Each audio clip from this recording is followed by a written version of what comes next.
Kia karakia tātou. Whakataka te hau ki te uru, whakataka te hau ki te tonga, kia mā kina ki uta, ki mā taratara ki tai.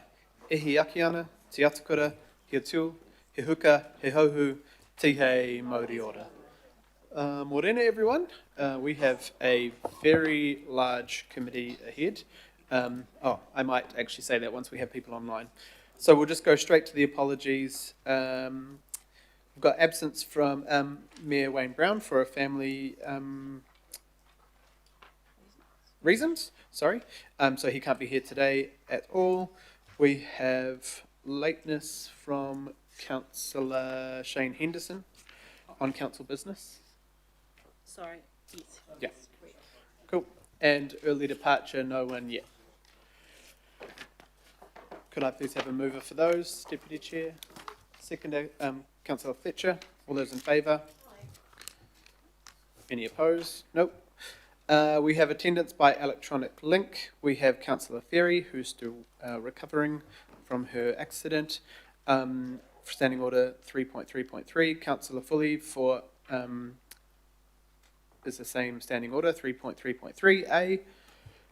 Councillor Newman, Standing Order 3.3.3b. Councillor Sayers 3.3.3b, and Alf Filipina, Councillor for 3.3.3a. So I'm sure everyone knows exactly what that all means. But I will move that those councillors can be accepted by electronic attendance, and Councillor Henderson as well, sorry, but he will be here as soon as possible anyway. Seconded from Councillor Dalton, Deputy Chair. All those in favour? Any opposed? No, perfect. Right, we will just... Oh, sorry. Yes, Councillor. But I wonder, because I suspect thank you. And nor is that. Oh, yeah, that one's working. I wonder, because today is a rather, I anticipate, a long day, it would be really helpful if you could give us an indication of when you might be taking a break for lunch, or so for those who are getting a lot of telephone calls and other commitments, that we can actually work to a timetable. It'd be very helpful if you could indicate at the beginning of the meeting today what we might anticipate, so if there are any personal items or things that we need to do, that we can undertake those. Kia ora, Councillor, and we'll ask someone to ensure you have a working mic. We just won't careful to remove them around, because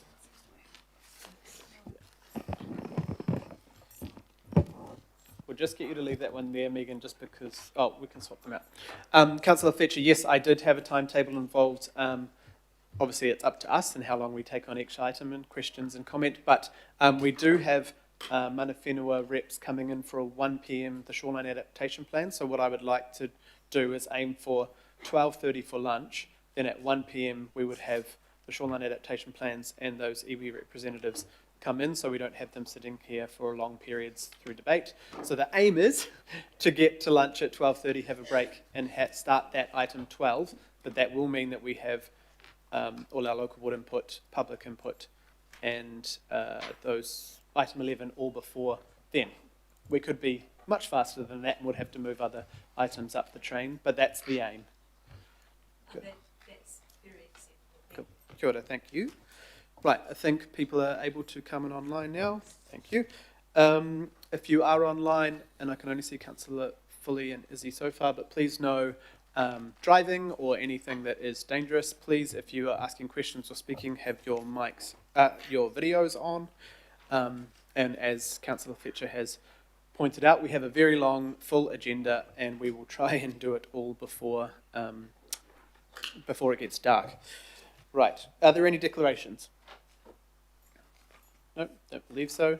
The minutes for the 12th of June, could I have a mover? Councillor Dalton, a seconder. Deputy Mayor, Desley Simpson. All those in favour? Any opposed? No? Cool. We go straight to petitions. We have Quiet Sky Waiheke, Elena. This is on helicopter resource consents. And just to be clear on petitions, Elena will have the normal 5 minutes speaking time, but remember with petitions, they're slightly different to public forum. There are no questions or debate. but Elena will be able to give a fulsome feedback to us. Kia ora. So to come up to the table, welcome, and nice seeing you again. And if you just, you've got the mic, and we'll give you 5 minutes. Kia ora. Thank you, Councillor Hills. I'm actually Jeanette Budget of Quiet Sky Waiheke. Sorry, Jeanette. Yeah, thought so. Elena's in Wellington. For some reason, we had Elena's name down on the form, so sorry. Can you hear me? Thank you very much. Kia ora tātou. Good morning, everybody. We're here to present our petition this morning of over 4,000 signatures. Just one moment.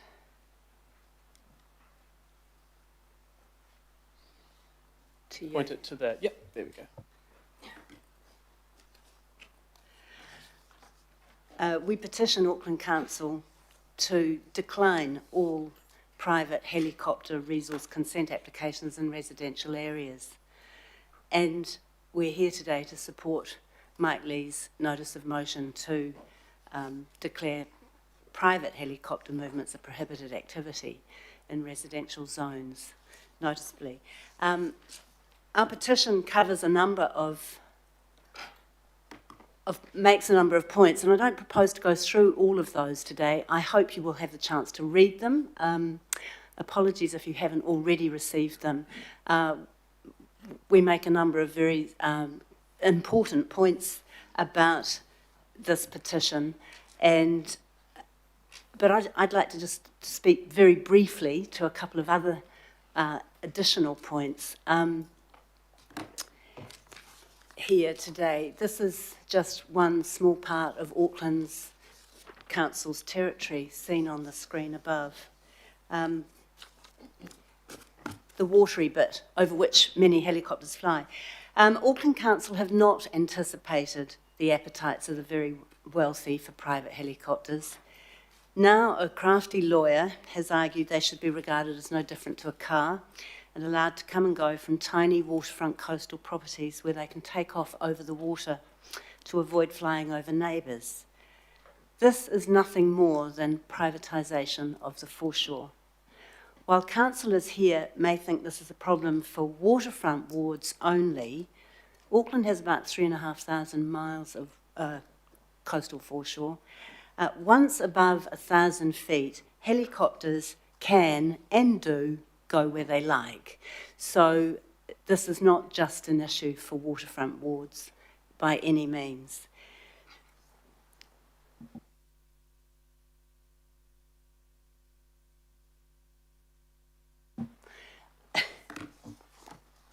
Should this technology take off, we may like to believe we're the Jetsons in flying cars. It's been an appealing fantasy for well over 75 years. This is a 1946 image from a French science magazine. I don't believe her hair would really look like that under a helicopter. But anyway, should we really be comparing helicopters to cars? Are the scale and intensity of effect really comparable? Let's just look at what terrestrial cars have meant for the city. Intolerable congestion, sprawling suburbs, nasty air and noise pollution.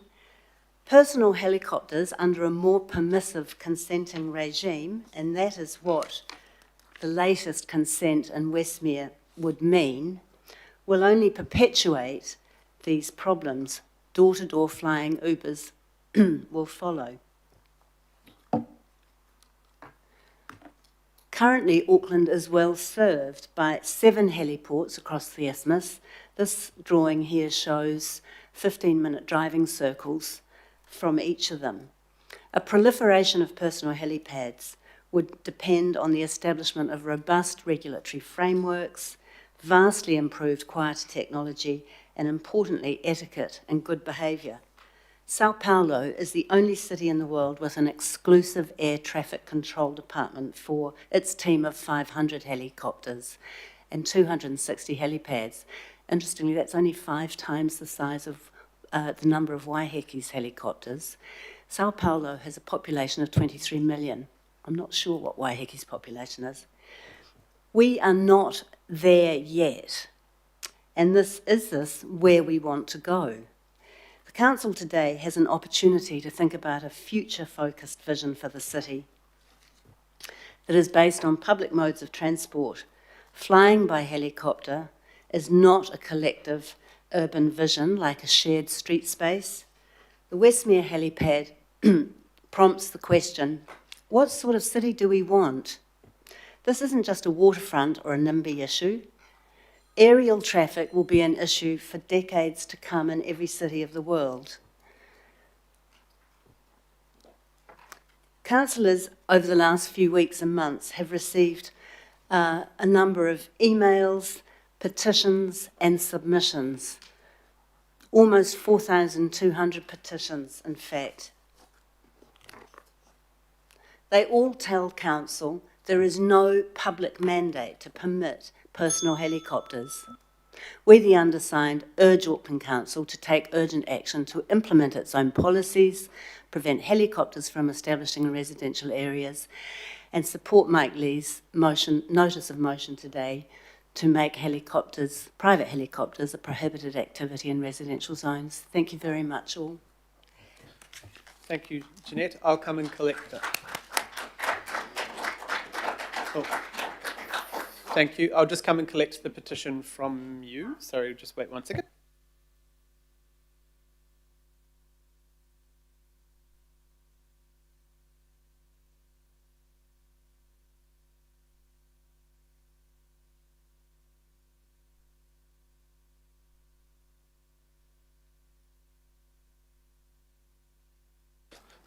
Thank you. And just a reminder that there are no questions on petitions, but we still need to move. Councillor Lee, would you like to move? I have a question. No. Oh, Councillor Lee, there are no questions to petitions, but would you like to move though, would you like to move, Councillor Lee? And Councillor Fletcher would like to second. All those in favour? Aye. Thank you. On public input, there are three declines. One is the Waitakere Rangers Protection Society, who would like to talk about the deed of acknowledgement for Waitakere, but they were declined because the subject matter has had a consultation process, which means we don't then again have those 14,000 people come back and present. So that has been declined for that reason.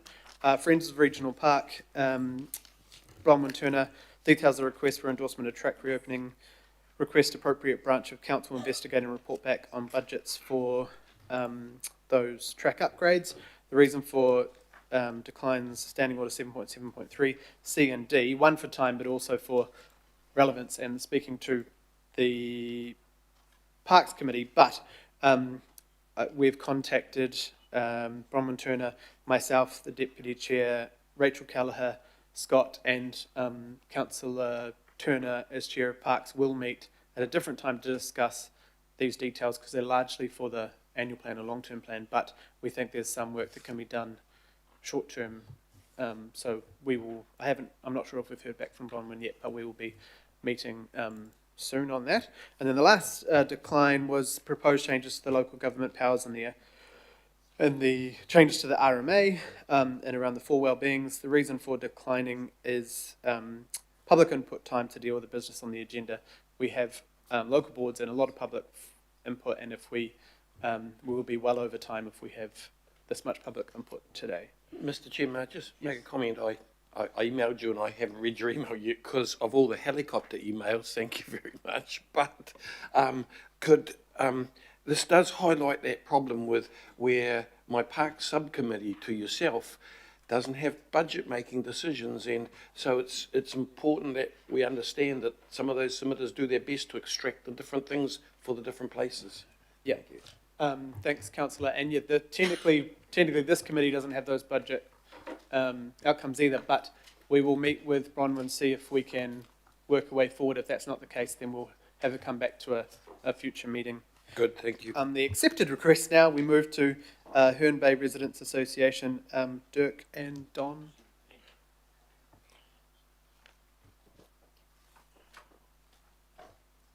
Right, kia ora. Just get you to press the button on the right, and then you've got your 5 minutes, and then there'll be questions from the committee. Kia ora. Yeah, thank you, Councillor Hills. Just apology for Dirk, he's not well, so he's not here today. I believe we have a We'll just get you to move the microphone a little bit more towards yourself, just so those online can hear. Perfect, Okay, thank you. is that better? So this is about the landing of helicopters in residential zones. This isn't about a helicopter a mile away, this is about a helicopter over the fence from your next door neighbour and the effects on that. So thanks for the opportunity to speak today. My name's Don Matheson, I'm co-chair of the Herne Bay Residents Association. So that's a helicopter.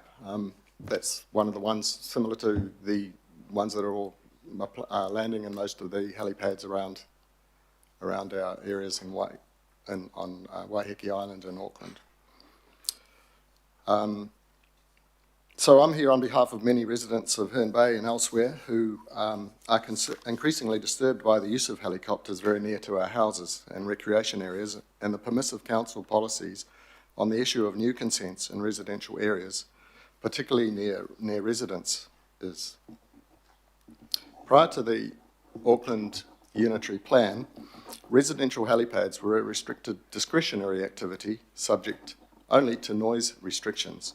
So that meant that if the first thing that you would know if your neighbour had obtained a consent was when the helicopter landed on your neighbour's property.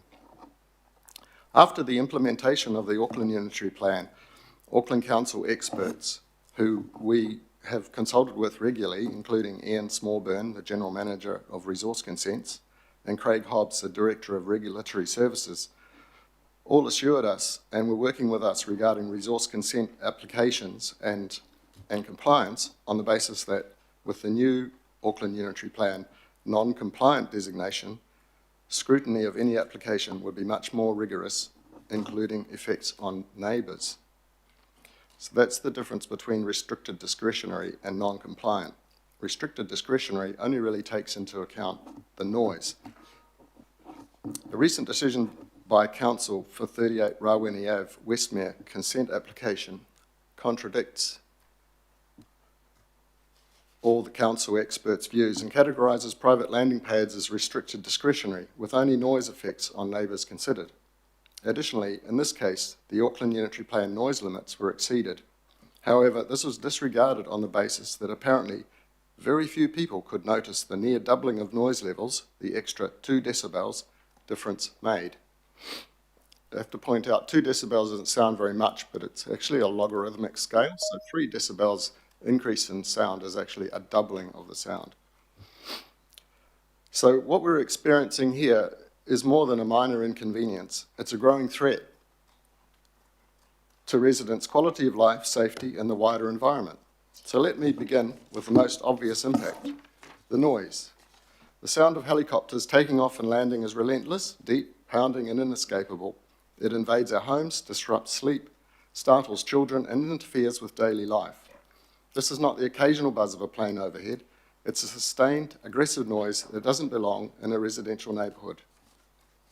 When you're performing an activity that's disturbed by the helicopter and it lands, it may wait there for 10 minutes, 15 minutes, 20 minutes. How do you know how long to wait before you can start and continue your activity? Then there's the very real issue of safety. Helicopters operating so close to homes create a risk that simply shouldn't exist in suburban areas. Mechanical failure or pilot error, even once, could have tragic consequences. We shouldn't have to fear for our safety every time rotors spin. The environmental disruption is also significant. Helicopters burn aviation fuel, emit pollutants directly over homes, schools and beaches, and disturb wildlife and fauna. They invade our privacy by flying low enough to see into our gardens, yards and windows. Interestingly, drone flying is becoming quite frowned upon for this very reason, but it's okay to fly a 6,000-pound helicopter around looking in your windows. The constant intrusion is making people feel exposed in their own homes. The physical effects on our properties are increasingly impossible to ignore. Just ask the residents at 12 Cremorne Street, or the ones near 12 Cremorne Street. Their pool and deck is regularly filled with leaves and other debris stirred up by the helicopter's downwash. This is one of the effects that I was referring to that need to be considered in a consent. Nearby, Next door at 15 Cremorne Street, residents have had to deal with salt spray being blown onto their property, damaging plants and outdoor spaces. These are not small inconveniences, they are signs of a neighbourhood under siege from rotor wash. It doesn't stop at the property line either. Beachgoers are also being affected. At 64 Sentinel Road, reports by bathers whose personal belongings, towels, umbrellas and even bags are being blown into the water from the powerful gusts created by overhead helicopter activity, not to mention the danger. So, I know I'm on time, but I'm over my time probably, am I? So, is there sound on this? But if you look at this, you'll see the rotor wash come in. This is at 78 Sentinel or Sarsfield Street. You see the rotor wash there on the water now as it's coming into land, and you can see it's creating the water to wash up quite severely. So consent conditions are regularly breached, flight paths not adhered, loading times increased and often flying low among nearby townhouses, often early on weekend mornings, and there's strange people coming and going around landing times. Maybe they're not the owners of the property that have the consent, who would know? The natural character of our neighbourhood is being damaged every time these rotors spin. We're not opposing aviation, we're blessed with many nearby aerodromes, including Mechanics Bay, North Shore, Rosedale Road, Onehunga, Ardmore, Auckland Airport. They're all over the place. There's a time, a place and a proper zoning for helicopter activity, and a quiet residential street is not it. We're simply asking this council to protect what we all value: safety, privacy, peace, and the right to enjoy our homes, beaches and public spaces. Last time we were here, a proposed plan change was delayed due to the cost till 2026, until the 2026 10-year review of the Auckland Unitary Plan. Last week, Chris Bishop announced that these and other council plan reviews and changes will be stopped through an amendment paper to the Resource Management, Consenting and Other System Changes Amendment Bill, which is expected to become law next month. This means that there will be no review of the AUP in 2026. No doubt there will be, and so therefore, no doubt there will be significant funds set aside for this review that will now not take place. We suggest that there is no longer a need to wait to 2026. A small part of those budgeted funds could be used to implement a resident-friendly helicopter consent policy right now. Please support the notice of motion put by Mike Lee and change the Auckland Unitary Plan on consenting or the consenting process right away. Thank you.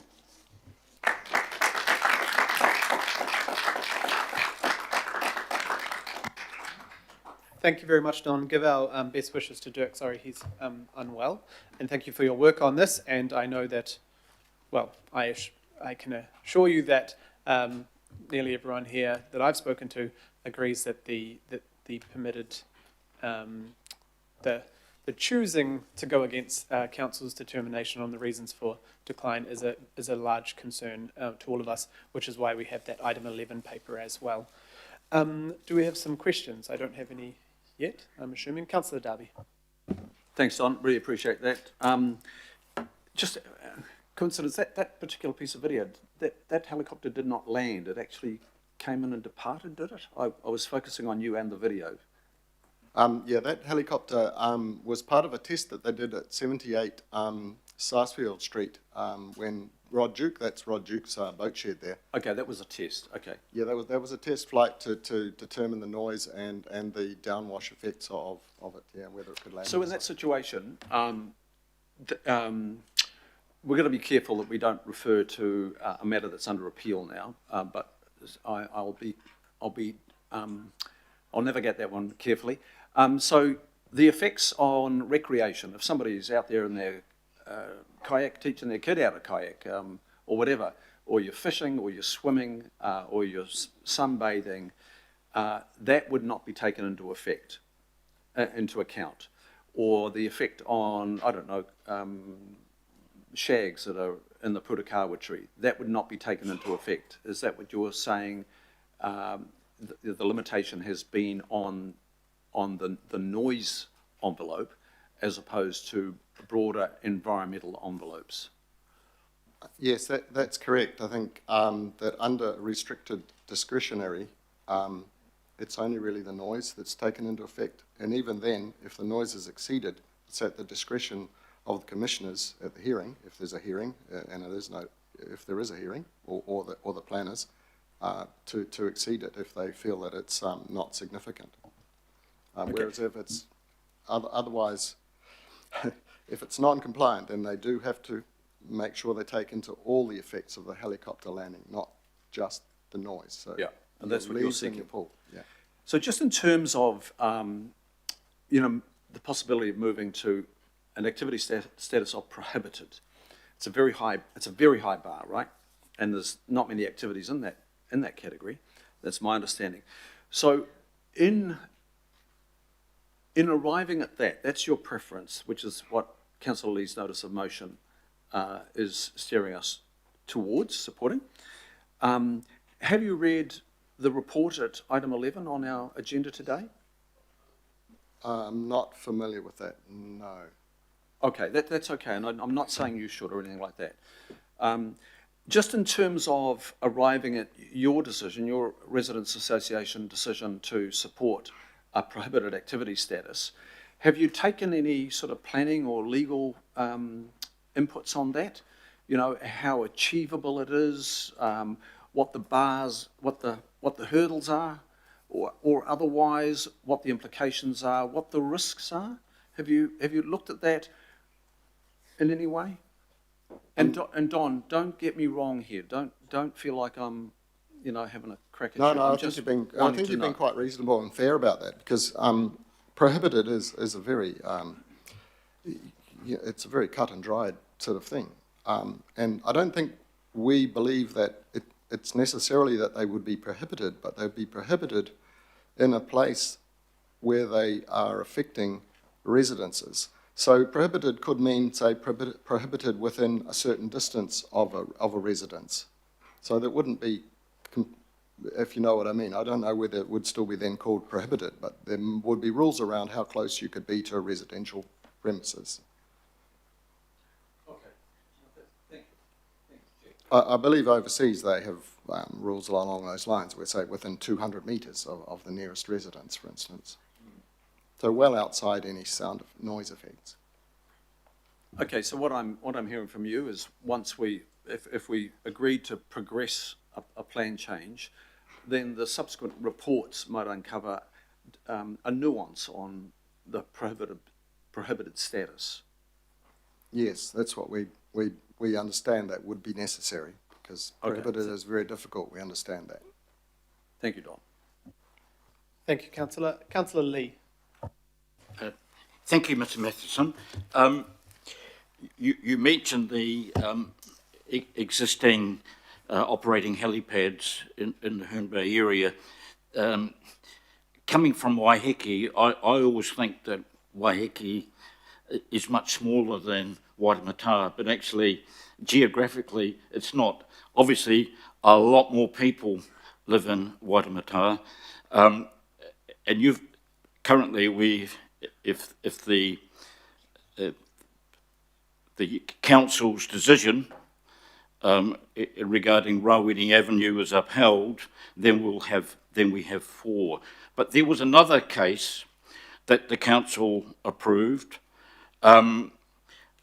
which went to the High Court, and the High Court cancelled the council's consent. Could you just tell us a little bit about that? Yeah, I believe you're talking about the Rod Duke helipad, which is in the picture there, where he had applied for landing consent to land his helicopter on top of that boat shed, the black one, which would have had a flat landing roof if that had gone ahead. And it was approved, but it was overturned in the High Court because there was a challenge by the Kowal Island Action people and us. And it was overturned because it was on a public beach. The boat shed is located on a public beach, and there wasn't there were safety issues around it being on the public beach, and Mr. Duke, the owner of the shed, not being able to clear the beach when the plane was due to land, so that it would be safe in the case of some kind of event. I think that was the main reason that it was overturned. So the council approved it, but the High Court cancelled it, in effect prohibited it, because essentially on the grounds of safety. Essentially, I think that was the main reason that I understand. Thank you. Thank you, Councillor. Councillor Leone. Thank you very much for the presentation and coming to speak to us today. My questions are just around the international examples, because you did raise that there's been some other cities around the world that have banned their helicopter pads.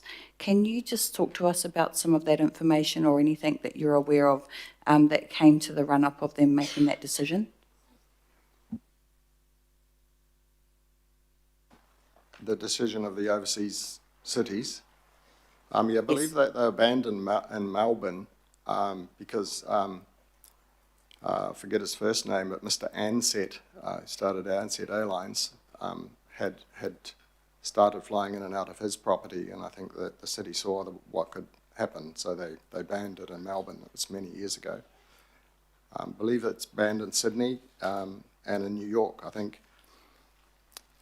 It was quite popular from the slide, as you saw, that Jeanette put up. You know, it was a popular idea back in the 60s that we would all be flying around on helicopters by now and going to wherever we go. But that was seen as the way of a modern city, and I think that happened maybe in the 70s and 80s, but I think now the modern cities, the progressive ones, have realised that actually helicopters aren't part of a modern city transport network, and particularly private helicopters we're talking about here. So I believe that's where they've moved to, and I don't know of very many cities overseas where private helicopters are that popular or able to be consented. Okay, thank you. And just a final question. If you are aware of any information around environmental impact specifically of the outcome of helicopters, private helicopter use here in Auckland, you might not have any, but just wanted to see if you've got any of that information at all. No, I don't have any new information. I think the Waiheke, the Quiet Skies guys have most of that information that's been made publicly available, but apart from the leaves from your trees ending up in your swimming pool when it comes into land, if it's your neighbour, that's the sort of effects that I'm thinking of. But obviously scaring of birds and so on is an issue too. Thank you. Thank you. And just last question from me, and your mention of the recent announcement from the Minister. Obviously, we haven't seen the legislation, and we do know that potentially the unitary plan review won't be compulsory, but we may still be able to do it. But did you also know that part of that would prevent us from putting any plan changes out that don't fit the small window of what the government... Yeah, because I know, yes, I mean, it would be a plan change and that's what's going to be banned, but we thought you might be able to think of a cunning way around that for us. Yes, we have tried to ask, but yeah, so I think the definition is sort of natural hazards and growth and one other. But anyway, we will come to that. We were going to be asking staff more about that, but yes, there are many challenges moving forward. Right, thank you very much. I'm sure Councillor Lee would like to move this one, and Councillor Fletcher would like to second a note of thanks. Thank you very much. Yep, thank you, Councillor Hills. Okay. All those in favour? Aye. Any opposed? Thank you. Quick on how to proceed. We've got a paper at item 11 that helps us inform decision-making, possibly on a notice of motion. So how are you intending to navigate this? I mean, Yeah, we have one more public input for the Waiheke. Oh, true. But we will discuss with the chair, with Sandra, but I think technically we could move item 11 up, but it's not, I don't believe there's a case of moving ahead of the notice of motion process. So I think we would have to go to notice of motion, questions of the mover, questions for staff, then we move to debate on notice of motion. Of course, some questions on item 11 may come up during that period. Staff will be available, but it does make it tricky, but yes. I'm just wondering if we can consider item 11 and the information and quiz our staff, but not necessarily move the recommendations, because I'm being respectful to the mover of the notice of motion, and then possibly leave that item having once gathered the information from reading and questioning and taken that to the notice of motion. Is that a possibility? And I'm There may be ways to do that. Phil Reid will be coming up during the notice of motion, so we may just allow him to do a short discussion on item 11 and questions. I will, as chair, allow questions to cover all of those topics. I'd be interested to hear what Councillor Lee's view on how we approach it, considering we've got 3 papers there. Cool. Thank you. Now we've got public input from Quiet Sky Waiheke. Kim Whitaker, kia ora. And we'll just get you to press the button on the right. I know you're used to this room. Kia ora, Kim. Kia ora. Thank you, Mr. Chairman, and thank you, committee, for once again allowing me to speak on behalf of Quiet Sky Waiheke in support of the NOM being tabled by Councillor Lee. I only got off a plane yesterday after a 24-hour flight from Europe, so if I'm less polite and more blunt than I should be, please blame it on the jet lag. As I'm sure you are all aware, about a month ago in Normandy they celebrated the 80th anniversary of the D-Day landings. Today is D-Day for this committee.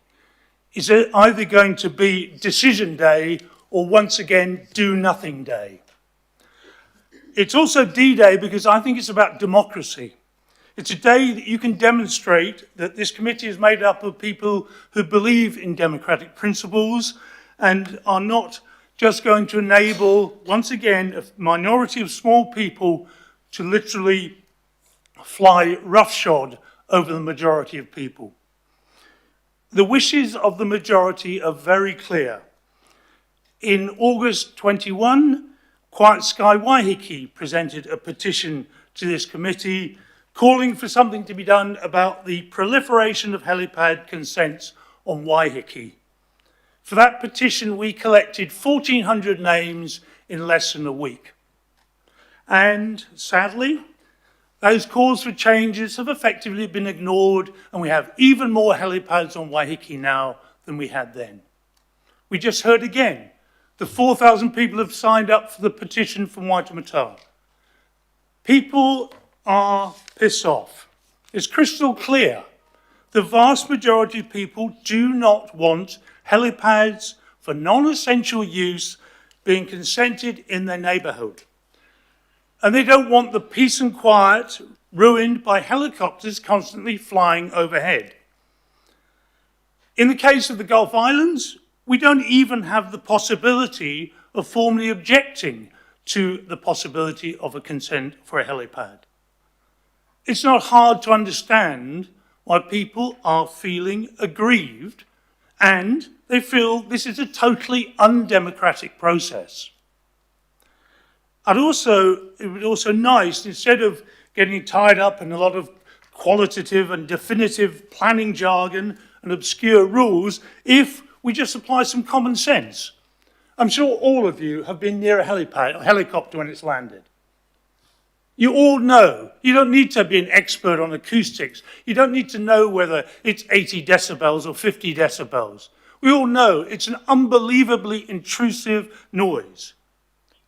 And we also all know it's complete rubbish when the effects of a helicopter landing are described as minor, or it's commuting by helicopter can be compared by your neighbour commuting home by car or by bicycle. Or that when you average out the sound of a helicopter, it's no louder than the lawnmower. It's bullshit. We all know it's bullshit. So please, Later on, you'll be hearing a no from the views of your planning department. If it's anything like the previous occasions where these issues have been raised, they will concentrate on telling you what can't be done, not what can be done. They will be recommending that you will do as little as possible.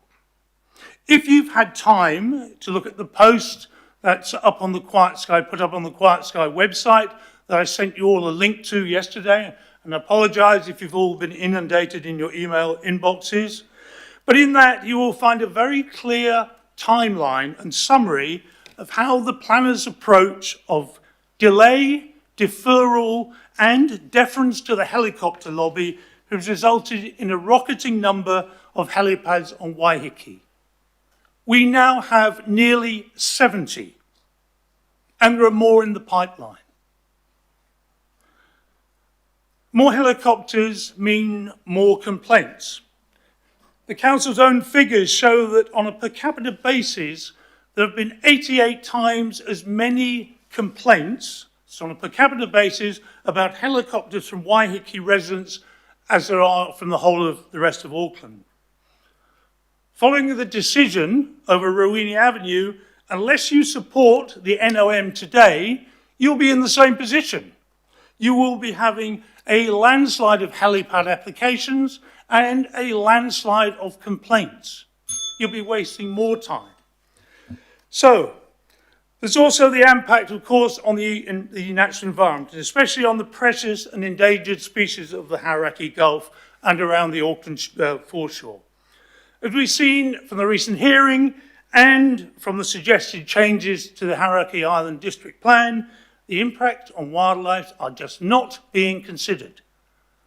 The New Zealand Coastal Policy Statement is just not being given effect to. So, what more can I say? Please, use common sense, don't let the planning department twist you around their little fingers, make the right democratic decision and vote in favour of this NOM. And don't let this be another do-nothing day. And if believing in democracy makes me a lefty wanker, then I take that as a compliment. Thank you.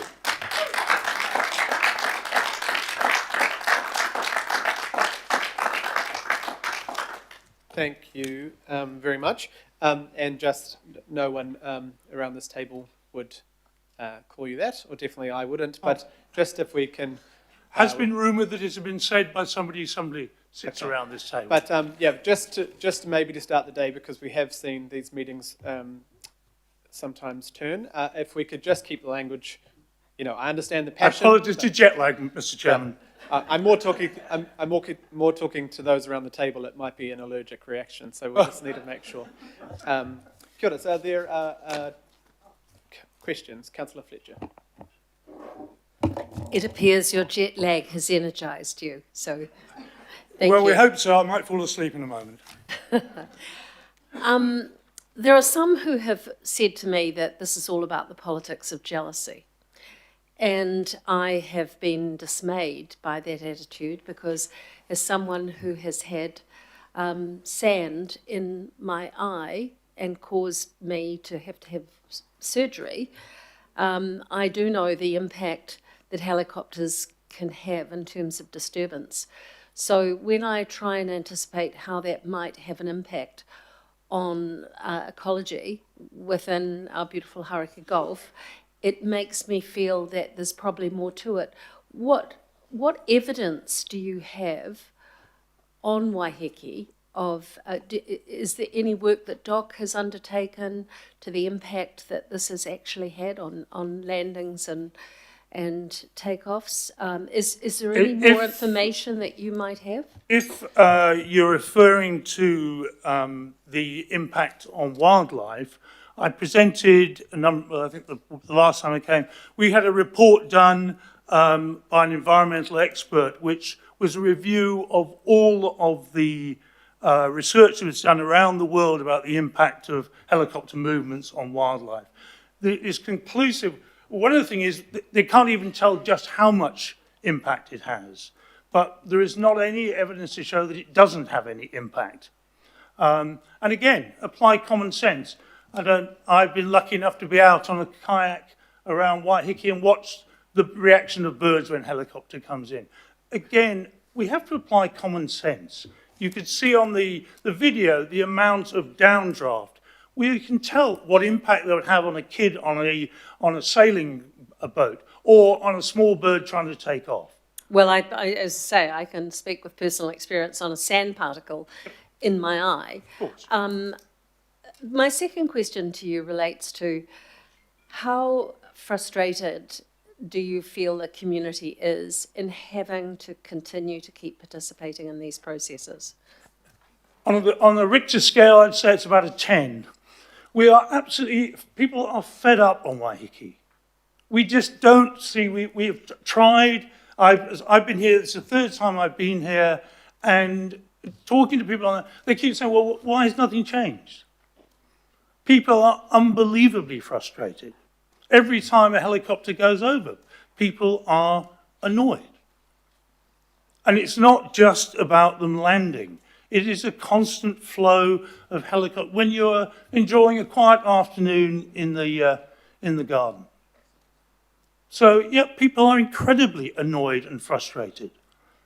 Like I say, I've been back for just over a day, and 3 people have mentioned things to me and said, is something going to happen this time? Thank you. Thank you, Councillor. Councillor Leone. That was actually similar to what I was going to ask. But I guess the other thing that I am wondering if you've got an idea of is, I mean, obviously from our side, we know that there'd be a amount of money that we'd have to look at putting into the work of doing a plan change. But do you have any indication on, for example, the costs that have gone into community on the resources to push back and obviously advocate for the work that you're doing through environmental court and things like that? I mean, it's something that you may not have an answer to, but that's just something I'm trying to get my head around as well. And I think it's sad that this is coming back to money again. Because what we're seeing is if you've got money, you get your way. Why should the community have to put up money to maintain the status quo? And I've been in this room when it's been said, oh, we have to be very careful. We can't upset the helipad owners because they have deep pockets. That's not democracy. What's democratic about that? Nothing. Thank you, Councillor. Councillor Watson. Yes, so thank you for your lively presentation. And in that presentation, you referred to, I think, common sense, or made some sort of reference to that. For some of the councillors like myself who are sort of out of this area, and I look at the figures, I think you mentioned 64 on Waiheke and, others. Aotea Great Barrier is also now getting more and more. Yeah, so what's the cumulative effect of that? Because I assume there can be a seasonal component to this too, you would assume during the summer and whatnot, and it's sounding like, an episode out of MASH or some sort of military base. Is that a reasonable kind of assumption? Yes, it varies, and it varies depending where you are. There's somebody I know who in one afternoon counted 14 helicopters going over their house. And, recently I was up in the mountains in Bavaria, and a helicopter was 10 kilometres away. And still, the noise was disruptive.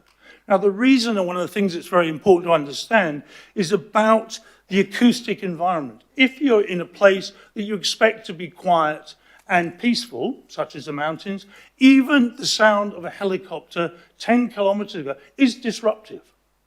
So when you have them flying over, and Waiheke is not meant to be at the end of the Auckland airport. It's an island in the Hauraki Gulf. It's a sanctuary, and it is being ruined by the flights of helicopters. So it's something that's very hard to quantify, but every time a helicopter flies over, it is disturbing. And we get them in the summer regularly.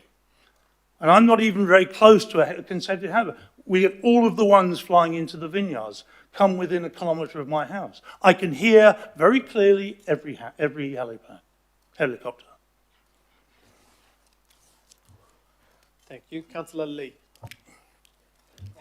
Thank you very much, Mr. Whitaker, and thank you for turning up after a very long journey from Europe. I think we, people of Waiheke, appreciate you doing this. Can we assume then, from what you were saying, we've heard from the 4,000 or so people who signed the petition in Waitemata, that people on Waiheke, despite the palliatives and the little plane changes here and there and the concessions here and there is growing frustration at the private use of helicopters on the island. A new consent issued, I believe, this week. So it makes a new consent. Yep, a new one has gone through, another one in the pipeline. So that's 65.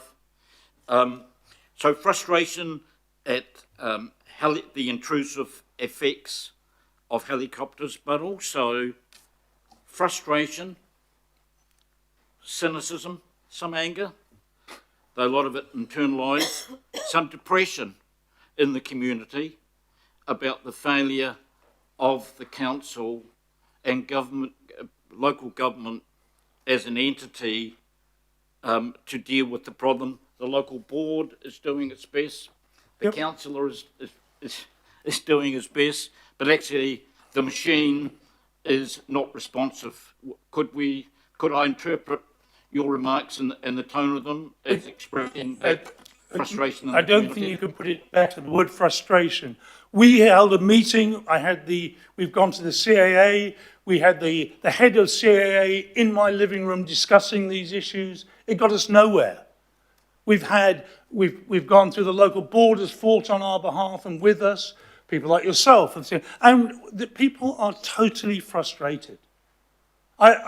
Personally, I have given up 3 years going. I feel that there's no further that I can go. There's no more we can do. We have gone down every democratic avenue and we are constantly stopped. Any tiny little plan change we think might make a difference, we find we have to fight to get it through. I mean, things again, common sense. How can you, and we did manage to achieve this with the noise level. In the past, they averaged the noise of a helicopter over 7 days. When a helicopter lands, you don't think, oh, that's not too bad if I think over it 7 days. It's a joke. So, no, people are incredibly frustrated and annoyed, and I'm afraid don't believe that this committee is serving their needs.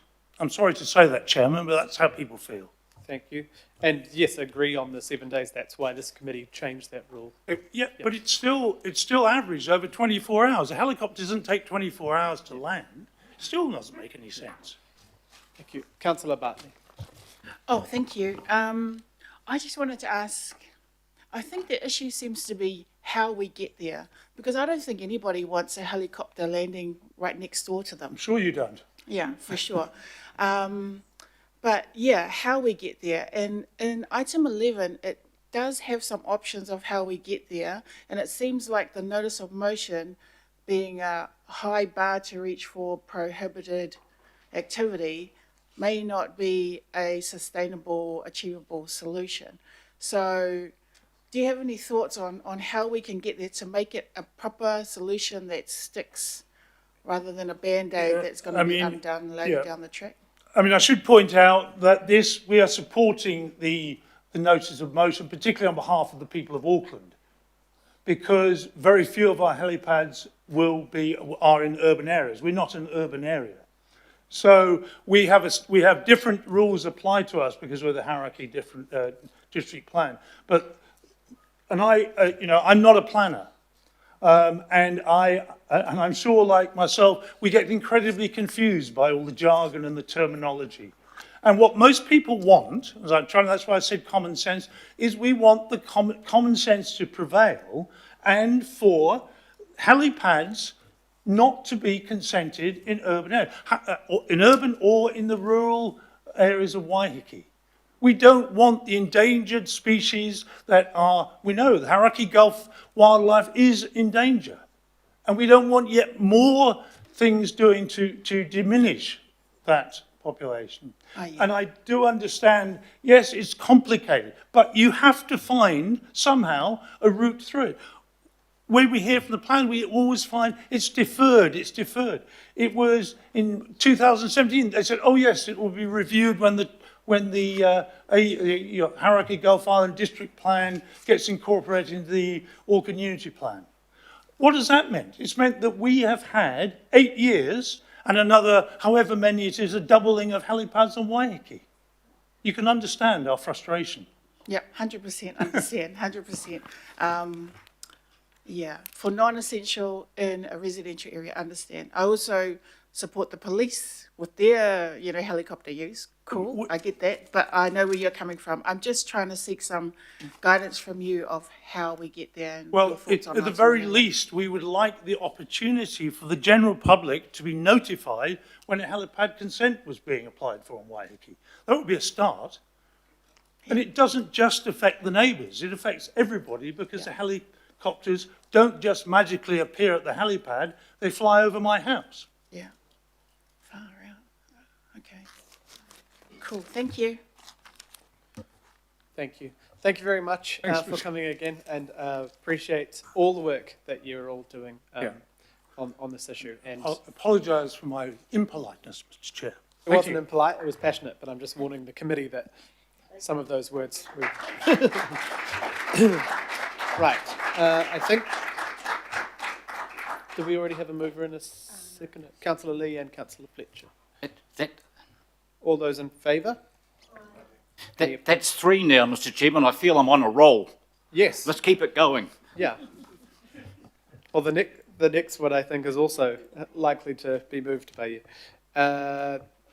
So right, the local board input. I think we had Izzy first. Yeah. Kia ora, Izzy. I think Chair Fordham online. Yes, I can see you. Kia ora. Nice to see you. Kia ora. And you know the drill, so 5 minutes, and there'll no doubt be questions. Nice to see you. Sweet as.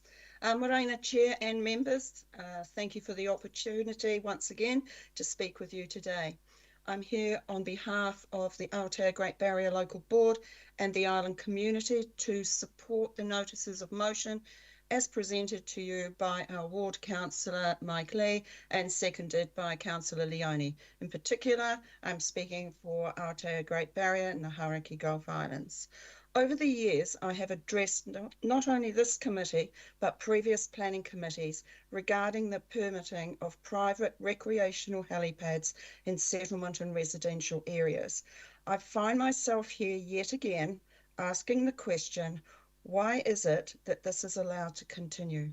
Why is it that our decision makers aren't prepared to make alterations to the existing planning rules to protect the tranquility of people's lives and to safeguard the vulnerability of animals and, in our case, numerous endangered species?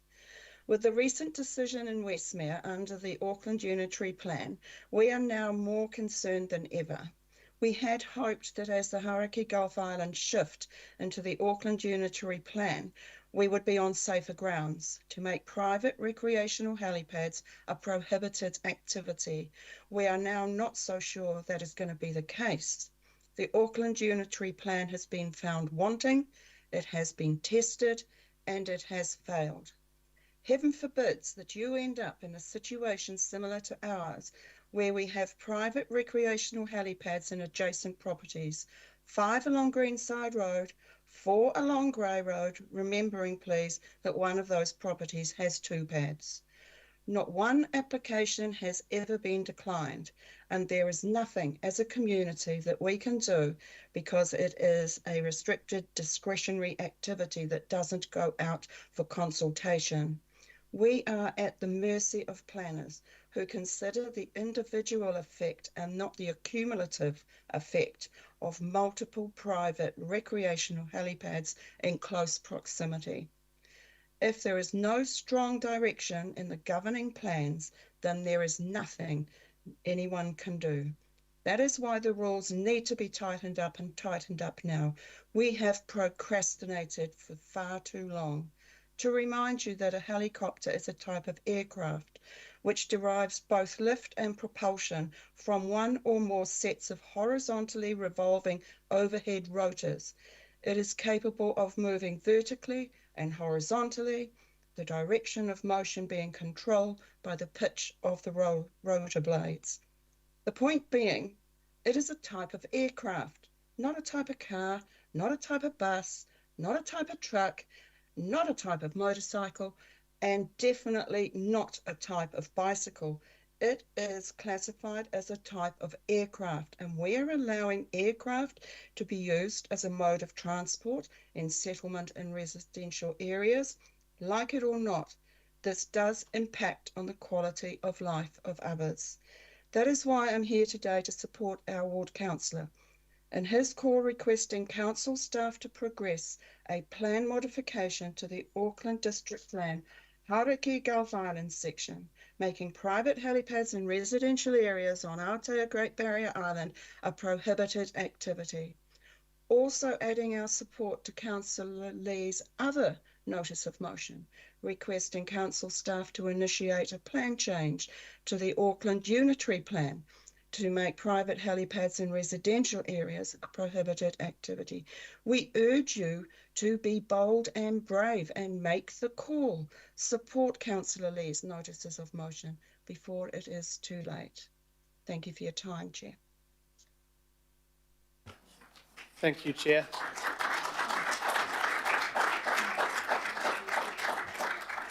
And I hope you heard the round of applause through my mic from the people in the room. We've got first question from Councillor Fletcher. Thank you. Hello, Izzy. I just want to ask you a question to make it quite clear. You are in no way trying to limit the public use of helicopters for police, for medical use. You are making your comments exclusively to private use. Can you confirm that, please? Yes, that's correct, Councillor Fletcher. We depend, I'm sure you're well aware, we depend a lot on the Westpac or the Northern Rescue Helicopter Service. This is specifically around private recreational use. So for private recreational helipad use, you are wanting us to exercise leadership to fix it for Auckland. Correct. Thank you. We can do this. Thank you, Councillor. Councillor Lee.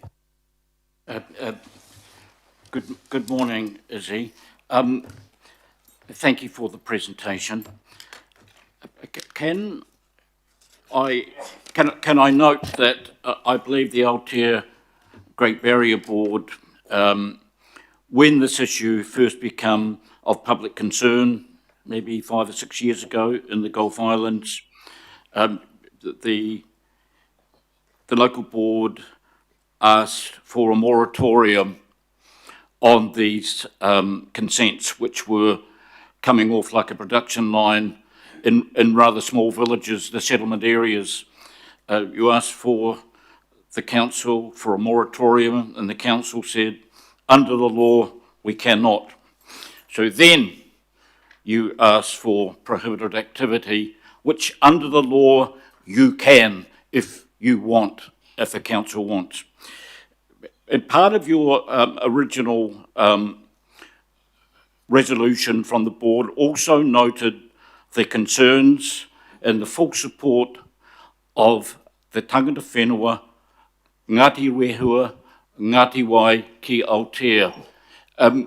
Does that support still stand, please? To my knowledge, it hasn't changed, Councillor Lee.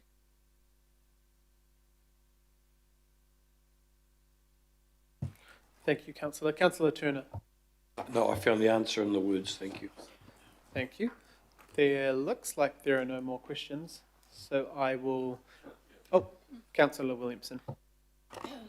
Mine's a question to the submitter, but I think it may need either Megan or yourself to answer it. Everything we will do from this notice of motion today, if it's carried, will not overturn any permits that people have achieved in the past and have already got them in place. They will stay. I just want to get it on record. So all the people that are calling me up that said, "Oh, I've already got mine and had to fight like hell and it took so long," this does not impact on those that already have it. That's correct? Yes, that's correct. That's my understanding as Yeah, well. I just wanted to get it Councillor clear Wills. so that I can actually say it and then not find I got it wrong. Yeah. So that anyone that currently got it however long ago, 3 years ago, 5 years ago, 7 years ago, and those permits, they will not be affected by this. Yes, and I think the one that has sparked some of this too applied in 2021. Nothing would have changed on any decisions in the last 3 years either on that, because it is not retrospective on the day of application.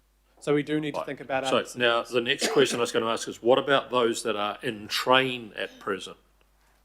It's from the day of application, so it's not retrospective. So from the day they applied, they'll be under the old rules, and it'll only be anyone that makes an application from this passing on.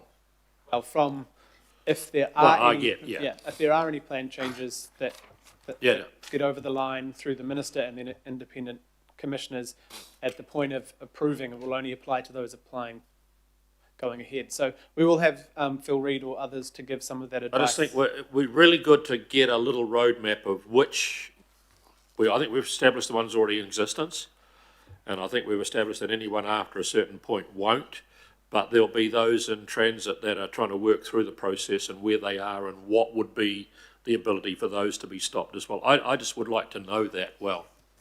Yes, as we move, so after we have questions. In item 11. Item 11, or after we have questions to Councillor Lee, we'll also have questions to staff. Okay, thank you. Thank you. Right, I think Councillor Lee, would you like to move a vote of thanks to Chair Fulton? I'm happy to move, Mr. Chair. And This is a career best for me if this gets carried. Right, all those in favour? Aye. Any opposed? No. Thank you. And we see Chair Handley's here. Kia ora. Thank you, Chair. Nice to see you in person and nice to see you well. And you know the drill as well. We've got 5 minutes and then we can ask questions of you as well. Tēnā koe, Chair, and tēnā koutou katoa, ko Kath Handley Takawingoa, Chair of the Waiheke Local Board. I'm here, and yes, I have just returned to part-time work because my brain's not functioning properly from concussion, but I wouldn't miss this. It just means I can't manage too many threads at once, but I know you're managing your chairing appropriately for that. I'm here to endorse Councillor Lee's notice of motion. As you know, and from the great presentation from Quiet Sky Waiheke, you know, I've been here many times over the years to advocate on behalf of our board, on behalf of our residents and their expectations of tranquility living out in the Gulf. I would say I know that the wording is here for Aotea, Great Barrier and for Waiheke Island, but those are the board areas, I'm assuming. But for me, these are the island, for instance, Rakino Island is in Arohi and has a current and new application for a helipad.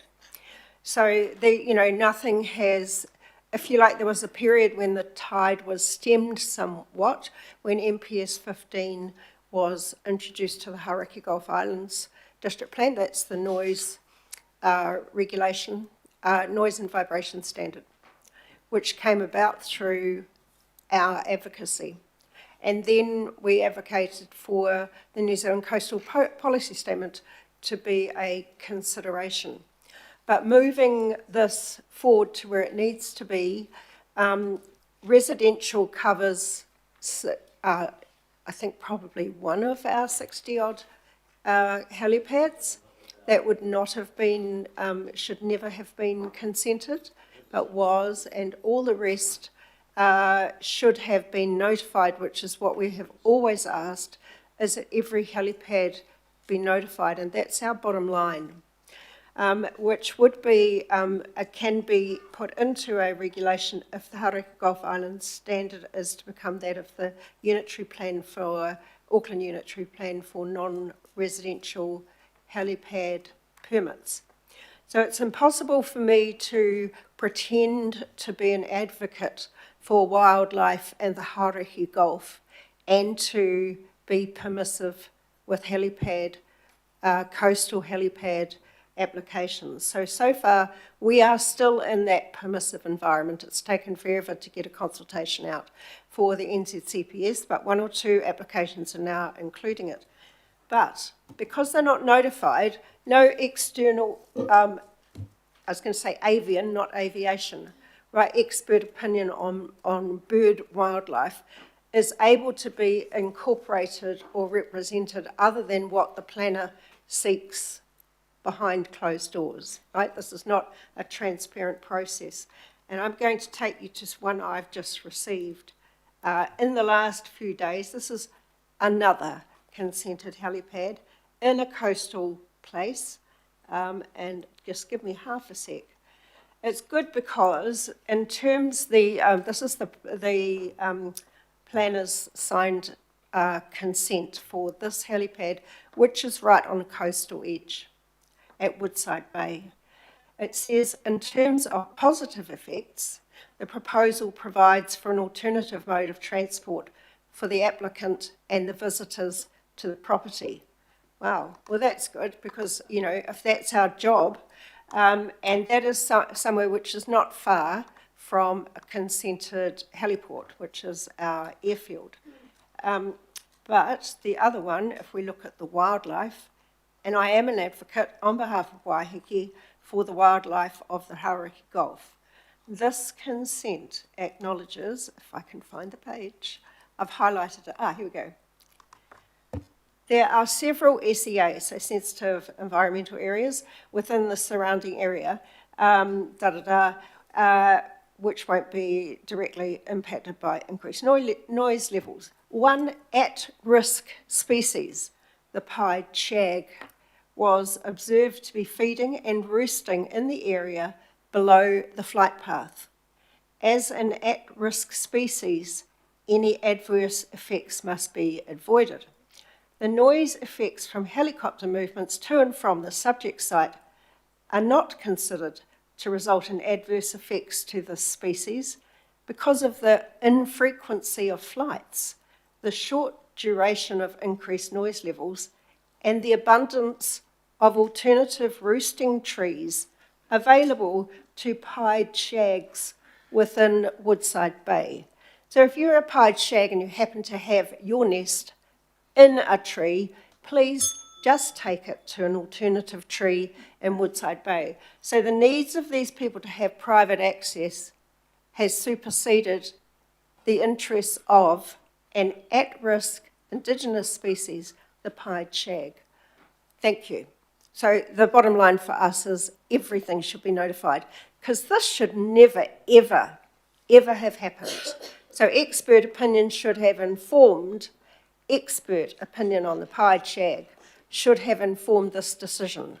So we know from the Quiet Sky Waiheke's reference to the bird research and helicopters, helicopter flights and noise and vibration, that an aborted bird off a nest may never return.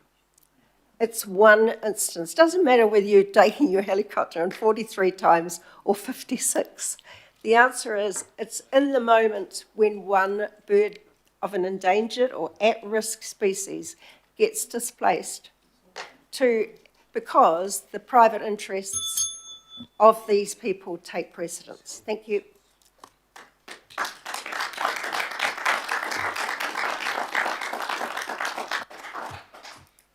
Thank you, Chair.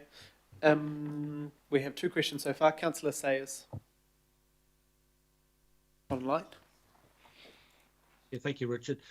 Just a question around trying to understand between a future business that may believe its commercial operations require helicopter operations to come in and out. Kath, does that? How do you see that in the future? Because I'm just a little bit confused between, what's a private application versus perhaps a potential business one. And would there be justification. You've explained there's a lot of commercial helipads anyway. So is that something, I'd just like to understand the unintended consequences of prohibition for impacting businesses going forward.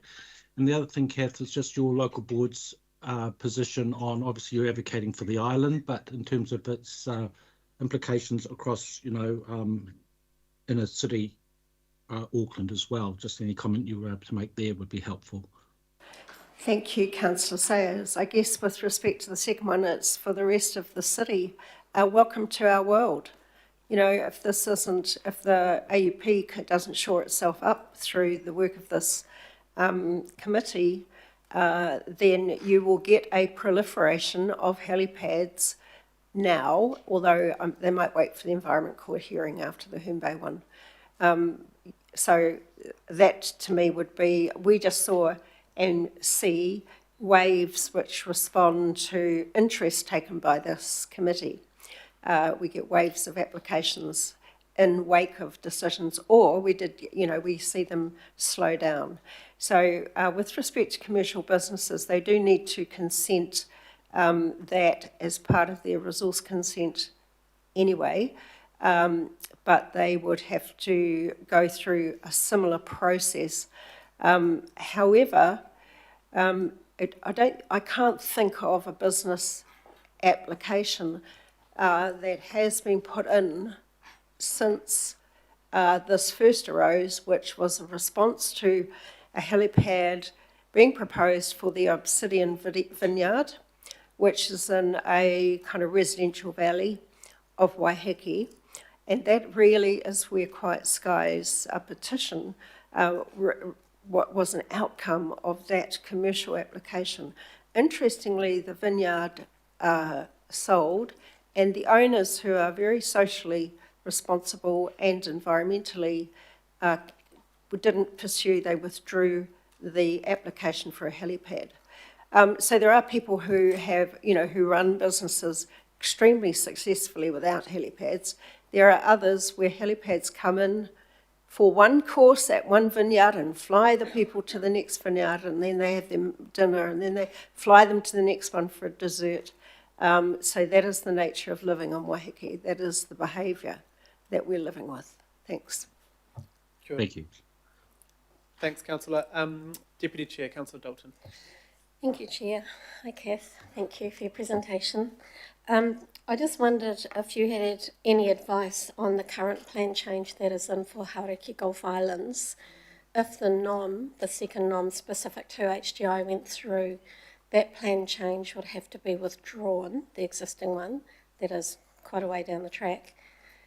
The risk for Haurekia Gulf Islands, given that Minister Bishop is not accepting plan changes, we think the plan changes acceptable will be around housing growth and natural hazards, which may not include the helicopter activity. So what are your thoughts, if you've had any advice on it, around the existing plan change being withdrawn?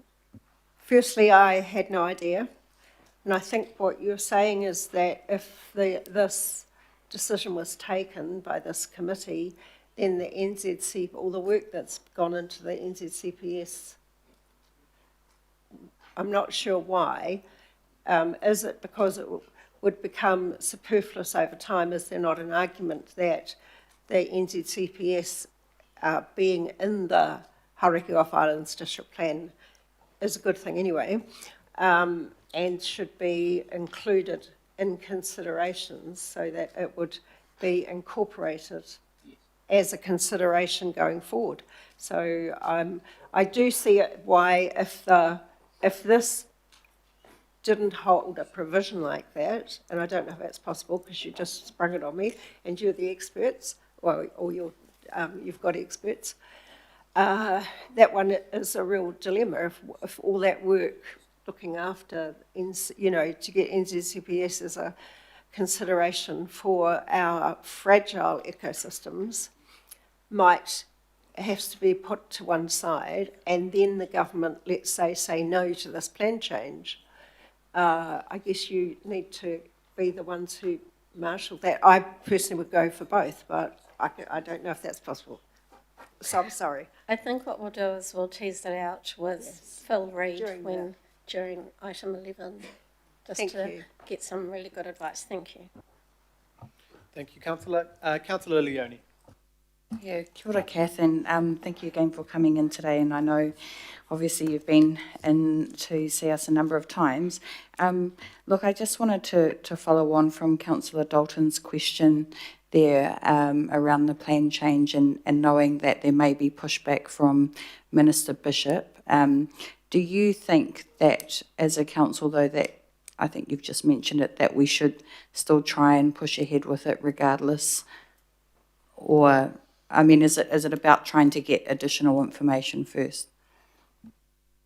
I haven't really wrapped my head around that. I find it quite extraordinary that government would put in yet another layer of a kind of bureaucratic decision-making over a council's legitimate role to make regulation through its plans in its own right. So, you know, that's just a weird kind of...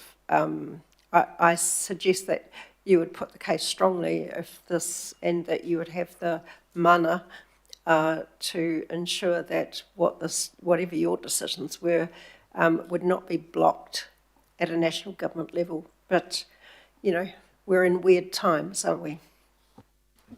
Thank you. And just a second question, so follow on. Do you know whether there's been any additional support or changes with support from mana whenua on this? No, and this isn't something that we've been, you know, there are a huge number of things that mana whenua are dealing with, not least kind of just getting the legislation through, and there are some very big ticket items in there. So by and large, though, mana whenua have consistently sided with the natural ecology and our community's needs, you know, over any other considerations, but I don't speak for them. Kapai, thank you. Kia ora, thank you. Member Ashby. Kia ora, good to see you again. Similar question, and I don't want to put you on the spot because it's a good answer that you don't speak for them, but just in terms of mana whenua locally, we, in the past, historically, because I heard with Aotea that Ngāti Rehua had previously supported in the past local board positions there for moratoriums and prohibition. Has that historically been the case for Waiheke as well? Once again, we're in a different position, fundamental because of the changes within kind of Ngāti Paoa governance over time. That there was a time when it was difficult that we were dealing with two parties, with Ngāti Paoa not one. And we never, I am not sure, to be honest, Member Ashby, whether or not the issue of the helicopters was traversed with those parties back then. And I've been there, you know, this is my 9th year, so I personally don't think, and right now we have got these big ticket items, but getting a hui where we even deal with those is difficult because of the huge brief that they are holding, and, you know, they're everywhere all at once, but needing to get their legislation through. So apologies, there isn't a position. Kia ora. I think that, we've got one more question, maybe? Oh, Councillor Lee, sorry, Councillor. Thank you, Board Chair Handley.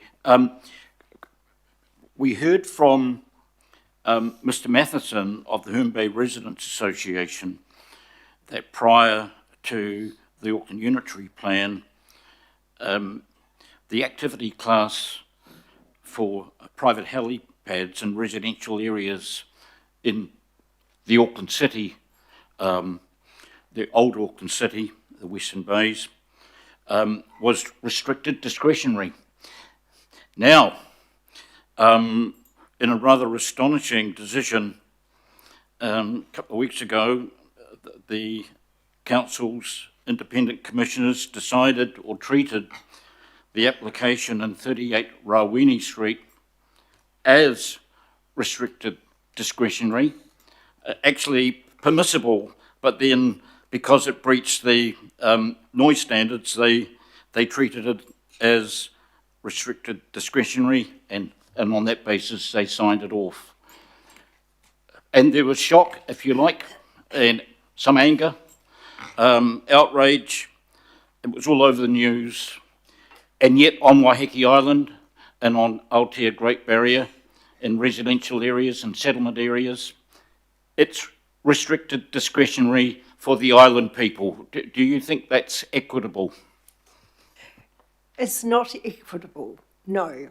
But it is the outcome if you consider things as restricted discretionary, that it's really, you know, there's very little that anybody can do to have a say in a democratic world to, you know, protect your community, your life, your lifestyle, and the ecology. Thank you. Thank you, Councillor. That's all the questions we have. I'm sure Councillor Lee would, for the 7th, 8th, I don't know how many times Councillor Lee would like to move this one, and Councillor Fletcher already put her hand up, Councillor. As a move of thanks. Thank you very much, Chair. All those Kia ora, in favour? thank you very much.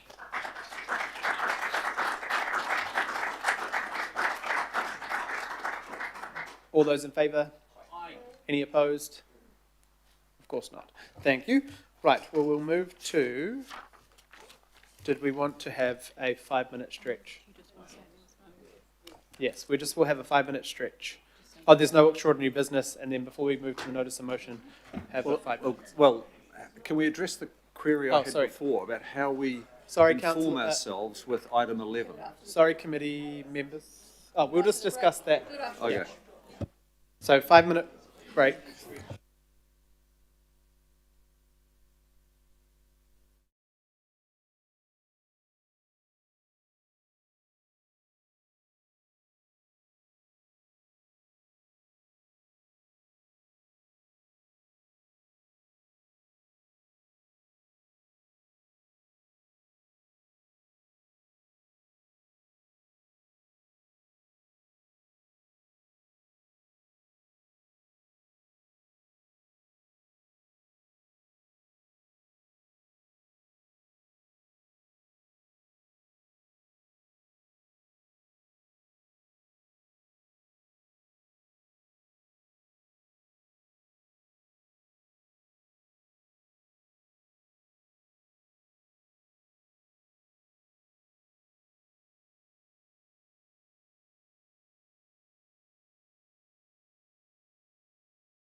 Kia ora everyone. I think we've got a quorum back at the table.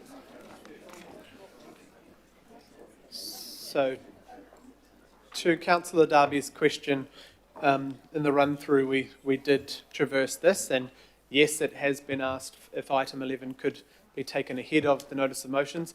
Technically, that's possible, but I don't think that is, in my opinion, fair, but I don't think we've done it that way.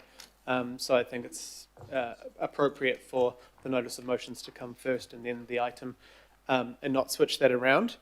What the process will be is Councillor Lee will be able to open his notice of motion, talk about why he's doing it. This is on the first one, and this will take place on the second one as well.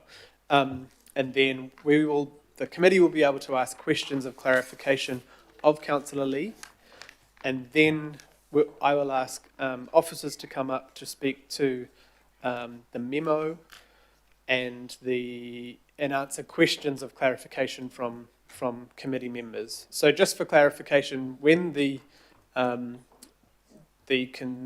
resource consent that we can't really talk about because we're in appeals, that got approved, that was notified, I asked staff, Councillor Dalton and a couple of others, asked staff for a report to come to this committee on what we could do and what we could do long term, but also provide a memo to the committee when the appeals process was closed. In that time also we've had the notice of motions from Councillor Lee come through, and I think the memo talked to some of that as well. So bear with us when we try and navigate this quite tricky process, but we will go to Councillor Lee. You have your speaking time, Councillor Lee, to open this notice of motion. Thank you. I will move accordingly that the Policy and Planning Committee request council staff to initiate a plan change to the Auckland Unitary Plan to make private helipads in residential areas a prohibited activity, and request council staff to apply to the Minister for an exemption to progress the above plan change. And I'll speak to it. Thank you, Councillor. Yep. Okay. This is an issue that the issue of helipads and their impact on residential areas is a relatively recent phenomenon that the council has been trying to deal with, but not adequately at this point. The concerns really became noticeable around about 2021 after a series of high-profile cases in the city, but also a flood of consents in the Gulf Islands. I understand there was quite a lot of media coverage in 2022, and in response, the council agreed that they would review the whole aspect of helicopters landing in private helicopters landing in residential areas by the end of the year. I was re-elected late in 2022, like you all here, and I raised the issue of prohibited activity and foreshadowed my intention to move accordingly at the very first meeting of this committee, Mr. Chairman, as an extraordinary item. In March 2023, the council brought forward its long-awaited review report regarding helipads, and there was a concession there to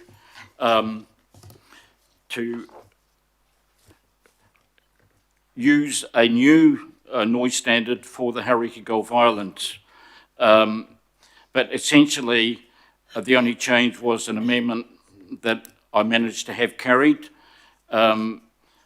requesting staff to look at budget and the feasibility of a plan change for prohibited activities in residential areas, both for the city and for the Gulf Islands. At the end of that year, a report came back from the council in December 2023 saying it wasn't really, essentially, I won't quote it, it wasn't really feasible.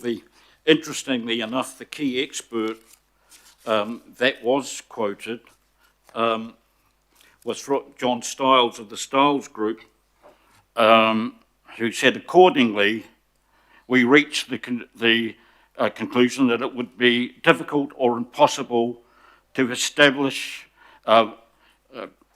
a helicopter landing areas, to prohibit helicopter landing areas in residential areas. However, and that was the essence of the report, in response, the three local boards of Waitemata, Waiheke, joined the Great Barrier in unanimously supporting prohibited activity. Prohibited activity has been in the Resource Management Act since 1991, and despite the multiple reforms and changes, and streamlining and all the rest of it, threats to get rid of it, which are always current and pending, it remained, despite all those changes, and for good reason. The matter of prohibited activity was taken to the Court of Appeal in 2007, and the Court of Appeal listed the reasons where prohibited activity councils could require certain activities or make certain activities prohibited. And I won't read them all out, but two of them are relevant, I think, to our business today. One is where a council takes a precautionary approach, and secondly, where it is necessary to allow an expression of social or cultural outcomes or expectations.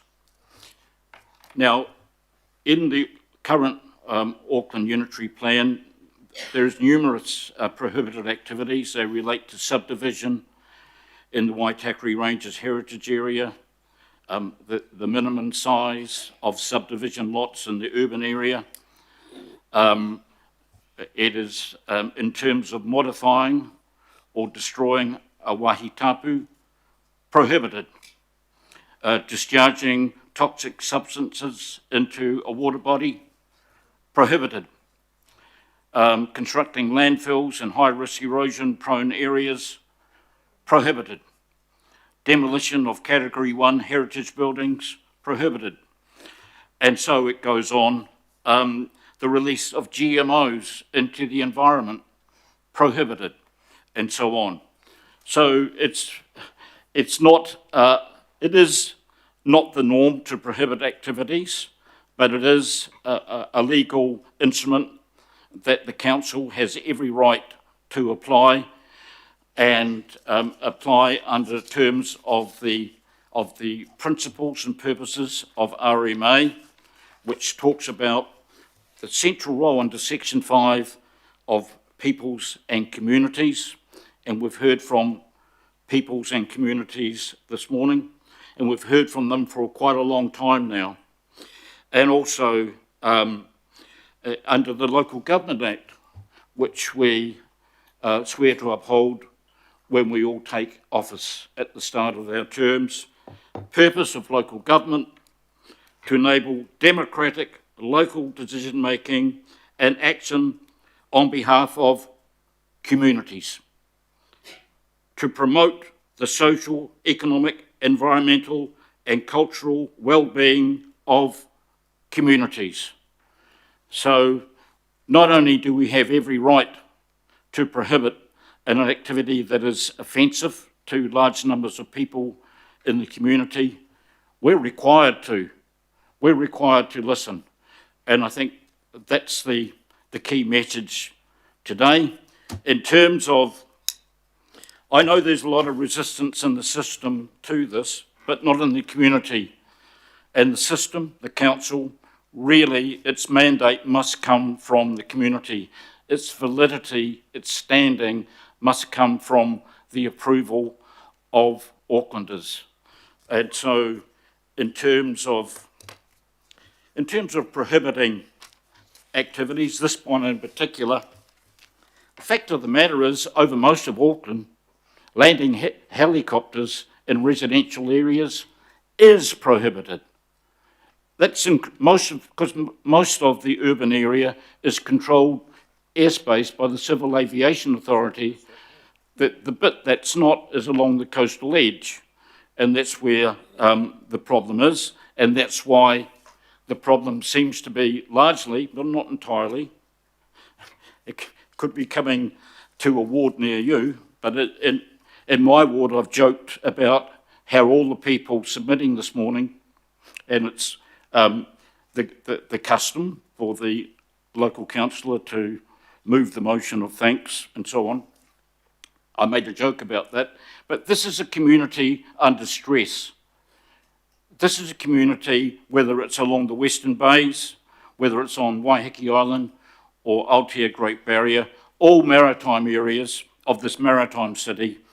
This is a community or communities under stress, and the council has a lot to do with it, whereby commission or omission. And here is an opportunity, after maybe 10 years, that the council can come to terms with this issue and deal with it in an appropriate legal way. Now, if we carry this motion today, that doesn't mean that everything is, all helipads are prohibited immediately.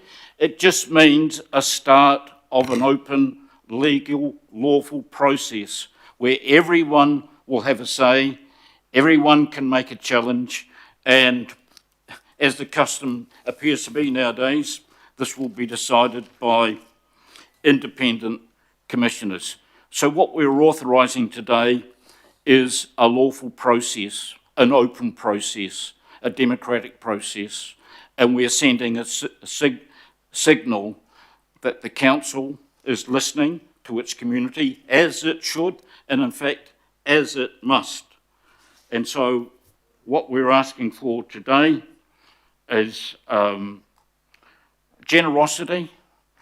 Normally these processes are in the hands of highly paid professionals, and of course this costs the community a significant amount of money, but they've come to us, and for once here the elected members, democratically elected members of the governing body, can intervene and say, we've heard what the people are telling us, we're going to exercise our legal rights, and we're going to deal with this meaningfully and as it should be. Can I just run, before I close, I'm just going to run, if we can run through these slides. Currently, Auckland is not exercising best practice when it comes to the laws around landing aircraft in residential areas. And I've had a survey done, an open source survey of what happens all around the world. I'm quite happy to share it with members. But you can see all of these international cities, and all of them, the helipads, helicopter landing areas in residential or metropolitan business areas are prohibited, or at least highly unlikely, except for Auckland. And in the Hauraki Gulf, it's almost open slather. Can we look at the next slide, please? Global norm, concentrate helicopter movements at a single licensed facility. And we've heard from Quiet Sky Waiheke that there are about 6 or 7 heliports in Auckland. There are also all sorts of places where you can land in an emergency, as well as the hospitals. Noise and safety externalities. We hear a lot about noise, and we have experts, acoustic experts, arguing about how many dBs the noise level is and all the rest of it, but the safety externalities is never ever mentioned. International best practice is to treat landing aircraft in residential areas as a high profile when it comes to safety of its citizens.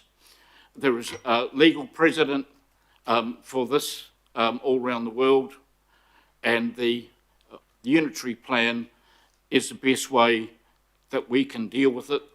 Civil aviation and the central government prohibit it over much of the urban areas of the country.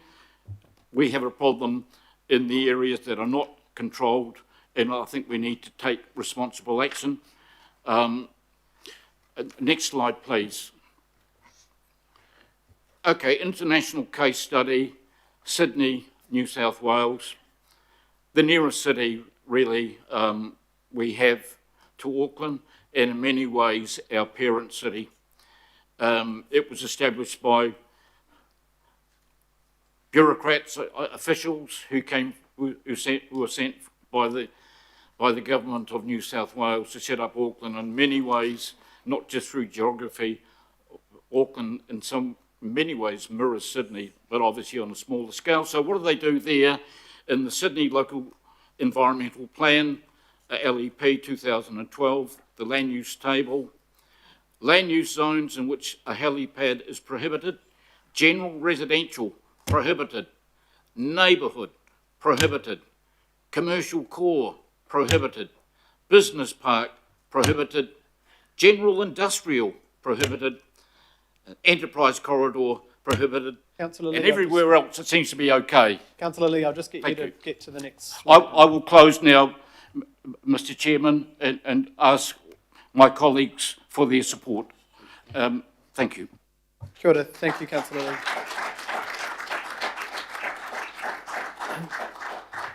Thank you very much, Councillor. First of all, we're going to have questions of clarification to you as the mover, and then we will move to staff advice if people want that on where we move to. So, Member Herne Bay, are you wanting to? Yes, you are. Councillor Lee. Kia ora. Mike, just a couple of questions. First one is about Ngāti Rehua and Ngai Tai and such. Over this particular motion or idea, has there been any engagement with locals, Māori? Yes. The seconder of the motion, Board Member Herne Bay, is a member of the Tangata Whenua of Auckland and the Inner Gulf Islands. In terms of Aotea, Ngāti Rehua have worked with the local board to fully support the local board aspirations to see helipads in residential areas or settlement areas prohibited. Thank you. Councillor Darby. Thank you. Thanks, Councillor Lee, for bringing this. The last time you brought this, you had the words residential zones, and at the time I was trying to say, well, that overlooked a lot of other residential activity, and you've covered that off now by using the word residential areas. The other point that I made is there are other sensitive areas, non-residential areas, where significant environmental effects can be created by the arrival and departure of helicopters. Can you just, you've addressed the first part of my previous concern by changing the word from zones to areas, so that picks up places people live which aren't zoned residential, e.g. metro centres, etc. But have you considered asking for this plan change to be broadened to, or have you considered broadening it by possibly changing the words today to review the rules supporting, I think I'm correct in this regard, the balance would be in the non-complying activity status, reviewing the rules that support the non-complying activity status in other sensitive areas. Like just trying to give room for the staff to initiate a plan change that goes beyond just the residential areas, because my concern is those are of concern as well. I think that's a very fair point, Councillor. You'll see that what we're trying to do is to align, to focus on residential areas where clearly there are obvious impacts in terms of people's well-being and also safety. So the effects are very significant in those intensified areas, and we support intensification. In terms of a broader aspect, currently in the unitary plan as we understand it, in rural areas for agricultural use, it's helicopters and helipads are permitted. And everyone understands that. For rescue and emergencies, it's okay. For private residential areas, which are not close, for private use, I should say, in rural areas, under the unitary plan, as we understand it, we'll put a little bit of question mark there, status quo ante, it's discretionary, as it was on Waiheke Island, and presumably Great Barrier, prior to the current district plan, and the discretionary items that needed to be considered under discretion is that page, and that page. So it's actually reasonably gives a reasonable cover, I think. But I think residential areas at this stage is the best way to go, given how difficult, you must know how difficult it has been to get it this far, and the resistance to the change. No one people don't like change, other people are demanding it, and most people are demanding it. It's a case, I guess, of let's not let the perfect be the enemy of the good. Great answer. Thanks, Councillor. Are there any other questions of Councillor Lee? Otherwise, we'll move to the staff. Cool, thank you. I'll just get staff members to come forward and you can speak to the memo and if there are questions of clarification on the notice of motion.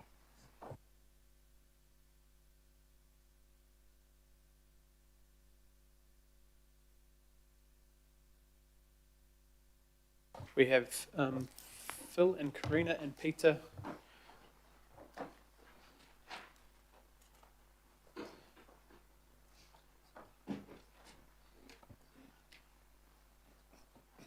Are there any? Yeah, so this can be based on the memo that we asked to be sent out for information, but also maybe on how the NOM would proceed, etc. Are there questions? I'm happy to ask one if there isn't one yet. The first of all, maybe it's to Phil, the likely cost of because obviously it's unbudgeted, but because it's across all residential zones, the cost of the process, and also if you could go a little bit into the likelihood, because of that previous advice that we got in the past on prohibited across such a blanket.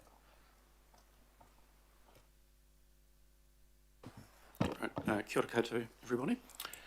Through the chair, so yes, just starting on the cost side of things. So if we were running a scenario of a prohibited activity status and we were focused on locations which would enable for the CAA regulations to be met, and so therefore focused on the coastal fringe locations from a residential point of view. I had our GIS staff do a little bit of work just to identify the number of owners and occupiers for doing the mail out on the basis of those parties being directly affected by the plan change. There's around about 150,000 properties which would fall into that category. Through some other work that we've been doing at the moment, we've been getting some quotes around the cost of doing mail-outs. And so we're looking at around about $400,000 for the mail-out component. Then, of course, there would be the other costs associated with the plan change, which come with the necessary experts that we need to have on board, the community engagement that we do, going through the commissioner process, and ultimately, if there are any appeals, ensuring that we cover those costs as well. So, in total, those costs could range somewhere between 1 and 1.5 million. Thank you. So 1 to 1.5 million. Could maybe you go through the advice again, because we did support Councillor Lee's, well, I did, move forward to investigate a prohibited plan change, and then all the advice that came back to us was that we would not have experts to defend our position, and the likelihood was the independent commissioners would decline, even though, is that still the position of the council? If we move forward, of course we can choose to move forward, but if we move forward, the belief is we still would have, we couldn't defend it?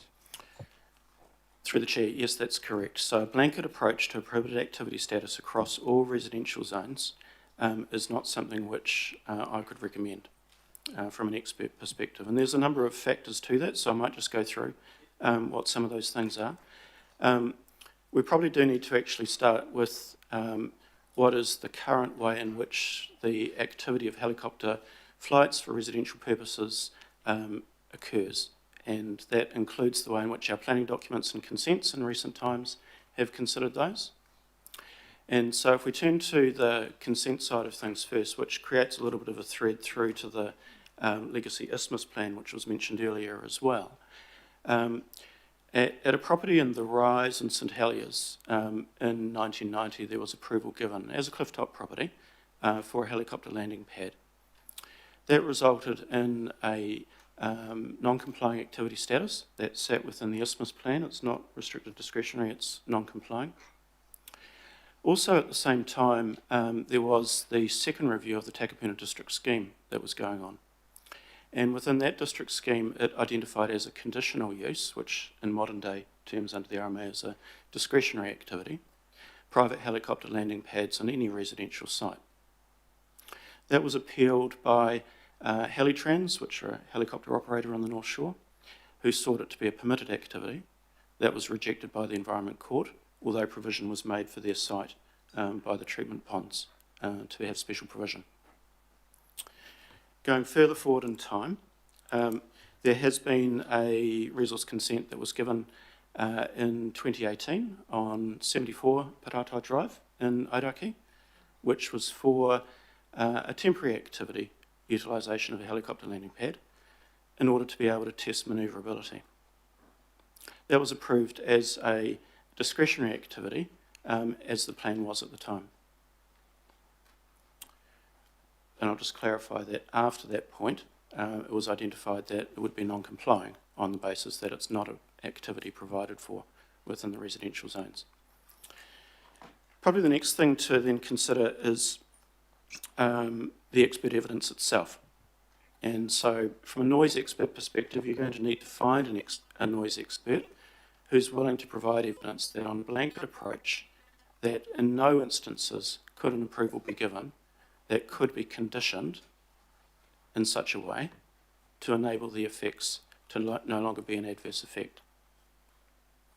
Many of the experts that work within the noise space on the RMA side of things that operate within the Auckland area have been involved in various resource consent applications. And so it could well be very difficult to try and find a noise expert who's prepared on a blanket basis to provide expert evidence to say that in no instance, on no residential property, would there be a situation of where, through conditions, those effects could be managed. Then it comes to finding a planner who's prepared to support this as well. And again, that could well be a difficult test to find. If we were to assume that those people were found, then we need to actually consider what other types of locations and contexts around Auckland for residentially zoned land could potentially have these things occur in such a way where the conditions could be managing the effects so that they are no longer adverse. And so I've done a little bit of work just looking around the coastal environment of the urban Auckland area, and as well as some of the locations where there have been applications for consent, and we've had those on Stanley Point, we've had them through Herne Bay. There are other sites around Auckland where the distances between dwellings is substantial. And so there are locations on Cape Horn Road in Hillsborough and in Clifton Road in Hillsborough, where we have properties that are respectively 257 and 140 metres from the next neighbouring property. And if we are to take a blanket approach to prohibited activity status, we need to be able to cross that bar of in no instance can there be any application that can be received. Because remember, with a prohibited activity, you're not allowed to make an application for a resource consent. So those would be factors that we'd need to consider as part of seeking a prohibited activity status on a blanket basis. And yes, there's been a number of cited other rules that sit within the unitary plan. And yes, the Coromandel Watchdog decision does remain the preeminent decision from the courts, setting out some of the clauses by which you can secure prohibited activity status. I've had a bit of a look through some of those clauses as well. And yes, potentially the closest one would be the cultural values aspect, where the nuclear power stations one is referenced. So in that category would be potentially the closest one. The precautionary approach, in this case, the locations are known, the effects are known. It's not a situation where the science is unknown. And many of the other clauses relate to things such as water takes and aquaculture, which are not appropriate in this one. Thank you. I'll go to other questioners. I've got a couple more, but they may be covered by others. Councillor, sorry. I might just add just a little bit more. Probably one of the other things to consider is in more modern times under the RMA, through other district plans in New Zealand, where has this been entertained? And we did do a bit of work into the Wellington City Council district plan that's just been made operative. And within that plan, it's actually a permitted activity across all residential zones for helicopter landing pads on the basis that the noise limits are met. And those noise limits are very similar to what we've got. If, however, they're not met, then it reverts to a discretionary activity. So I just wanted to add that in as another more recent example of the way in which the RMA has considered this. Thank you. Councillor Leone. Thank you very much. I just wanted to kind of go back to the plan change and again, what the implications would be if, for example, this notice of motion did go through. So, I mean, what we've heard about Minister Bishop and the review of RMA. So, I mean, what would the outcome be of the council and the implications of that if it was actually won today? Through the chair, we've only got a fact sheet from Minister Bishop to go off in answering that question. So we are yet to see any amendment paper introduced to the amendment bill that's going through to see what the exact wording is. But if I can answer you based on what the fact sheet says, it does list certain exceptions that can continue on and also a timing position of what can continue on. Everything else that's to continue on is through discretion of the minister, and there is no clarification given as to what the considerations should be by the minister in that decision.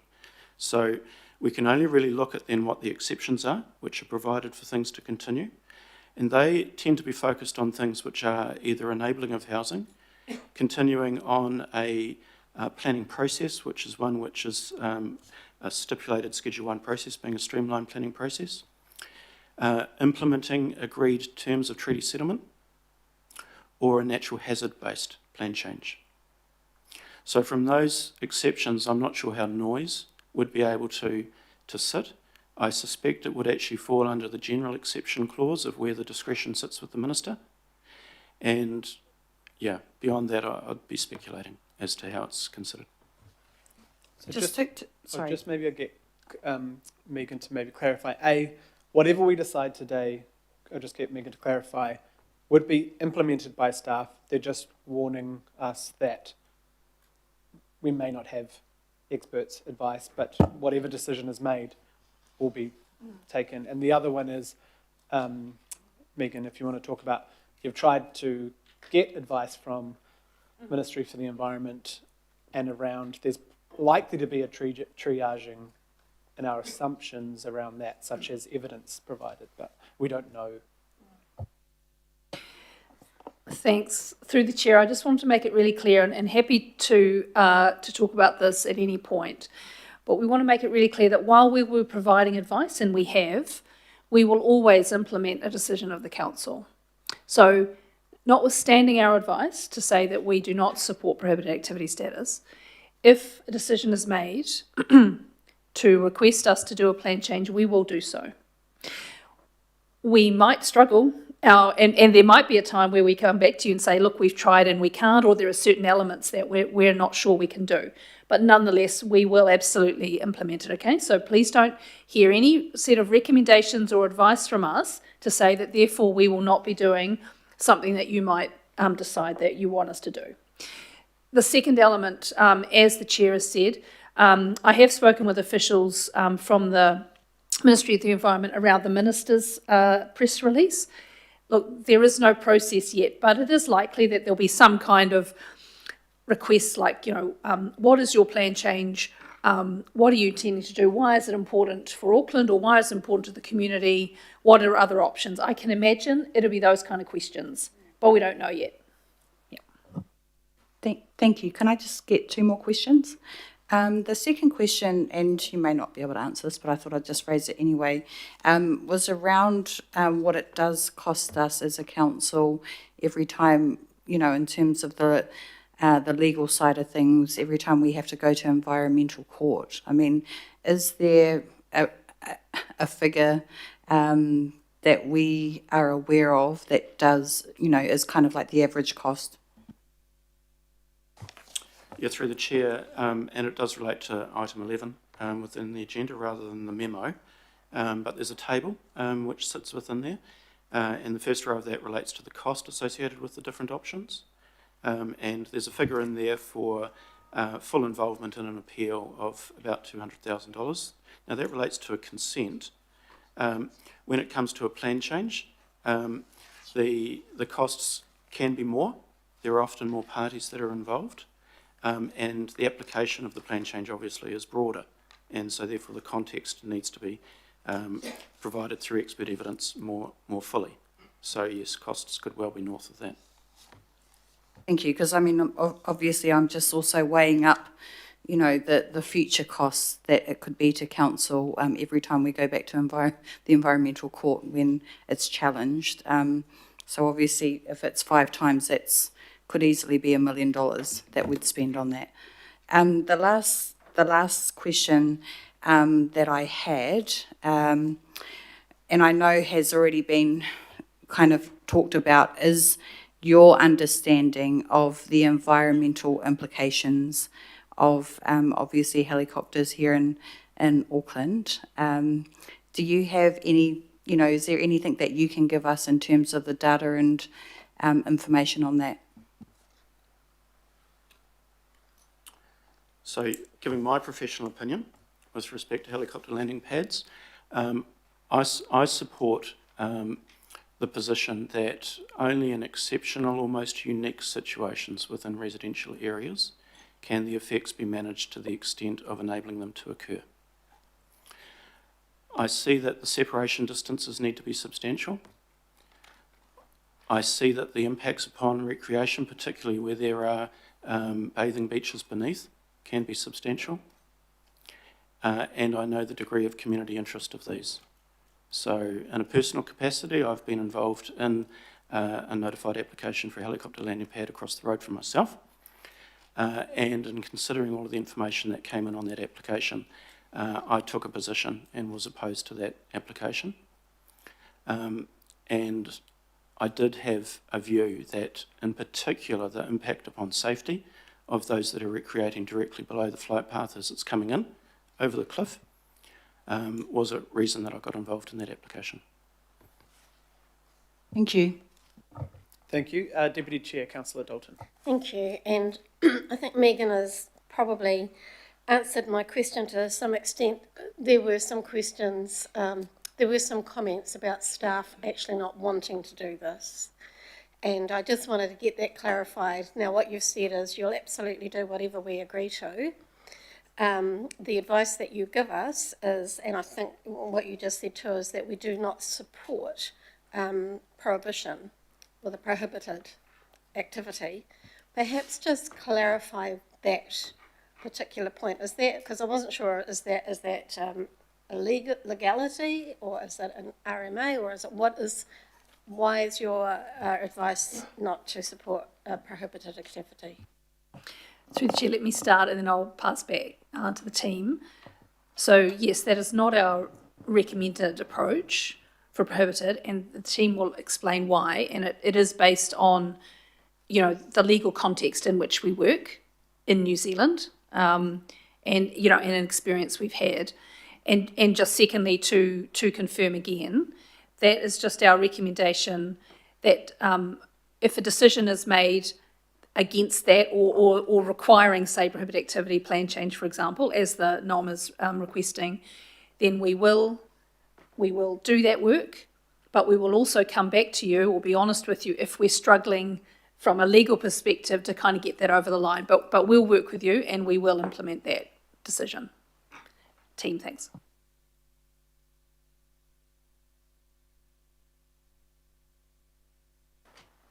Through the chair, just from a legal perspective, for prohibited activity status, we would have to establish with the support of experts that prohibited activity status is the most appropriate activity status. And our advice to you Sorry, I'm struggling to If you just want to pull the mic closer to you, Karina, sorry. Sorry. Through the chair, from a legal perspective, the council needs to prepare a Section 32 evaluation report in support of any plan change. In doing so, if we were to try and support prohibited activity status, we would need to be saying that prohibited activity status is the most appropriate activity status to give effect to the objectives and policies in our planning document. And our advice is that it is not the most appropriate activity status. And just to add to that, because in order to consider something prohibited, you would need to be saying that there would be under no circumstances anywhere at any time would you ever be able to consider that activity would be appropriate.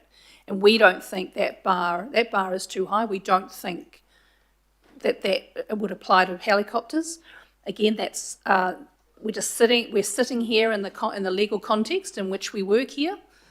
Hence, the next one below that is non-complying, and that's what we have in the plan. The Rawene decision is now questioning that and saying actually that's wrong. It's permitted. That's a slightly different situation which we deal with in the report and the memo. But that is why we're not recommending. It's not because we don't think there are effects to be considered with helicopters. There absolutely are. We are concerned we can't hit that bar, that really high bar that the law sets. And you can't hit that high bar because you need experts to be able to attest to those effects of being a prohibited activity. That's right. And the advantage of the experts' involvement, of course, is their ability to understand what may well be all of the measures that could be taken to condition a consent in such a way as to enable it to no longer have adverse effects. So it is a very high bar to cross. And remember, prohibited activity status is denying the ability of anybody to make an application. And so, therefore, the tests are very high. So non-complying allows consent to be considered. Non-complying is greater than noise in terms of looking at the effects, isn't it? So it's not just a noise issue. Yeah, and this is where we can probably clarify what the activity is and what the standards are. So we're talking about the activity itself of what can occur within any particular zone. And at the moment, Yes, the Commissioner's decision was that it was a permitted activity that was innately or inherently, I think was the word, associated with a residential use.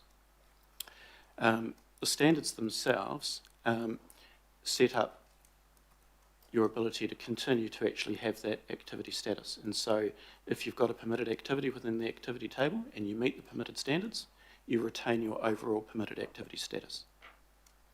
And so the focus of the conversation today is really around the activity table and the way in which it treats the activity of helicopter landing pads. The standards themselves, they remain set through New Zealand standards. Can I just add there, the situation is slightly different in the Hauraki Gulf Island with the Hauraki Gulf Islands plan, but in that, with a restricted discretionary activity status for helipads initially, it does specify a noise limit, and that noise limit reflects the New Zealand standard, and that's where our noise experts have said, for example, that standard, the New Zealand standard, it sort of sets a level at which you have acceptable levels of noise that aren't going to affect amenity or protection of public health and the environment. So that's where we have the issue. Well, where our experts say, as long as you're meeting that standard, then you're not having those effects on public health and so on in the environment. So it's a slightly different thing in that the standard is in the act. You have to meet that standard to be a restricted discretionary activity in the Hauraki Gulf Islands plan. Chair, are we sort of dabbling in item 11 at the same time, or just sticking to the norm at the moment? It is connected, so I'm happy if you have a question on that. I'm just trying to find the most effective way forward in terms of the practicalities of plan change goes in, it takes up to 2 years. We're saying perhaps, we can't reach the bar of prohibited. That's the advice.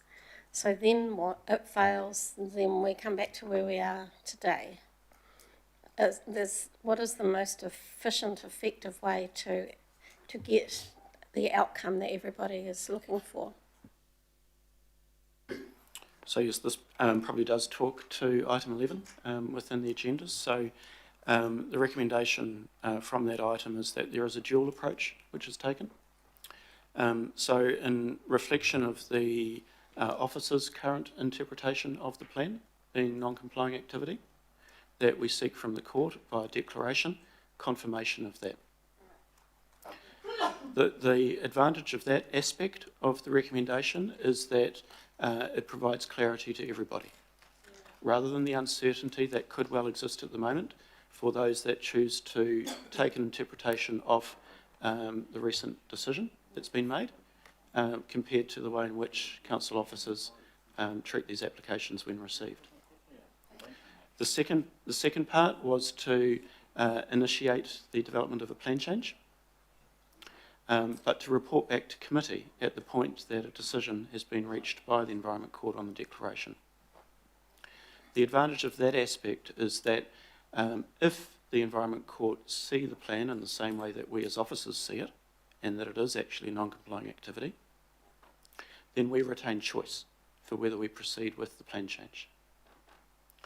If the Environment Court come back and see that, no, actually, it is actually a permitted activity, then there is no wastage of time which has occurred in the research that staff have been undertaking and the movement towards the notification of a plan change to set a different activity status could move more swiftly. Okay, that's really helpful. Thank you. Phil, my last question is just around, it's a little different, it's just a curiosity. Under Minister Bishop's advice, potentially could the current Hauraki Gulf's plan change be paused, or is it too far along now?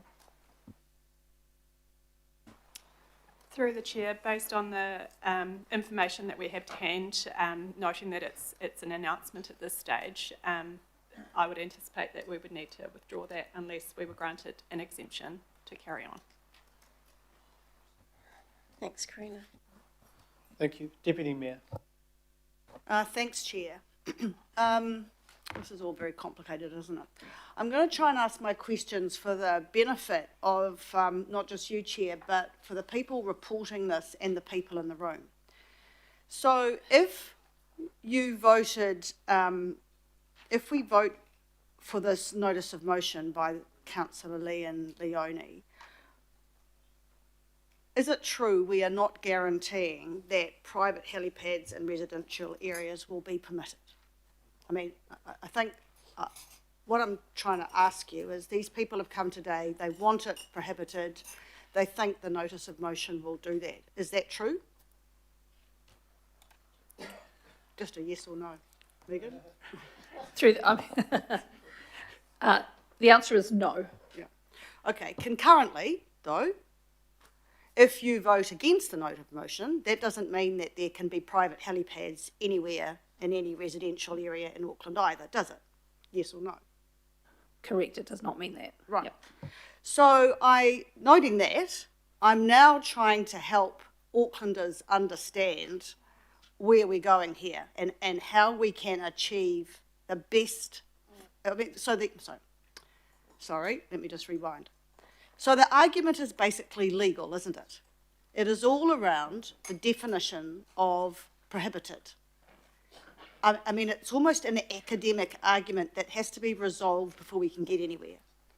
Is that correct? Because from where I see it, prohibited is things like explosives, mining and farming of stoats. You know, it's a pretty high bar, right?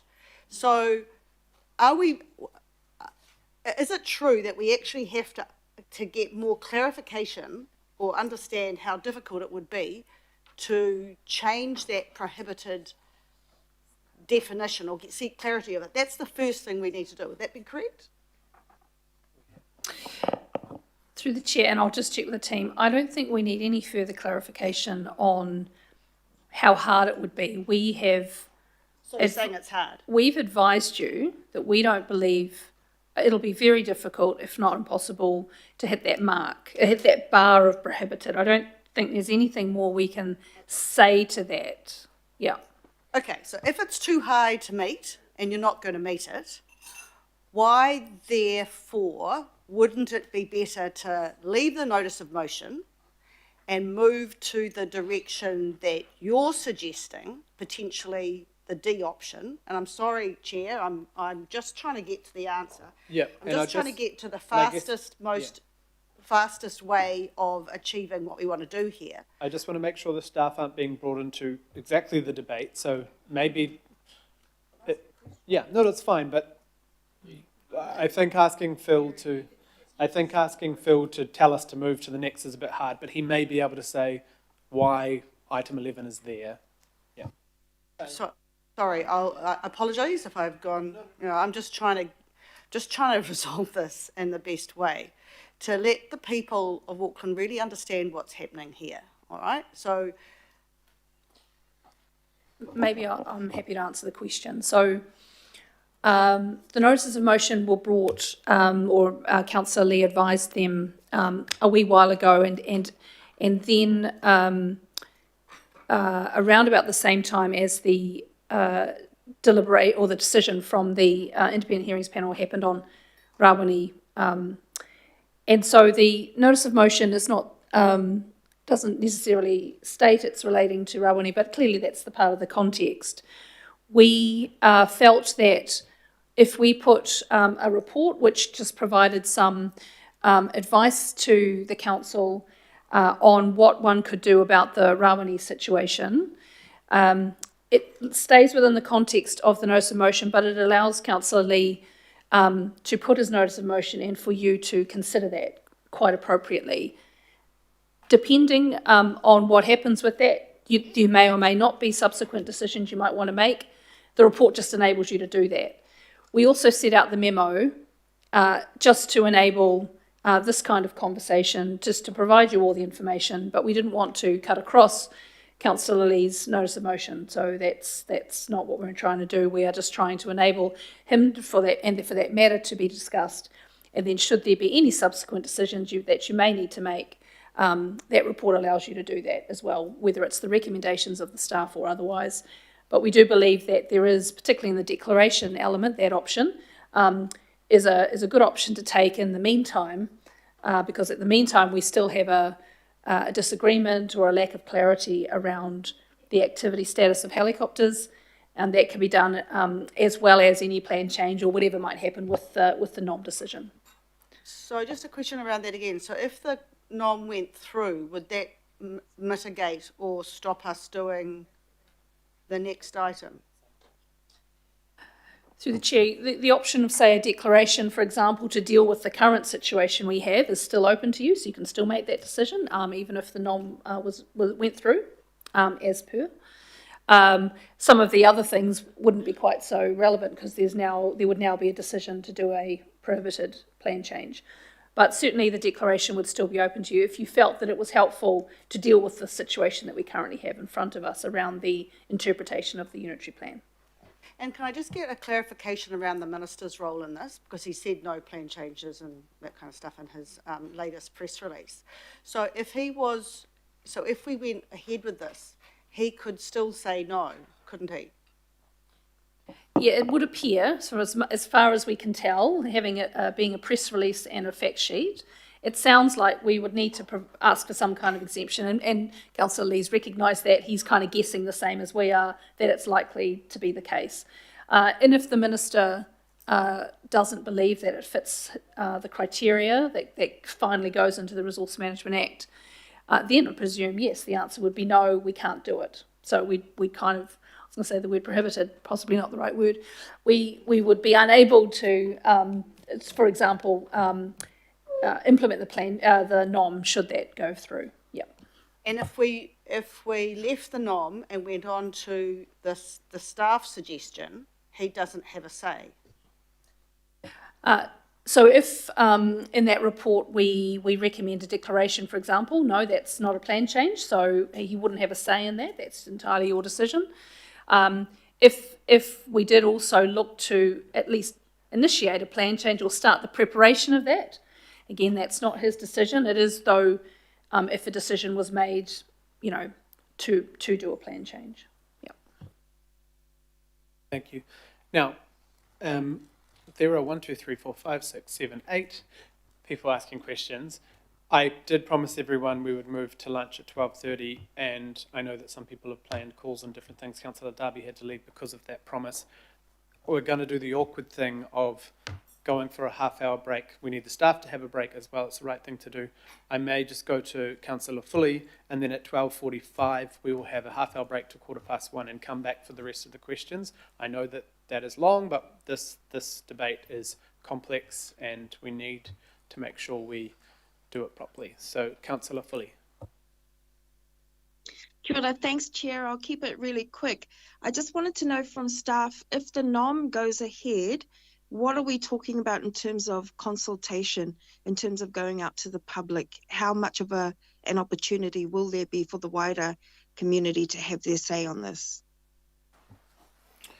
Through the Chair, the plan change would be following the normal process under Schedule 1, which requires under Clause 3 that we go through and do consultation, and through Clause 4A that we do our iwi consultation. There is choice for us around the extent to which we carry that out.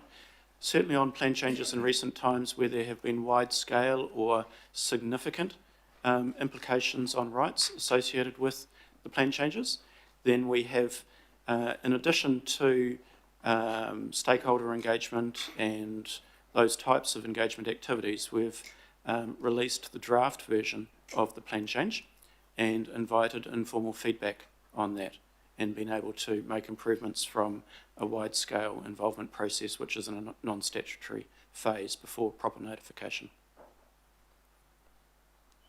Kia ora, thanks, Chair. Thank you for that.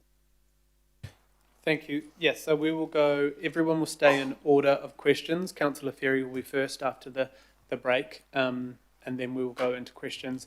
We will be, unfortunately, having to delay our mana whenua reps till after this debate.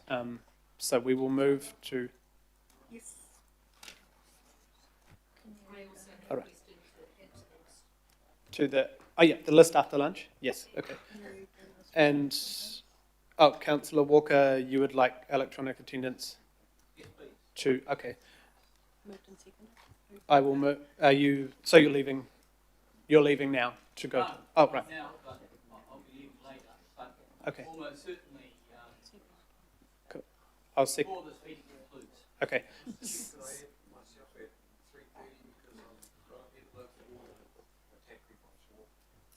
So that will be. If you're at the local board meeting, you probably can't be at this meeting. Okay. Okay, Councillor Turner will be added to the list as well. Councillor Walker will move and Councillor Turner second to add them to the online. All those in favour? Any opposed? No. Okay, we will adjourn for a half an hour break. We'll be back at 1:15 and we'll continue those questions. Sorry, Mr. Staff.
we'll go back to questions. We have Councillor Ferry online.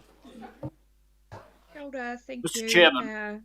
Sorry, hang on a second, Councillor Ferry. Mr. Chairman, Councillor please, Lee. could I make a point of clarification here as the mover of the motion we're discussing? Yes. Mr. Chairman, I'm concerned that the notice of motion is being conflated with the next item.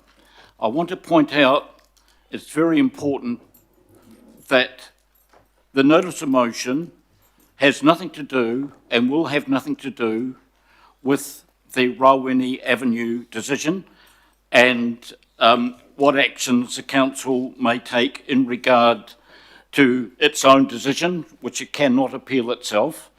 It's important that the notice of motion is discussed on its merits and that questions and the debate by question or subtle debate by question is avoided. This must relate to the notice of motion up on the board and nothing else. Thank you. Kia ora, Councillor. I did ask that very question, but as your letter to Phil Wilson is attached to the notice of motion and your request for the two notice of motions very clearly mentions the decision and the concerns around the permitted activity status that was taken as judgment, I guess, by the independent commissioners, that all of the issues can be questioned as it does relate to the information you provided while you put forward your notice of motion. Thank you. Councillor Ferry. Kia ora, thank you. And this is quite complex, and so I really appreciate the opportunity to ask questions of the staff to sort of clarify some of this. So I've got a few questions here. The first one I wanted to ask, I'm trying to put these in a sensible order. The first one I wanted to ask was a sort of a little bit of a, I guess, an RMA 101 question that I want to get clarified around the way that the RMA, the Resource Management Act, works for decision making for plan changes, plan modifications, resource consents, the way that it is set up at the legal framework in terms of weighting public input and expert testimony. And I think this is, you know, like I was particularly taken by the points made in the I think it was quite Sky Waiheke submission, and I did read their post around the democratic aspects of this process. And so wanting to understand progressing something through the RMA, what is the role of the public input aspect of that as opposed to the expert testimony? So if staff could sort of speak to that more broadly, and obviously that relates to this because one of the things we've had staff bring up is the evidence base that we need for a plan change for prohibition, and they're concerned that we would not reach that evidence base. So how does public wish for prohibition play into that equation and the way that that works its way out? That's something I find quite key to this whole issue. Okay, through the chair, I might have a go at this, and then if need be, I'll call Karina to give me a hand as well. So if we just walk our way through the progression phases first, and then we'll talk through the post-notification phase. So just turning to the preparation phase, staff need to firstly understand the planning issue, so there could well be research which is required. That research could entail a consideration of information from how the current approach is performing, looking at existing consents, looking at existing changes within amenity levels, understanding what the existing noise environment is, understanding from those that experience the planning issue, understanding perspectives that might come from iwi, building all of that information together, and that is information that is coming through. Then we go through the Section 32 preparation phase of considering what the options might be to address the planning issue and putting forward what we consider to be the most appropriate approach. When you're going through that phase, you're starting to pull together the more definitive information, and you're starting to pull together the expert evidence information to support the most appropriate approach. So you're narrowing as you're going through time and strengthening the quality of that information. When you get to the notification phase and you're out for submissions, you're getting a range of submissions that are coming in. You're getting submissions from lay members of the public, you're getting submissions from particular stakeholder groups, you're getting submissions from iwi, and you're getting submissions which have attached to them expert evidence which has been put forward from those that have been hired in support of the submitter. The 42A report, which is the planner's recommendation report, to consider what was proposed and then consider all of the learnings that have come from all of the submissions that have come in. That phase in turn is often supported by further research which is undertaken, and in many cases the commissioning of further expert evidence to consider that information that's come in. That then results in recommendations for how provisions might change at hearing through evidence which is given. Often there's an opportunity for rebuttal evidence to be given by others and for further learnings to come from that, and in many cases experts who are involved in the process to refine, sometimes to come together through expert conferencing. The way in which the commissioners then actually consider the information in front of them. They're looking at what is the expert evidence, and they're looking at evidence. How do they arrive at what is expert evidence? That comes down to a couple of factors. One is going to be qualifications, and the other is going to be experience in dealing with the particular planning issue. There is not a law or a rule or a guide or anything which stipulates exactly when something becomes expert evidence. That's what the commissioners consider from the information that's coming to them. It is really important to say that the final decisions from the commissioners come from all of the information that they receive, regardless of whether it is lay submitters' information of just photographs that have been put in or records that they've kept, or whether it is those that are experts with their noise monitoring equipment that have been calibrated and meet the exact requirements, etc. So I hope that sort of traverses through time the way in which the information / evidence / expert evidence is considered. Yeah, thanks. I think that is helpful. I have a follow on from there around. So one of the emails I received was from the cartoonist Chris Lane, and he did an interesting comparison between roosters not being allowed in the urban environment, which I believe is under our animal management rules, is not necessarily an RMA thing, and helicopters. And that sort of got me thinking about, you know, if we had a scenario where we said, where we had, you know, 90% of the public through rigorous, you know, I don't know, surveying, polling, we held a referendum, whatever, who said we don't want any more houses that are painted blue, but we couldn't meet the evidence threshold for prohibition from houses that were painted blue. Could we progress that through an RMA process? Through the chair. And blue's my favourite colour, by the way. It's not a political statement on the colour blue. As it turns out, for landscape reasons, colours of houses is actually something that, from an RMA point of view, does get considered. Yes, there is, as part of preparing those types of plan changes, the need to understand the community perspectives on those colours, and also, in that type of case, what the experts have to say, and in that case it would probably be landscape architects that would give a view on that sort of thing. And then it's a consideration of, well, what is the right type of approach to introduce into the regulatory document through the plan change?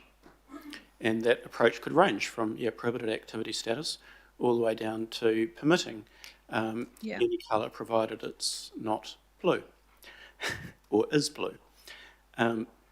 So you have to determine the activity status with an eye to your understanding of how it can be managed, what the different mitigations are that people could take.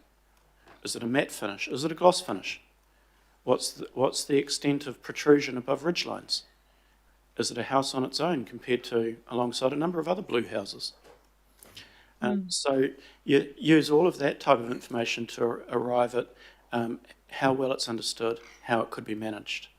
Can we restrict what we consider to be relevant as part of decisions on these types of applications that can come forward? And you might reach a conclusion that, yes, we do understand this well enough. It is in a situation, though, that in some situations we may wish to decline an application and ask that they don't choose that colour. So you might land it as a restricted discretionary activity. But as we mentioned earlier, if you were to form a conclusion that it should be a prohibited activity, then you must also have found, as most appropriate, that in no situations could anybody have their house painted blue. So the house is all a long way away from another house and not seen by very many people. It's a very pale shade of blue. It's a matte finish, not a gloss finish. So you've got to go through all of those types of permutations to arrive at that conclusion that it should be prohibited, and in no instance of any way, shape or form can anybody make an application. And so for colours of houses, I don't say an absolute, but I would be surprised if there are prohibited activity statuses associated with particular colours. They're probably looking at as tone differences or a colour spectral approach, which is perhaps the opposite of what the tussock background might be, or something like that. So my point wasn't really about whether we could do it for prohibited. It was more about if a large portion of the public said they wanted to prohibit it,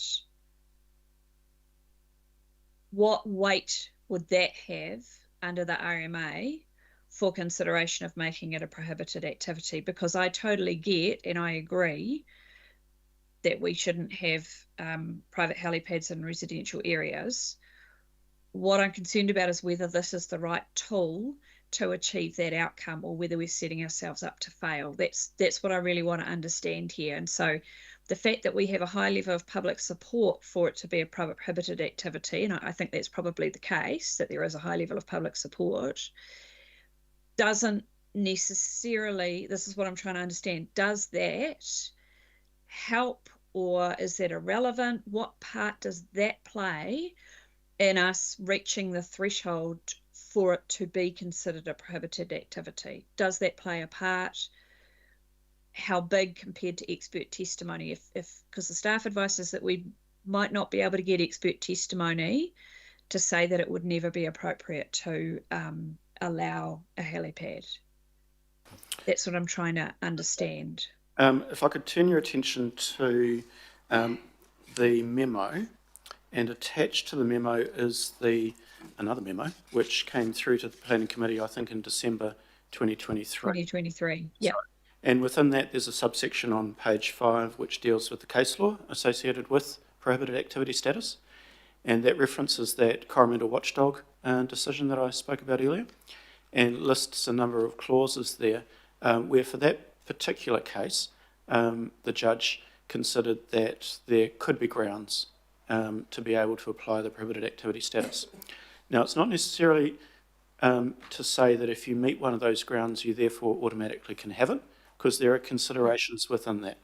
And so the examples that have been given there are not necessarily all of the examples. But I'll go on. So there is one clause there which is where it is necessary to allow an expression of social or cultural outcomes or expectations.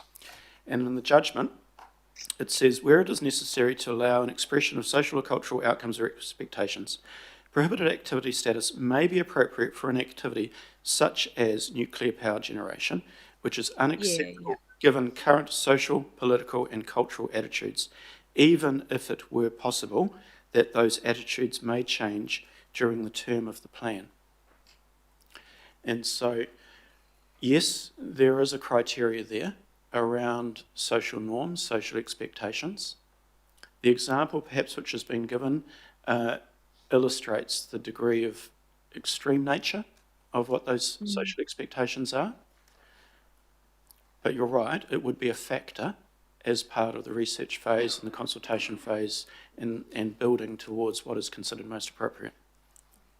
But is it fair to say, sorry, Chair, I know I'm being a bit long-winded and I do have some other questions that are different. Is it fair to say, though, that it would be unlikely that that reason around social expectations could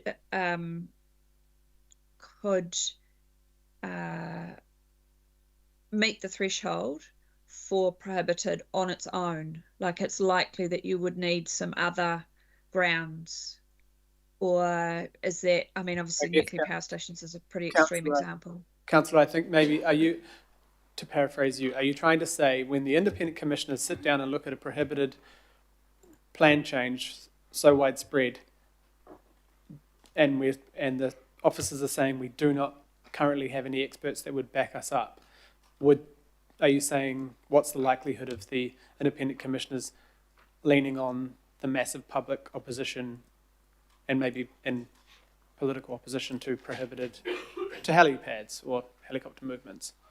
Is that too hard? Yeah, I guess so. I guess I'm trying to tease out here, if we can't find expert evidence, or the expert evidence is, potentially knocked out by other experts, because that's how that process works, how much weight would support for prohibition have? I'm just trying to manage some expectations a little bit and understand that, because my understanding of the RMA is that it's not really a democratic process in that way, but I'm wanting to understand that from staff who have dealt with it a lot more than I have.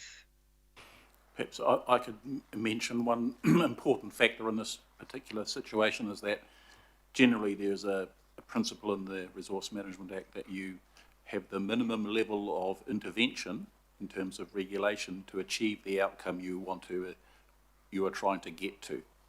And so while you might have some, a section of the community saying this is important to us, if you can achieve what their concerns are via a lesser amount of intervention or regulation, then that's generally what you're trying to achieve. And so you start off that process when you do your Section 32 analysis. That's what you have to go through that process. You're, as I say, you're always trying to achieve the minimum amount of regulation to achieve your outcome. So okay, that's helpful. Thank you. So that helps with my next question, which is around if we do, and I guess what I've been hearing particularly from Megan's comments is that if this passes today, then actually there's more work to do, and also what Phil's outlined in terms of various reports and stuff like that. This is likely to need to come back to us to progress further and to be nuanced. So what I'm wanting to understand is it possible through this process to put in or to initiate work on a plan change for prohibition, but with a fallback position of non-complying if prohibition can't succeed for the reasons that we've already discussed? Because I don't want to see a situation where we put all our eggs in a basket that can't succeed, and then we end up with nothing, when we could potentially split our eggs across two baskets, or have another basket that the first basket is sitting within, or something, in case it fails. Is it possible to take that kind of approach with these processes? Or does it have to be prohibited or non-complying? Phil and Karina just discussing who's answering that one.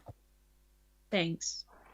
Yeah, through the chair, I think the important thing is what are the milestone steps in reporting back to committee to consider what the research has found and what is considered to be most appropriate to proceed.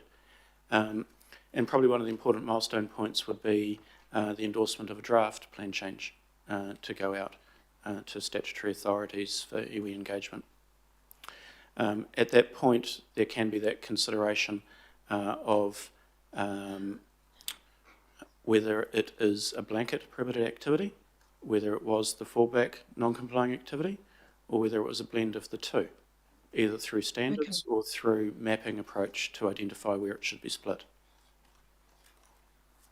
That's really helpful. And so that would be a point at which, for example, and Alex Bonham from Waitemata has asked me to raise this, might, for example, look at, rather than the, I think it was 250 metres we've been talking about, might look at 100 metres, for example. Would that be the kind of part of the process where we could capture that?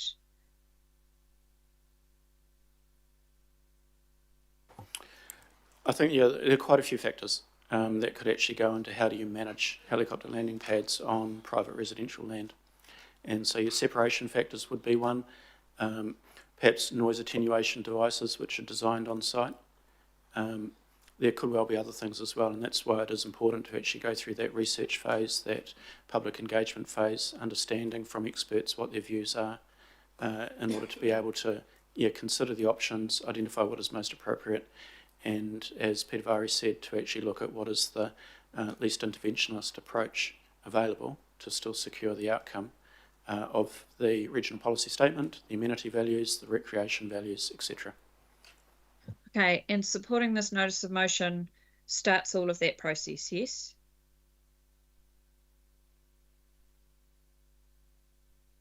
The wording is kind of different in this one, where it says initiate a plan change rather than prepare a plan change, so that's an issue. Yeah, normally there have been recommendations such as for natural hazards, which was around request staff investigate the preparation of a plan change to strengthen the unitary plan's management of natural hazards. That's the type of resolution that I've seen where the flexibility is still there to actually find what is most appropriate. Thank you. Okay. I have two other questions, Chair. Sorry about this. I've been reading a lot of stuff and trying to get my head around it. So the other thing I want to understand here is the relationship between, so we have two notices of motion and then we have the item 11 resolutions. The notice of motion for Hauraki and Gulf Islands, and I'm sorry, I know but I want to talk about all this, how it all fits together. Does that impact, would that impact on the plan modification that's already underway? I know we had a question before about whether the minister potentially, in terms of his comments around no more plan changes, could withdraw it at this point. But this is a different question. This is what impact the second NOM would have on that process that's already underway. Partially it would depend on timing. The current plan modification is recognising that it's a restricted discretionary activity to have helipads, and so it's changing the assessment criteria and the standards to make sure that the NZCPS and elements of that are considered when an application comes in. So it's attempting to change, but not change the status, but change the way a helipad is assessed. The notice of motion would mean that would change, and it's a matter of timing, I suppose, is the short answer. But we would need to withdraw it because you couldn't have the two things running together. And the second element is that if the Minister Bishop's proposal goes ahead, then it's more than likely that we would have to withdraw that. Okay, thank you. And then, so finally, how all these resolutions potentially can work together, because I think, and I think the Chair's said it, I think there's general agreement we want to make it a lot harder, if not impossible, to put private helipads in residential areas. It's just about how we get there. So if this passes and the resolutions on item 11 pass, are they in conflict? And how will staff respond to that? Because my reading of it is they're not, but I want to check that.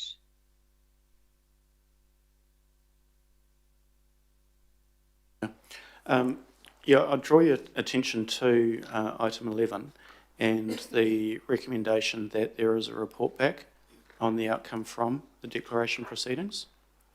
I think there is a decision point about whether to proceed from that point onwards. It could well be that we are successful with a declaration if it was filed and that it is found to be non-complying activity, and that may change the approach to moving forward, whether it is a plan change that strengthens that non-complying approach or a plan change that looks to strengthen that further through having a prohibited activity status. There's a decision point, I suppose, is what I'm saying, for whether or not there are any modifications made to previous resolutions. Okay, so if we vote through this one and option D in 11, it's, you know, staff will start to work on... Mr. Chairman, why are we talking about item 11? We're meant to be talking about the notice of motion. This is going on for over an hour. It's ridiculous. Yes, Councillor Lee, and there are questions to be had on this, how it relates to the others, and because the letter to the CEO, where you put in both your notice of motions, mentioned the issues we have, they're all related. So we are talking about a pretty big decision here, so we just need to make sure we get it right, because, and that's what I assume committee members are doing. But I will go on to Councillor Bartley now. We've got a number of others. Thanks, Chair. Thank you, Chair. I want to ask questions on the NOM, in particular around prohibited activity. And so my understanding is it should be used only when the activity in question should not be contemplated in the relevant place under any circumstance. That's my understanding. And the example given, I read, was nuclear power generation. But it is an activity that can happen, right? Like if you had a helipad in a residential area that was, say, on a cliffside with, and you're that rich that you have no neighbours, it would be something that could be permitted or allowed. Through the Chair, earlier on I was giving examples of where I believed that there were sites that could be able to have helipads and have the effects of that managed through conditions to the point that it's no longer an adverse effect. And I raised that on the basis that if there was a blanket approach to the application of prohibited activity status, the bar which would have to be crossed is that in no cases could anybody make an application for a resource consent. And if it was found that there were some locations of where it could be managed, then that would be making it difficult to achieve the outcome of the plan change. Okay, so how realistic is it that this NOM will achieve what it's trying to achieve to get this outcome for what the public are raising?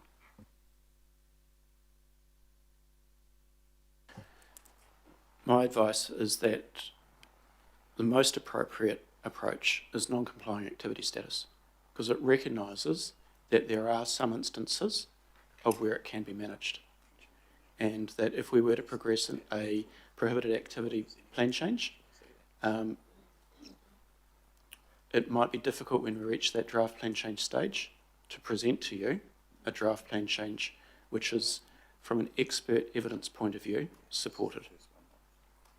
Okay, and how much again would it cost if this was to happen, if we went down this avenue? What are the costs? I think I mentioned earlier that if it was to be able to be supported through expert evidence, and it was to make it through to notification, and it was to then go through hearings, that to get to the end of that hearing stage itself, probably in the order of about $1 million, to then be able to go through and the appeals after that, potentially up to about 1.5 million. Okay, so is it fair to say it's a $1.5 million risk for something that we already know what will likely not win? Yes, it is a risk. Thank you. Thank you, Councillor Bartley. Councillor Walker. I've just got a few very quick fire questions, Mr. Chair. So you mentioned those properties in, was it Cape? Sure. They're residential properties, that's correct. So is it anticipated under the unitary plan that you could have subdivision there and you could have a high level of density? That's right. I think those particular sites were single house zone, and so yeah, on the basis that they were over 1,200 square metres, and from recollection they were, yes, they could be subdivided. Okay. And prohibited activities, I'm assuming, anticipate the zoning allowance of an area of land? And this is where the research and the work would need to be done to identify what are the parameters within which the prohibited activity status could be considered most appropriate. And as I said, that could potentially be through a mapping approach or through standards. And the other question I've got just goes around experts. I'd be correct in stating that experts could be drawn from anywhere in New Zealand and conceivably overseas as well. So how large is the pool of international experts on helipads? Quite significant, I would imagine? I think you'd be looking at noise experts per se, Okay. who have worked within a planning regime. But there's plenty of them out there. Okay, that's great. The other question I've got just goes to how a prohibited activity works when there are locations that are available that are suitable for an activity. So, for example, you might not be able to have roosters in a particular location, but there are locations where you can have roosters. And obviously the unity plan directs people to that location. Does that concept apply here, where the public at large may not want to have helipads all over the place? Goodness me, how many helipads could we end up with? I don't know. I'm assuming a very, very, very, very, very large number, in which case, why wouldn't you have a status to prohibit them and direct them to particular locations when those locations are in proximity and available? And that was my last answer. So if there was to be work done on a plan change which was looking at the opportunity to utilise either or both of non-complying and prohibited activity status, is that it might well be done in such a way to make very clear the locations where there should be no applications received at all, and the locations where, on the basis that all of those effects could be managed, then an application could be received. Now, non-complying activity status, of course, will need to be supported by very clear objectives and policies about the way in which it could be allowed to occur. So what follows then in respect of a prohibited activity is it may well have a significant amount of merit in the instance of helipads. Otherwise they could be everywhere, could they not? All around the coastline, in many locations.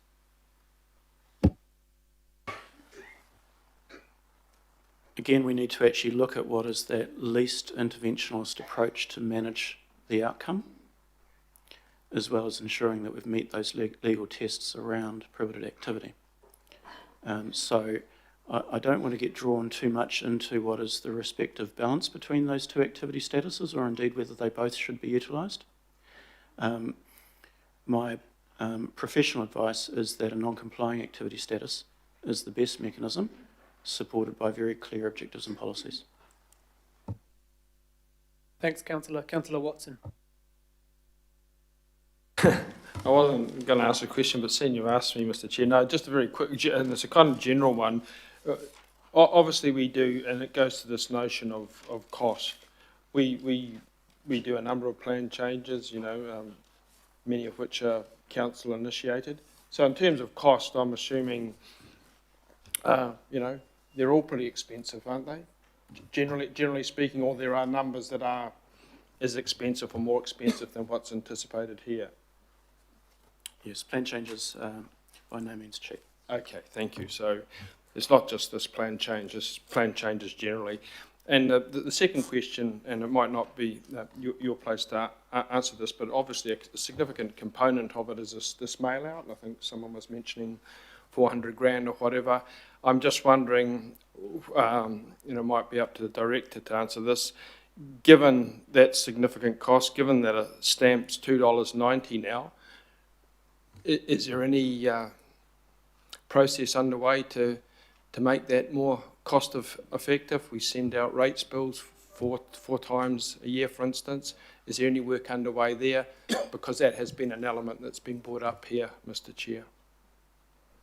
Through the chair, look, a really good question. We've been talking about this for years back at government, saying, this requirement to physically serve letters on any particular adversely affected people. Sometimes that's just a few people around a site.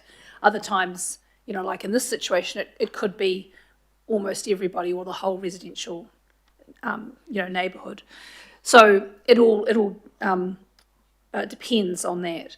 But look, we've talked to government. We do think there might well be a change coming in the new kind of resource management bills, but we don't think anything will change for this particular, if this goes through. In terms of, say, combining it with other mail outlets, we do try and do that, but that all becomes a matter of timing. So we will look at that kind of thing if this goes through. Yeah. Well, that's good, because a big chunk of cost could be removed. Thanks. Thank you, Councillor. Councillor Williamson. Yeah, I'm in desperate need of help. I can't come to a conclusion every time I read Mike's notice of motion.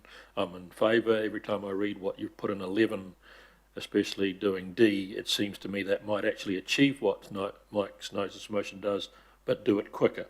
So can I get, and a lot more safe in terms of the outcome. So if you're a poor, simple soul like me who only wants to do one thing, and that's make it quite a lot harder for people to get the right to have a helipad in a residential area, but not exclude anyone, because we've got one out in Mellons Bay up on a cliff top, which is on a 4-acre site in amongst houses. Now, 4 acres is a big piece of land. It's cliff top on the outside, and he comes and goes from the ocean. Neighbours have said they don't even know when he's coming and going. And I'd hate to have a blanket ban on a site like that. But I too would not like to have a helicopter permitted beside my bloody house at night landing. So I want to know from officials this. Is it better we go down the route you're advocating in D, in 11, because I've read it so many times and I'm confused. Maybe I've got a small brain. Or would we achieve the goal of trying to reduce the number of helipads in private sections in Auckland? Would we do it quicker if we vote for the notice of motion, quicker if we vote for 11, or can both stand together? So if we turn to item 11, and I do understand that this is not item 11, we've got D, which is seeking that we initiate the declaration proceedings. The importance of that, as I mentioned earlier, is to remove that uncertainty in the community about what their rights are, given that we have a staff interpretation as non-complying, but we have a recent commissioner decision on behalf of council that it's permitted. The importance of that is that it can be lodged very quickly. It also sends a very clear signal around the way in which we actually treat these applications. Hopefully addresses what's called a gold rush effect of people who see that there is an opportunity to get in and obtain consents as permitted activities. And enables for the court to actually provide clarity for us against the other part of D, which was the preparation of a plan change. So that there is a learning as we're in preparing that plan change from the court proceedings. Now, when it comes to the Can I just say that I've currently got a big list of things and ticks and crosses in both columns. Yep. And they both add up to a similar number at the bottom, and that's why it's a dreadful position to lie in. I'm seeking from you, just take the simple soul like me, if I was trying to achieve as quickly as possible and as cheaply without courts costing millions over the years, an outcome of restricting quite substantially the number of times people can get a permit to fly into a private residence, but not ban outright at all, I need to know from you guys, would it be better to follow 11 Or would we be better to do Mike's nom, or you're better to do both? My recommendation is to go with 11 on the basis that it keeps the current approach that we see the unitary plan applies. And so all of the provisions that are within the unitary plan continue to perform as we see that they should. And therefore we're not needing to actually change tack a lot in terms of preparing something which is substantially different, because remember, a prohibited activity status, the preparation phase is onerous, in order to secure that most appropriate outcome of prohibited activity status, knowing, of course, that the least interventionist approach is the principle to follow. Whereas item 11 has immediacy with respect to the declaration to the court. It's got consistency in the way in which the unitary plan continues to be administered, and it provides options as well, should the outcome of the court process not go as we see the plan is interpreted at the moment. Can you just tick the last little box for me then, which is going to have the most money have to be spent on it by everybody, by both council and lawyers and the protagonist? Item 11 provides an opportunity to spend the least money. Okay, thank you. $200,000 was in the table. Thank you. You don't have a question now, Councillor Turner, just a comment. Okay, Councillor Filipina, and then Chris. Councillor Darby. Kia ora koutou, and apologies for not being there, Chair. Also, kia ora koutou to our staff. I'm going to ask a question on 11, knowing that we are discussing the notice of motion. My pātai on the 11 is in regards to the comment from around the Rawene address. Now, do you know if there's any appeal, Phil, that has happened from the neighbours in regards to that? Can you answer that question first? Yes, an appeal was received. Can you also then, for me, wouldn't it be better at this stage anyway, of either being part of that appeal or assist in regards to that prior to doing a plan change or start the process for one? Council's the what's called the respondent. So Yeah. on the basis that the appeal's been received, there isn't a choice to be made. We have standing through that process with the court. So as a result, it could be better to be part of and with the appeals that have been received at this stage. There are potentially two courses with respect to the court. One is to, as the respondent, be involved in the appeal and the appeal only, and seek through that appeal process that there is, not sure what the correct term is, but an interim decision which is made with respect to the activity status itself.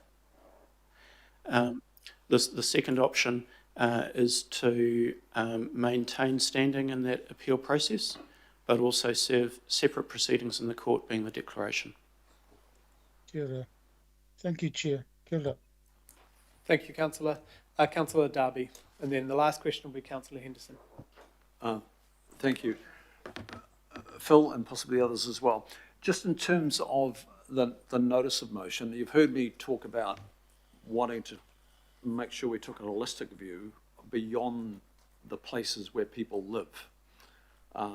At the moment, it's now changed to residential areas.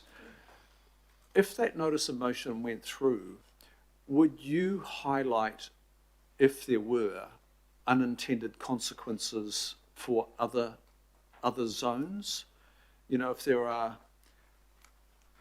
are things that you identify through working up a plan change with a prohibited activity status, and that creates unintended consequences on other zones, do you feel like you've got the freedom to address those in a more holistic plan change, or does it need to be more prescriptive in the wording here today?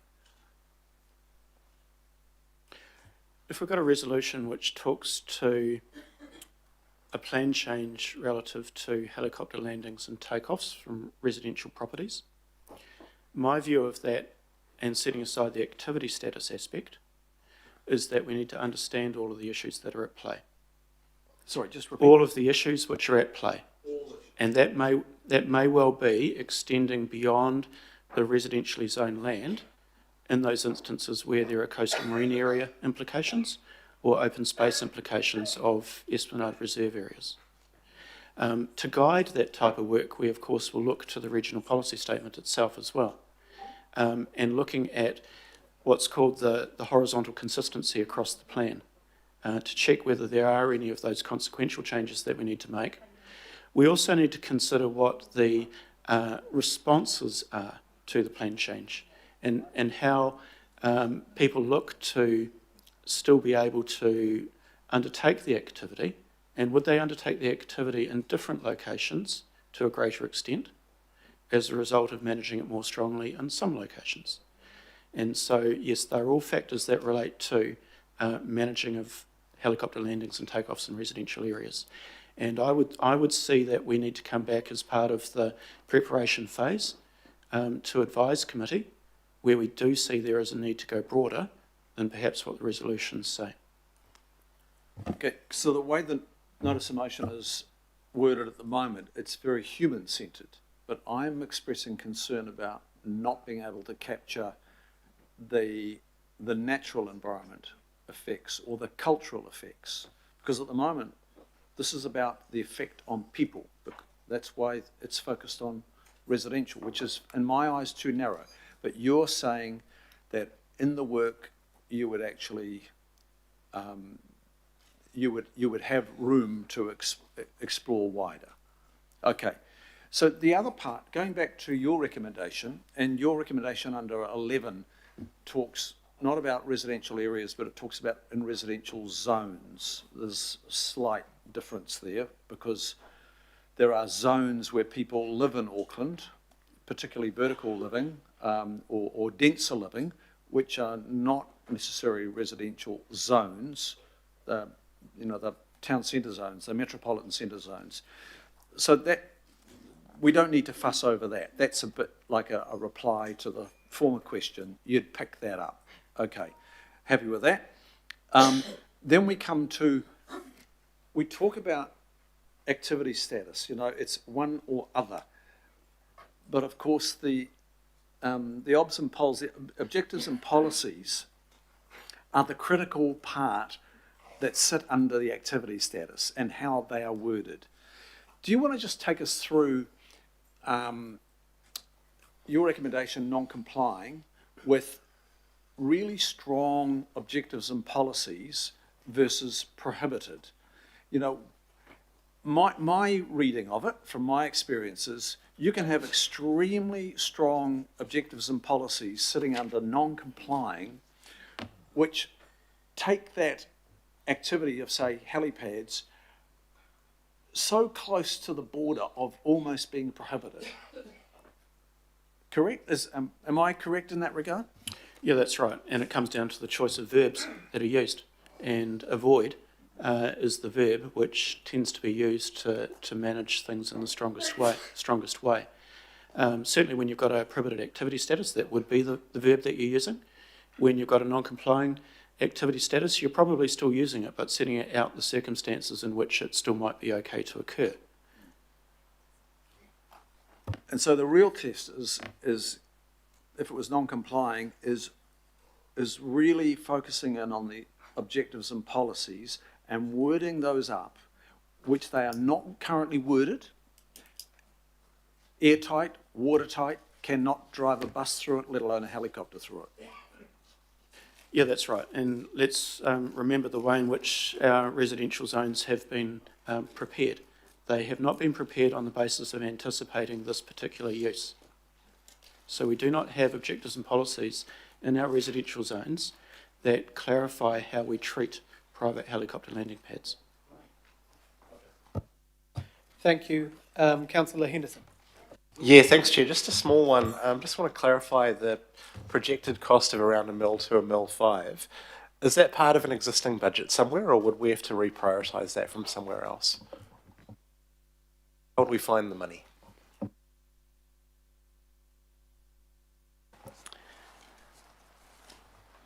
There are existing budgets that we've got, which we use for our council-initiated plan changes.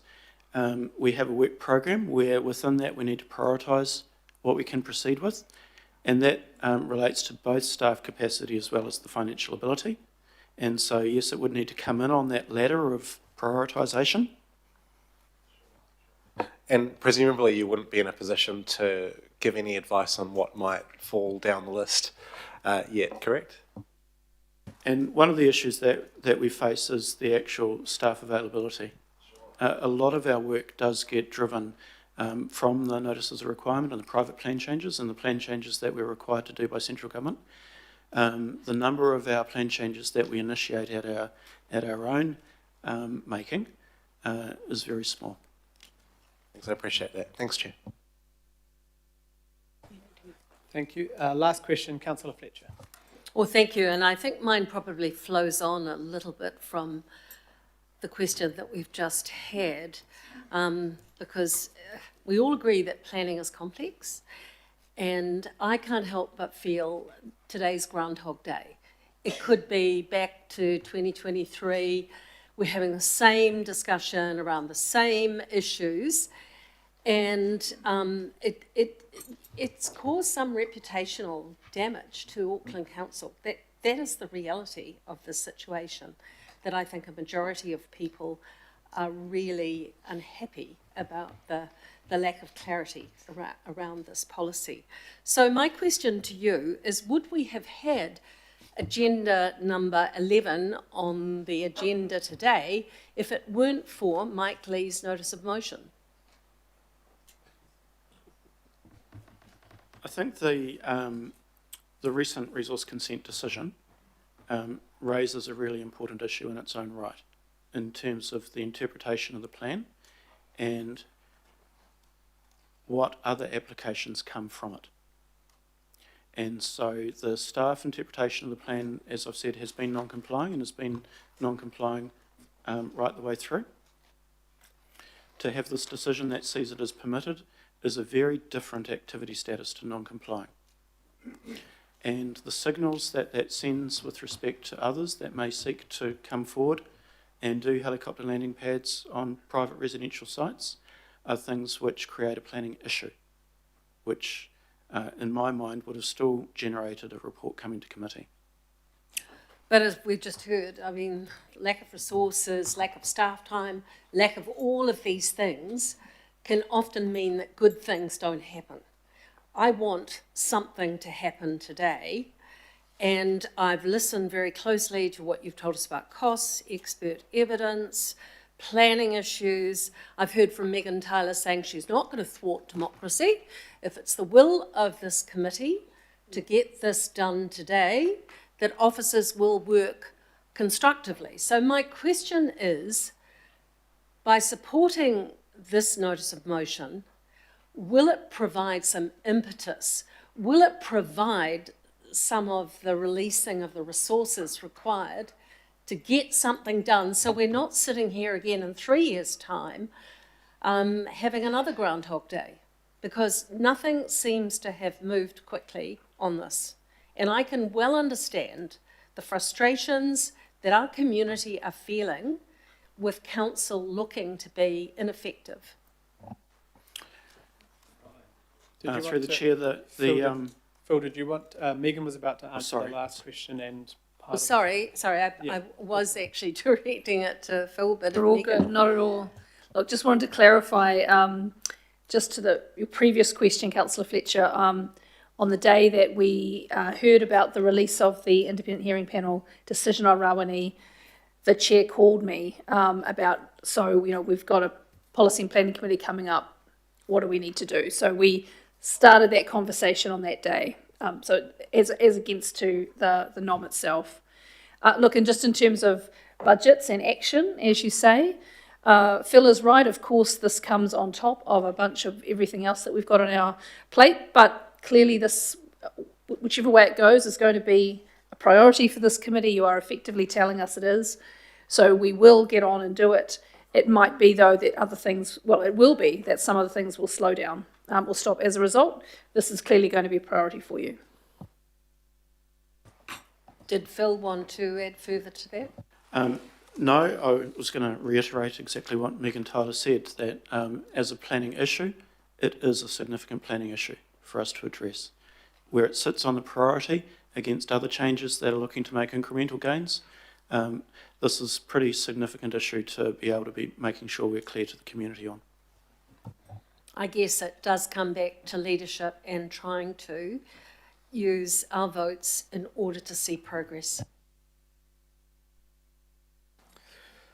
Thank you, Councillor Fletcher. Now, we've exhausted questions, and based on everything going around and around and wanting to get an outcome, and also now speaking on item 11, I do have an amendment that I will put around the room for everyone to look at and have a break. We'll put it up on the... yes, and Councillor Dalton is seconding, and we can discuss it. I'll sit down and talk to Mike about it. No, once the motion is on the table, I've asked legal about this and everything, so I will read out what it says and then we can have a break to discuss it. Basically what it says, and I won't speak to it right away, but we will look to it, is that, do you want to put it up on the screen? Sorry.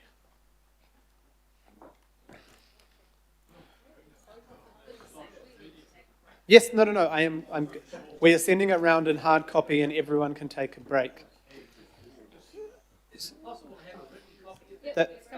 The two things I've said is we'll all have a hard copy, and so this will be my speaking turn when I get to it, but it's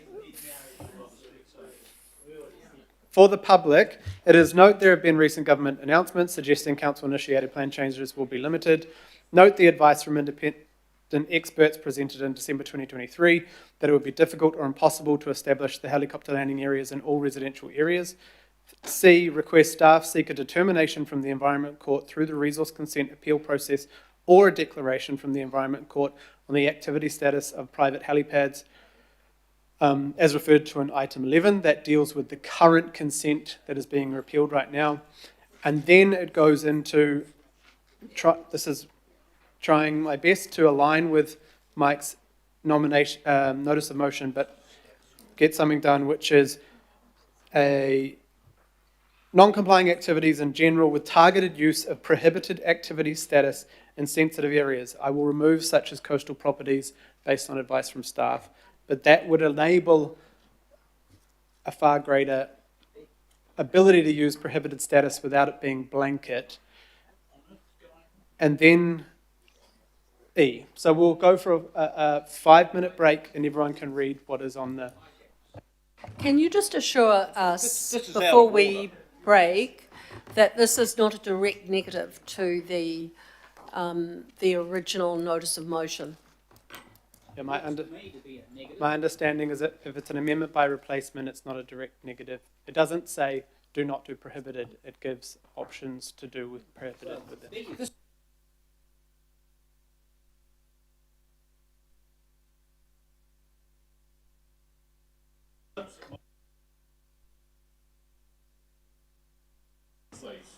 We can have a 5-minute break and discuss it. Otherwise, it's only been prepared during the meeting. I've adjourned the meeting. Thank you.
So I'll just speak to the amendment. So this is an amendment by replacement.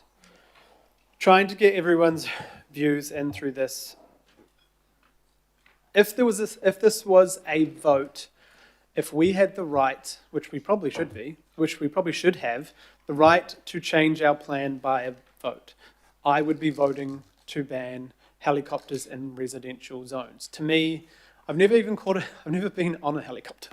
I don't understand why or how people want or need helicopters going to their residential properties. I do not.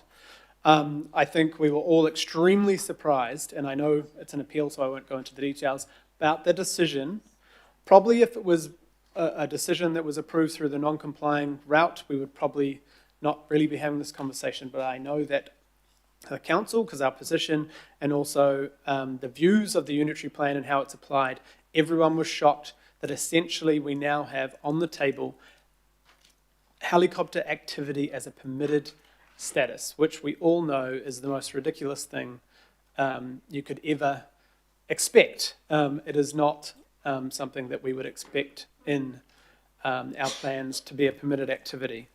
What I'm trying to do, because I must have had 15 meetings on this just in the last little while, but over the whole period of this discussion, I voted in favour, Councillor Lee, of your bringing forward in 2023 the ability to investigate a prohibited status. I was very supportive of that, but all the advice came back to us was we would spend upwards of $1 to $2 million and spend 2 years for an almost guaranteed decline by independent commissioners.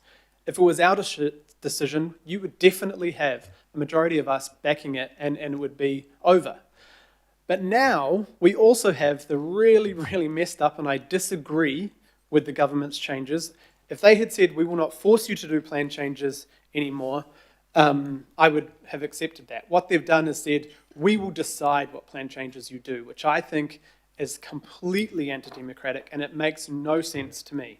But what I'm trying to do here is give us a chance. You can bet, and the way that I've heard the triage process may or may not work, well, we have to go and beg to the minister to put through a plan change. If we said, here is our plan change on prohibiting something across all residential sites across Auckland, and we don't have staff backing, and we do not think we have experts, there is almost guaranteed no way the minister will say yes to that.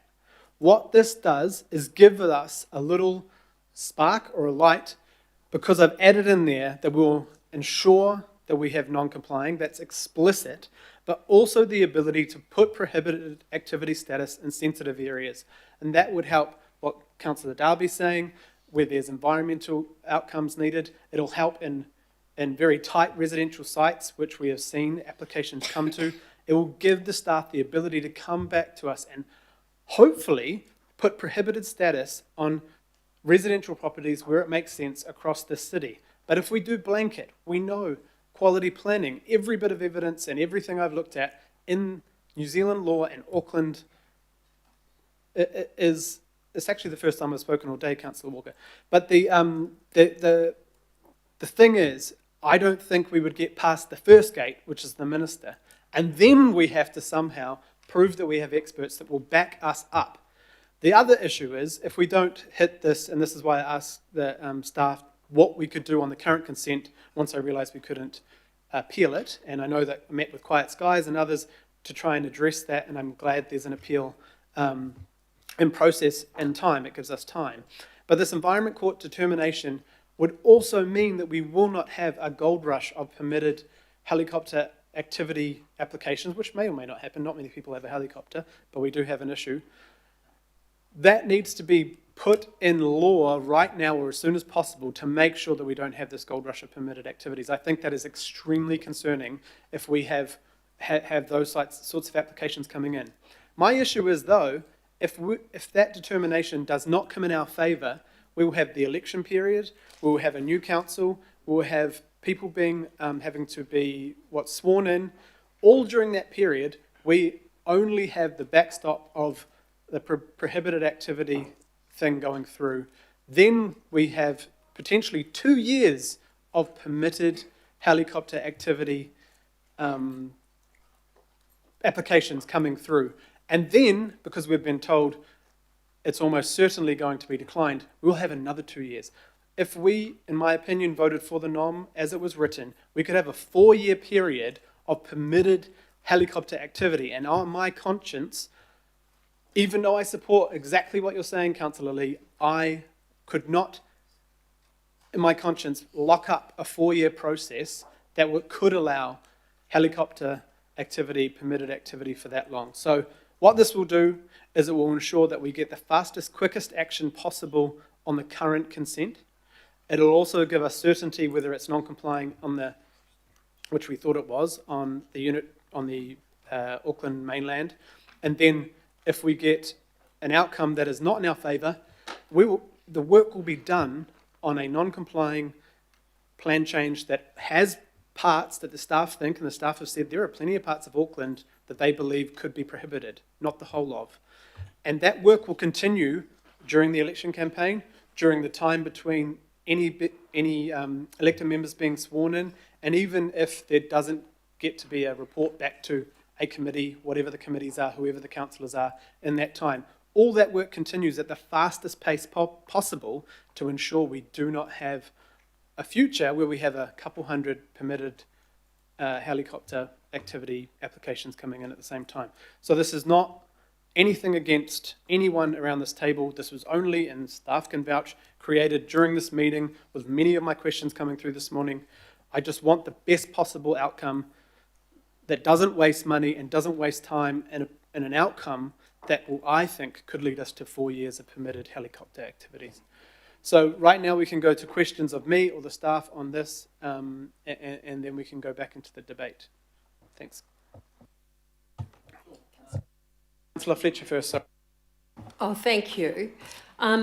Accepting what you have just explained to us in good faith, my query to you, by way of questions, is why have A and B, and why would you not, if it is seeking an urgent determination, why not direct staff to seek an urgent determination? I just don't see the benefit of A and B, and I think you could make it much firmer in terms of the direction, reflecting the mood of the meeting. Why did you express it in this way? My personal situation of adding those A and B is I know there's been a lot of screenshots of recommendations and resolutions that people believe are factual or that we have the decision-making power to approve. The reason why I put it in there is to help the public understand, because every time I've had conversations with people, they understand the predicament we are in.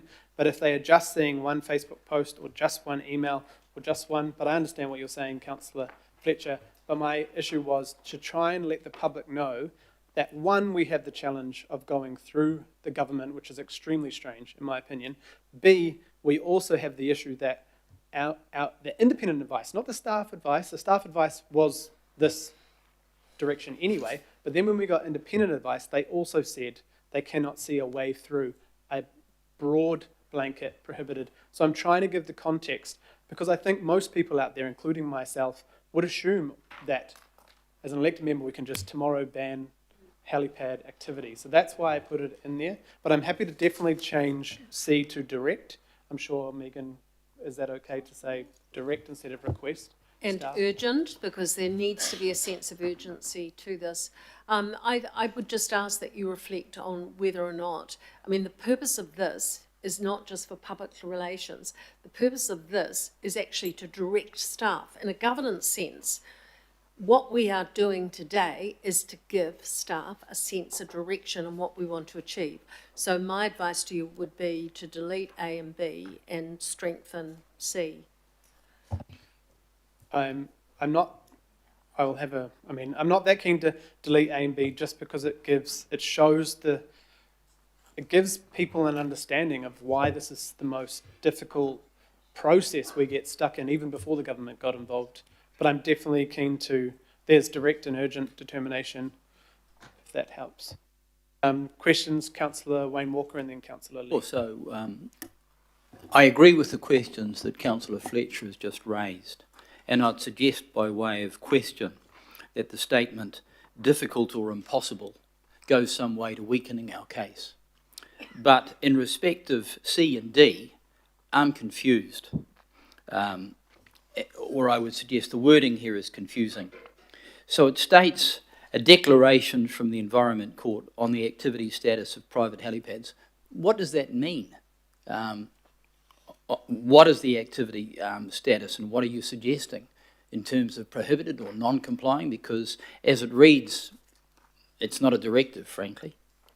I'll get Phil Reid to answer that. He has mentioned it a number of times through today, but if you would explain the direction. Through the chair, the declaration would have an affidavit or expert evidence that would come forward from a policy planner within council, and it would put forward the interpretation that it is a non-complying activity status on the basis that helicopter landing pads are not an inherent aspect of residential use of land, and therefore, against the activity table, it should be considered as a non-complying activity. So the declaration process is used to make a judgment on how a provision is interpreted, and the evidence that would come forward from staff would put forward that it is a non-complying activity. There could well be evidence from others that seek alternatives. So I understand the declaration, but the declaration doesn't state what you just said in terms of non-complying. It just says activity status. So it doesn't really tell me anything. So I just put that, Mr. Chair. And then the other issue that I've got is D, which also doesn't make sense. It describes targeted use of prohibited activity status in sensitive areas such as coastal properties, but then takeoffs and landings in residential zones are non-complying. Now, the last thing you want is helicopters flying over residential areas in the inner city and the like. Arguably, they're more sensitive than the coastal areas. So the wording here just doesn't stack up as far as I'm concerned, and again, weakens our case. Now, if I'm mistaken, and I'd ask this by way of question, perhaps the officers can inform me, because that is my take on it. So I find much of this quite confusing and not assisting our cause, whatever. If it was a question to me, That is a question to you. Then. D would ensure that we have what we thought we had, which is non-complying across all residential areas, but would allow staff to prepare a plan change that would enable areas such as coastal properties or such as whatever in a sensitive area could be prohibited. It would mean that we have what we have now, but strengthened, rather than trying to put prohibited across every residential site in Auckland. What also precludes helicopters flying into the middle of a suburb is the civil aviation laws that don't already allow overflying anyway. Well, through you, that may be your interpretation, but I think it's confusing and not helpful. Councillor Lee. Are we still questioning? Is this still question time? Do I have a chance to speak to the notice of motion, to have a right of reply at any stage, or is this manoeuvre meant to obviate that? Because no, we have the planners sitting here for hours now, fielding questions, and we're having debate via questioning.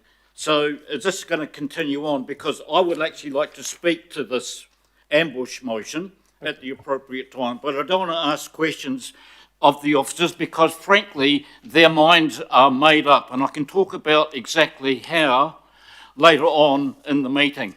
Okay, thank you, Councillor Lee. I'll have one more question from Councillor Williamson, and then you'll be able to go to your speaking turn. Councillor Williamson. Look, just quickly, I was really uncomfortable with the bottom line of D, and it looks like the strikeout only says such as coastal properties. I thought it should have ended the use prohibited activity status and then finish there, because I don't think it needs in sensitive areas such as and so on. I would have just said we'd just stop nearly the whole last part except where it finishes the sentence at prohibitive activity status. That would make a difference to whether I'd support it or not. Yeah, I removed such as coastal properties because it was, staff said that narrowed it too much, so there may be far greater areas. They think that we can't add that. But should we just... All right, well, that changes I'll just my ask for vote. advice if we remove insensitive areas, but...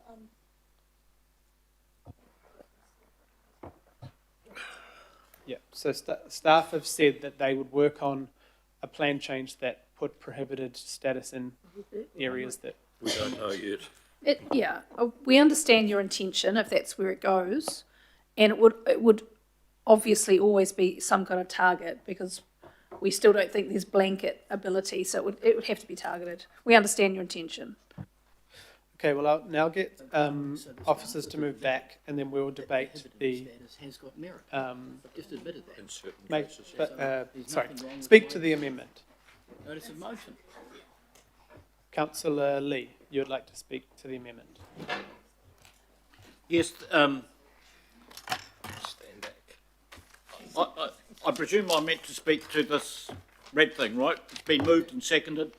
Okay. I'll go through it clause by clause if I can. The information in A is already covered in the notice of motion, which it seeks to replace. However, the notice of motion suggests an approach to the minister, which I'm sure would not be a problem, given the minister is really talking about the 10-year review of plans, not day-by-day plan changes. Otherwise, he'd be answerable to the planning sector, the property sector, planning sector, very similar, for the, was it 106 or 107 plan changes that we've dealt with since the unitary plan, mainly about property developments. So it doesn't add any value. Now we're talking about B. Note the advice from independent experts presented in December 2023. Mr.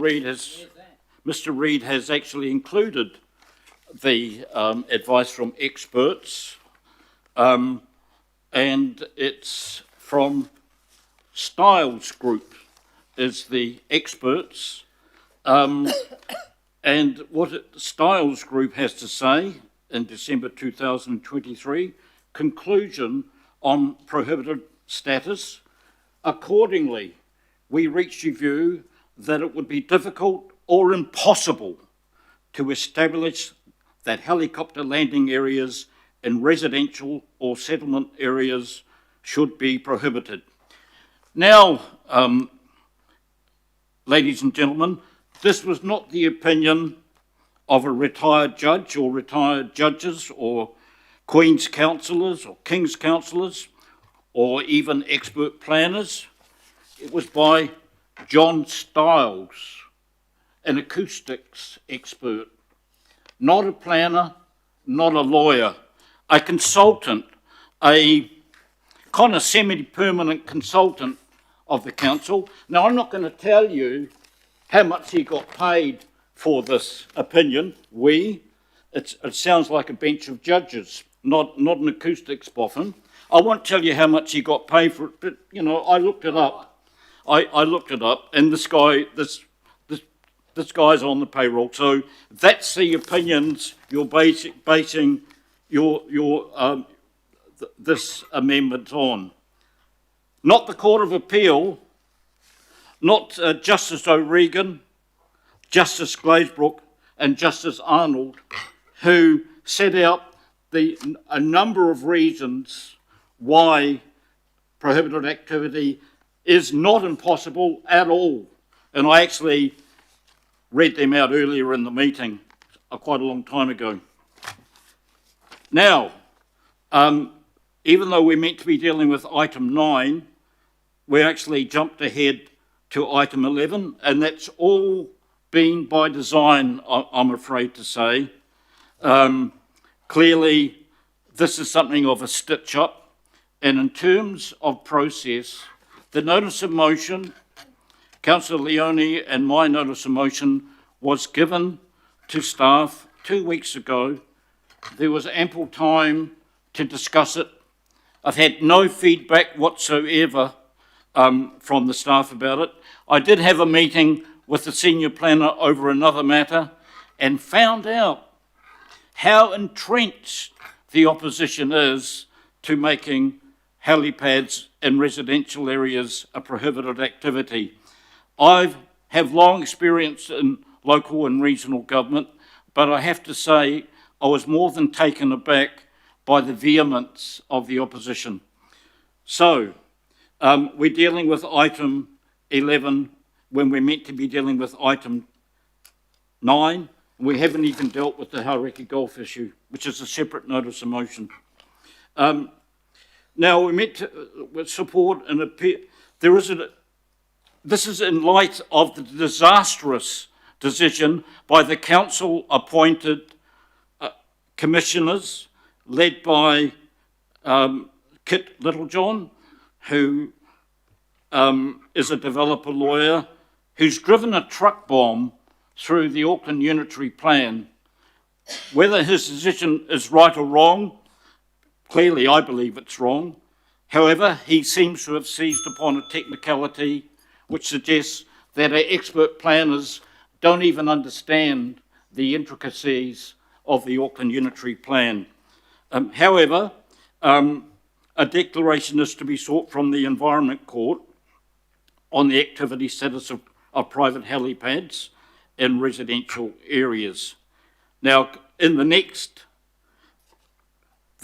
thankfully, the Quiet Sky Waiheke, the Quiet Sky Waitemata people are going to spend more money to appeal this on behalf of the council, because the council, which got itself into the mess by appointing these people, cannot appeal the decision.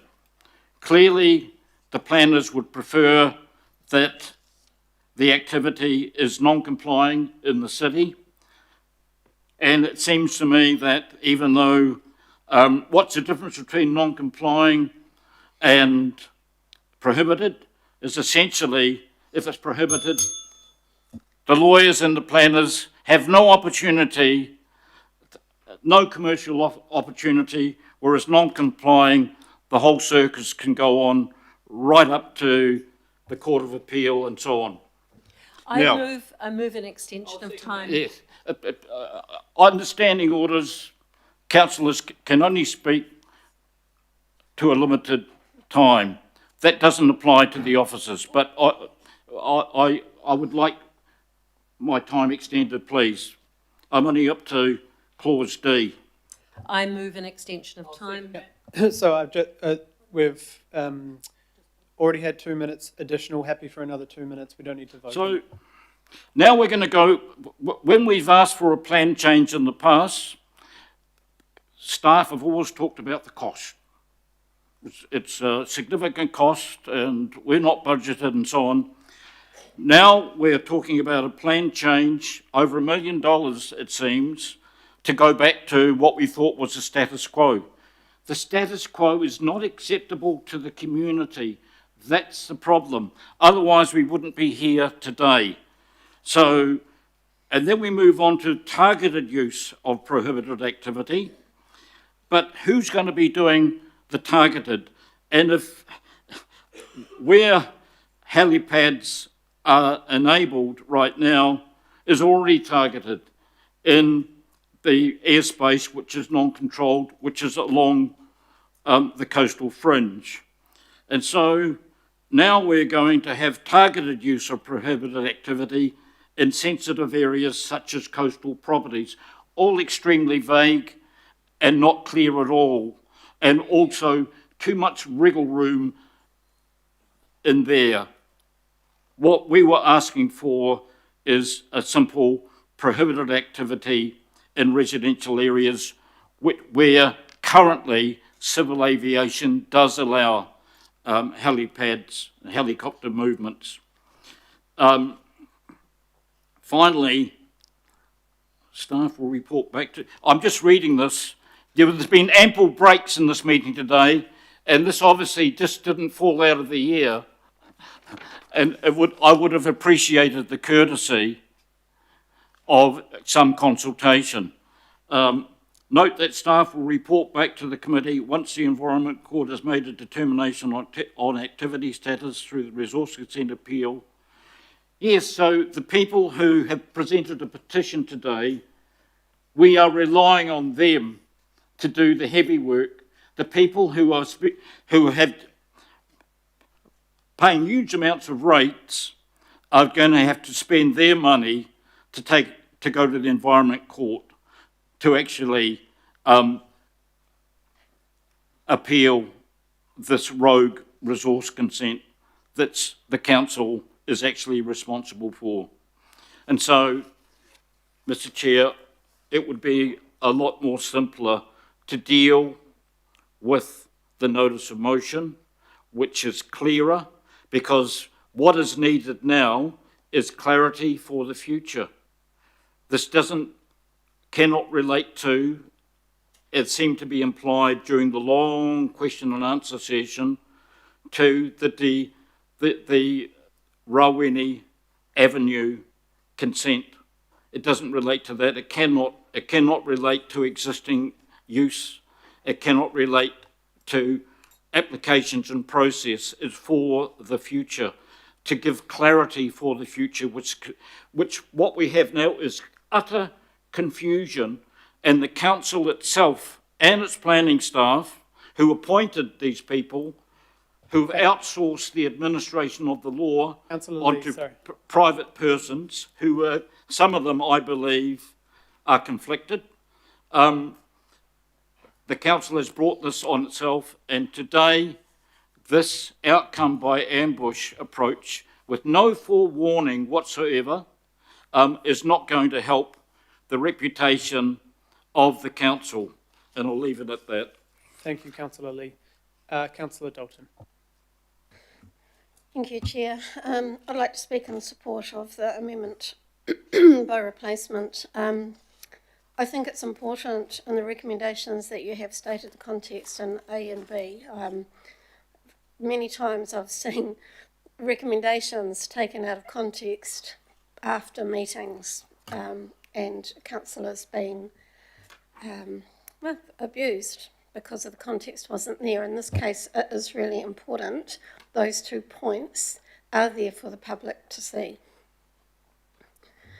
I think what we've tried to do here is take a pragmatic approach to try and get the most efficient outcome based on all of the questions that have been asked today and the responses that have been provided by officers. Excuse me. I agree with your opening when you spoke to the amendment, Chair, about trying to achieve exactly what everyone in this room would like to see in a way that will actually achieve it, or get as close as possible as we can to it. I don't see anything in this amendment that is opposing the banning of helipads per se. It's really trying to achieve that outcome. I think the questions around non-complying, the wriggle room, we're trying to get past just noise and all of the other effects that come in that can be considered under a non-compliant activity. I think that is really critical to it. seeking the determination from, or declaration from the Environment Court is also important to support any plan change that is going to be written, including the targeted use of prohibited activity is important. As we write that plan change, that will come back. So it's really hard to judge what that plan change is going to look like until it comes back to this table and the councillors that are here at that point can say it's not going far enough. We need it to go further. So there's more opportunity about that. I do get disappointed in the criticism of our officers undermining the integrity of their work and the advice that they're providing with it to us. I think it's really unnecessary. The chair has been working since, as Megan said, since that decision came out, work started on exactly how we would be able, what we could do with the decision that had been made by the commissioners, because it was not the decision that should have been made based on our unitary plan. It was a shock for everybody. And so now we look to how we move forward with it. I'm not confident at all that getting a plan change for prohibition is going to get us where we need to go. What I see in these amendments is activity that can take place, that we can begin and get us moving in the right direction, and not a plan change that could take 2 years and not even hit the mark. That would be really disappointing. That would be Groundhog Day, absolutely. So I support it because of the components in it, that it is trying to take a pragmatic approach, that the intention is to achieve the outcome that the residents of Auckland have asked us for. And we've had emails from all over Auckland. One last night from Papatoetoe, you know. This is important to people. And so we've got to do the very best we can with the tools we have to try and deliver that outcome in the most efficient way. I heard what residents were saying, you know, about the cost and the money, and it's not, I agree, you know. The money, I think the comment was, it shouldn't matter how much it costs, you know, if we're talking about $1 million. The money isn't so much of an issue for me. It is important that we do this. It is important that we fund it. And we do fund it out of existing budgets, that we know that something gets compromised in that process. But, so it's not about saving money for me. That's not relevant. I just want to make sure that we try and get what we're trying to achieve. Thank you. Kia ora, Councillor Deputy Chair. Thank you. Councillor Leone. Kia ora, thank you, Chair. I just wanted to start actually by saying that I know we have spent all day debating and discussing this, and I know that we also have some really big, significant issues in our city, like the 240% increase in homelessness. And, you know, these are the types of things that I think we should also be debating in the future. Anyway, I'll get to my point. So today we're making a decision to stand up for Aucklanders as leaders of the city, not just for today, but for future generations of Aucklanders. 4,000 constituents have spoken or have provided the petition today, and we must take action. This has gone on for far too long. Local boards have come back to ask once again, and we can't keep pushing it out. The amendment states urgent in C, but really, is this going to achieve what we need to achieve urgently? These issues have been brought up before, and there was no real outcome. Today, we have had an opportunity to really move this forward, and I do not believe this amendment will get the outcome this city deserves. Why has it taken this long to get these amendments up? We need to push for what our city needs today. We live in the most beautiful city in the world, Auckland Tamaki Makaurau. It is the most beautiful city because as leaders, we make decisions every day to protect our waterways, natural resources, airways and noise levels. Today we must and should send a clear message to Aucklanders that we hear their voices and we will take action. We need to ban private helicopter use in residential Auckland. Waiheke Island already has 50 helicopter pads. Is this acceptable for our city? We have more than enough public helipads across our city. This amendment won't achieve that. Is the issue that it could cost up to $1 million for a plan change, or is it that Minister Bishop may or may not accept this as a plan change? If he doesn't, that's fine, but our role is to stand up for our city and show leadership when it counts. We have nothing to lose by supporting the plan change, but everything to lose by doing nothing, which I believe is this amendment will take longer to get the outcomes that we need. We know this issue is not going to go away. We need to front foot this issue now, otherwise it will cost the council hundreds and thousands of dollars in terms of legal resources in the Environment Court. New York has been bold. Cities in Australia have been bold. Now Auckland needs to be bold. Today we need to show leadership in terms of the environmental effects of the city. The focus needs to be on the future generations of Auckland, because in 50 years from now, I'm sure they will thank us for it if we take action. But we need to take the best possible action that we can and really put our foot down. Therefore, I will not be supporting the amendment today, and I stand by the original notice of motion by Councillor Mike Lee and seconded by myself. We need strong action today, not 3 more years of unknown outcomes, although I do take on board the work that staff have been doing and will continue to do. But I believe that we really need to put our foot down and take strong action today. Thank you. Thank you, Councillor. Kia ora. Councillor Baker. I was wondering where I was. Look, I think, the word confusing's been used a lot today. I'm pretty confused after that.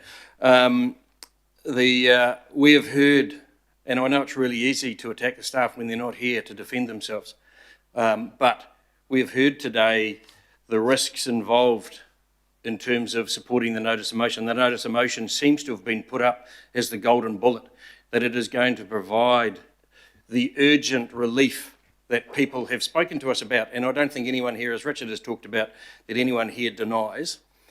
But we've also had, I think, very good amendments put up, because we've been told that if we go down the notice of motion track, that we're going to be there for 4 years potentially. It is going to cost a huge amount of money, and it may not achieve anything.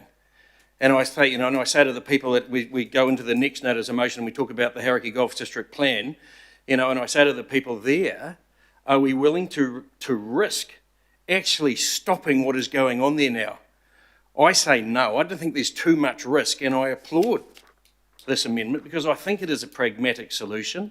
I think it sets us on the right path, and I think we actually need the courage to accept that we are in a difficult situation.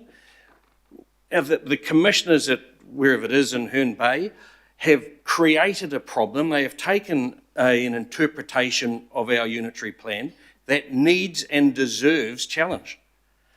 But notice of motion is not the way that we should be addressing issues that we have with our unitary plan. If I was doing that, there's been a decision come out today for something in my ward that I am very opposed to. So I might just do a notice of motion about that. I won't, because it is not the way to address these things. And, prohibition is a very, very strong thing to do. And as we've talked about, there are occasions when it is right to have it. To prohibit it blanketly across the city basically is wrong in my view. And so we need to do something. I believe that this is firstly the way it can happen the quickest, which should appease the people who are looking for that relief. It is also the one that comes with the least financial risk to the general ratepayer of Auckland, across Auckland. Because it's not something that will be spread across the people who live in the areas affected. It'll be spread across the people in Franklin. I have a helipad next door to me. I live within 1 kilometre of an airfield. I live within 2 kilometres of a commercial helicopter company. I live under the flight path of the Auckland Airport and the Ardmore Airport. I put up with that noise every hour of every day It's where I live, but that doesn't mean to say that it is right in residential areas, and we need to be able to be very careful, and we will only do that by something like this amendment, as opposed to a blunt notice of motion that will not succeed. Thank you, Councillor. Deputy Mayor. Look, I think you've done a good job, Chair and Deputy. Sorry, I think you've done a very good job. My problem is with the original notice of motion is potentially we would mislead Aucklanders, because actually, and that's why I support A, actually a plan change is something the government is saying you can't do. Well, you can, but only within housing and natural hazards, for example. And I think that makes it very clear that that is something that the government is not saying councils can do. The second issue I had is that around the notice of motion was that Aucklanders might think that the decision to support the notice of motion would actually make private helipads in residential areas a prohibitive activity, because it wouldn't. We know there are a whole lot of steps to pass before you get to that point. And let's face it, this is a legal definition of prohibited activity. And you can like helicopters or not like helicopters, but I don't think too many people think they're the same as nuclear power plants. And that is a definition of a prohibited activity.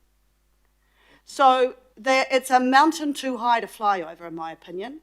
So that's, and staff agree.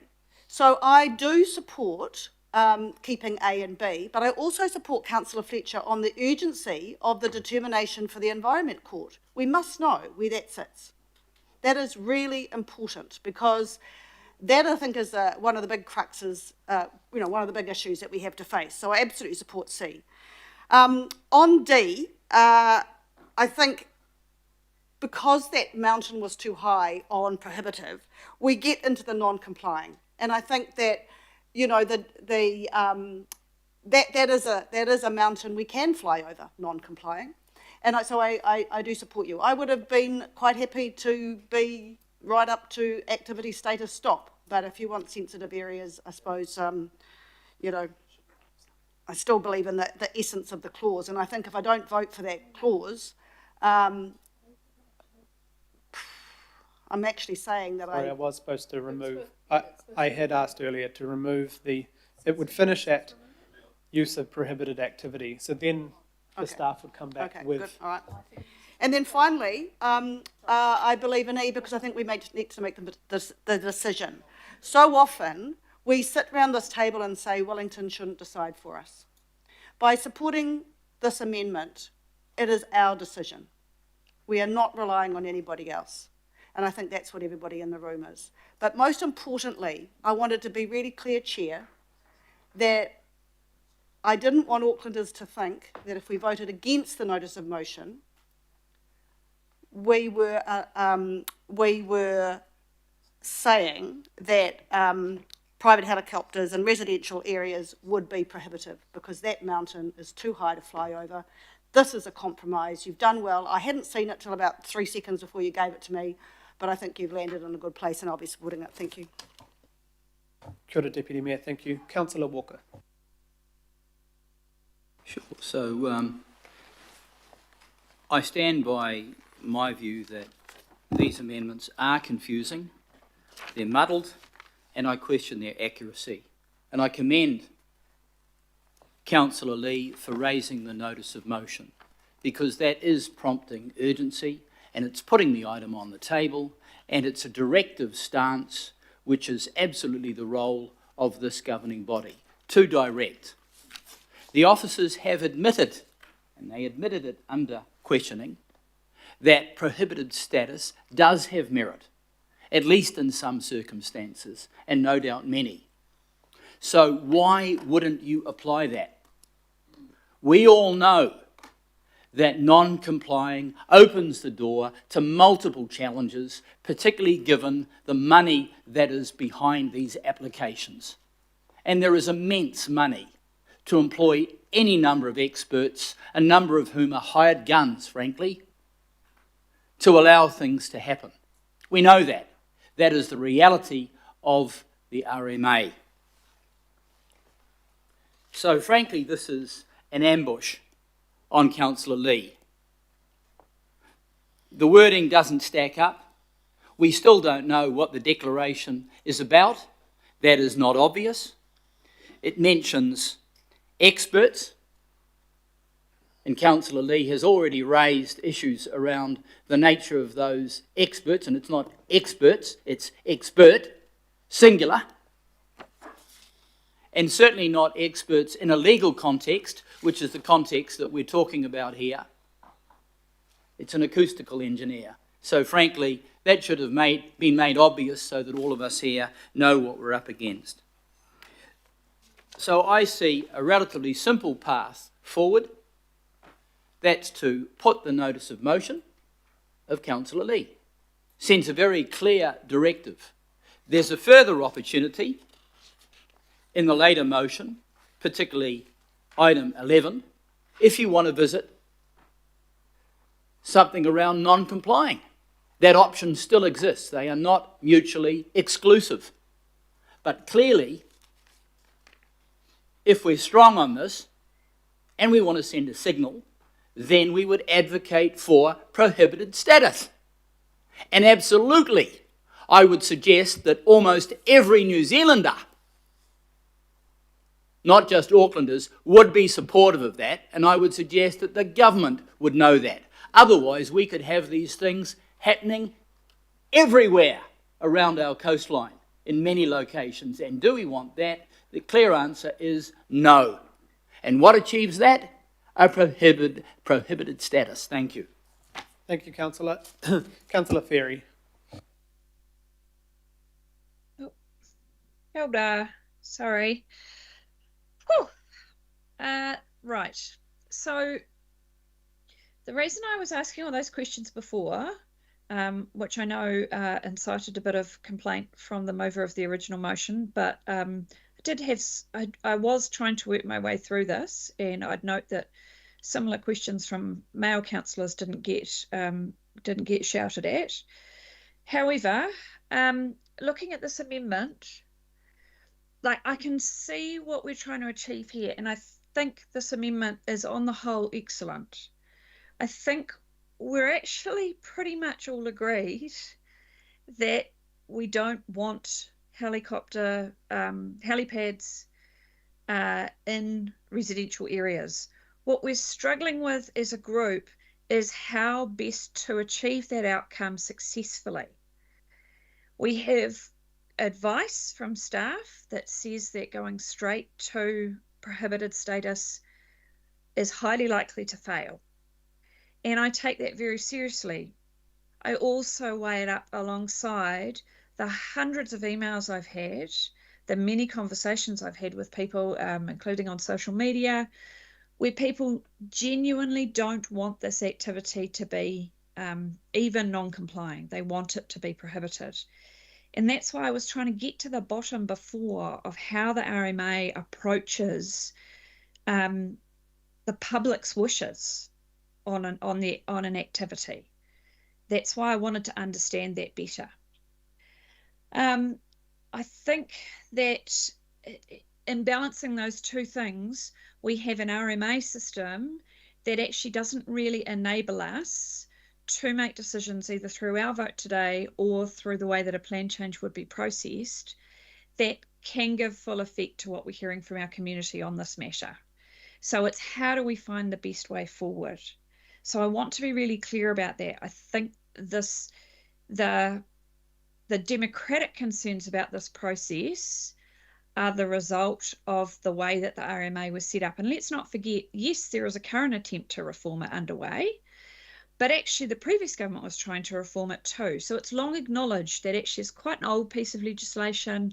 Things have changed. It needs reform. It needs change. And perhaps one of the things that needs reform and change in is that imbalance of the democratic input of people about things like activity status and like helipads, which of course, you know, and I think it's 1991 when the RMA was first passed, you know, who would have thought that this would even have been an issue? So there's that issue there about the fact we're dealing with a piece of legislation here, we're dealing with a framework that doesn't allow us to do something that reflects the will of our constituents. That's really hard for all of us.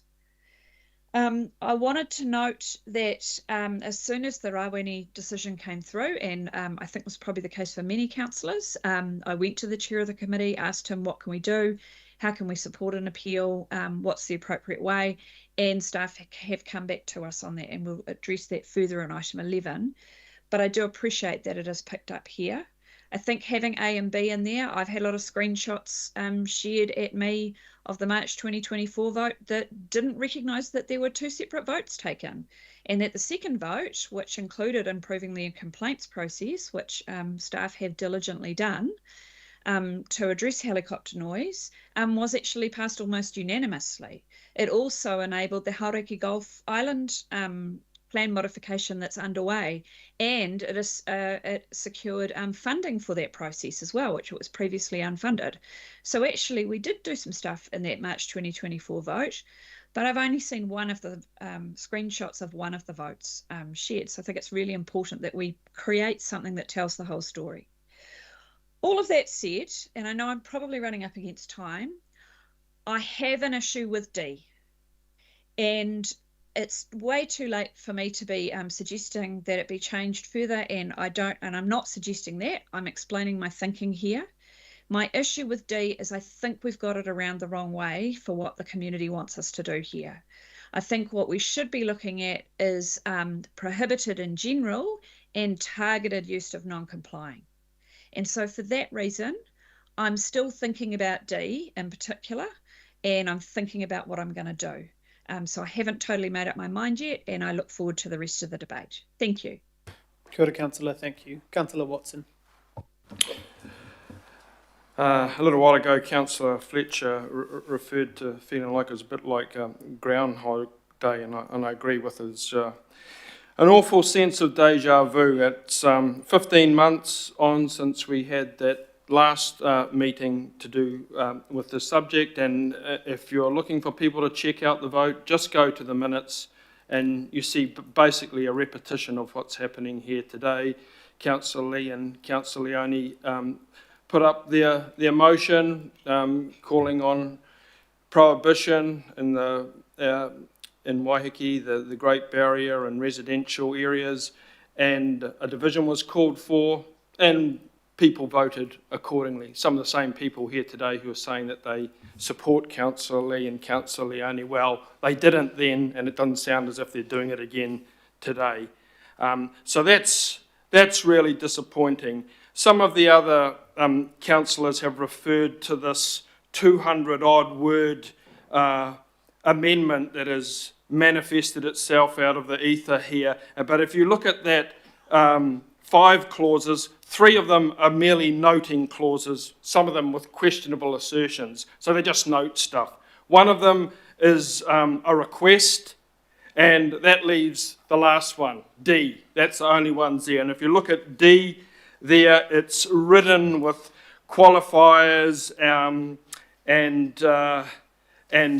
vagueness, really. Look at the key phrases in that. For staff to commence work on a draft plan change. This is the same staff who previously were talking about no budget, subject to prioritisation and staff availability, and it's a draft. So, that doesn't actually exactly fill me with hope. Go on a little bit further, referring to make it explicitly clear that private helipads and non-emergency helicopter takeoffs and landings in residential zones are non-complying activities in general, with the targeted use of prohibited activity status. I don't know about you, but targeted there has implications of being rather rare and rather focused instead of the other way around. So that amendment goes down to D, and that D is full of holes. What we've heard instead is just a kind of a masterclass in sophistry really here today,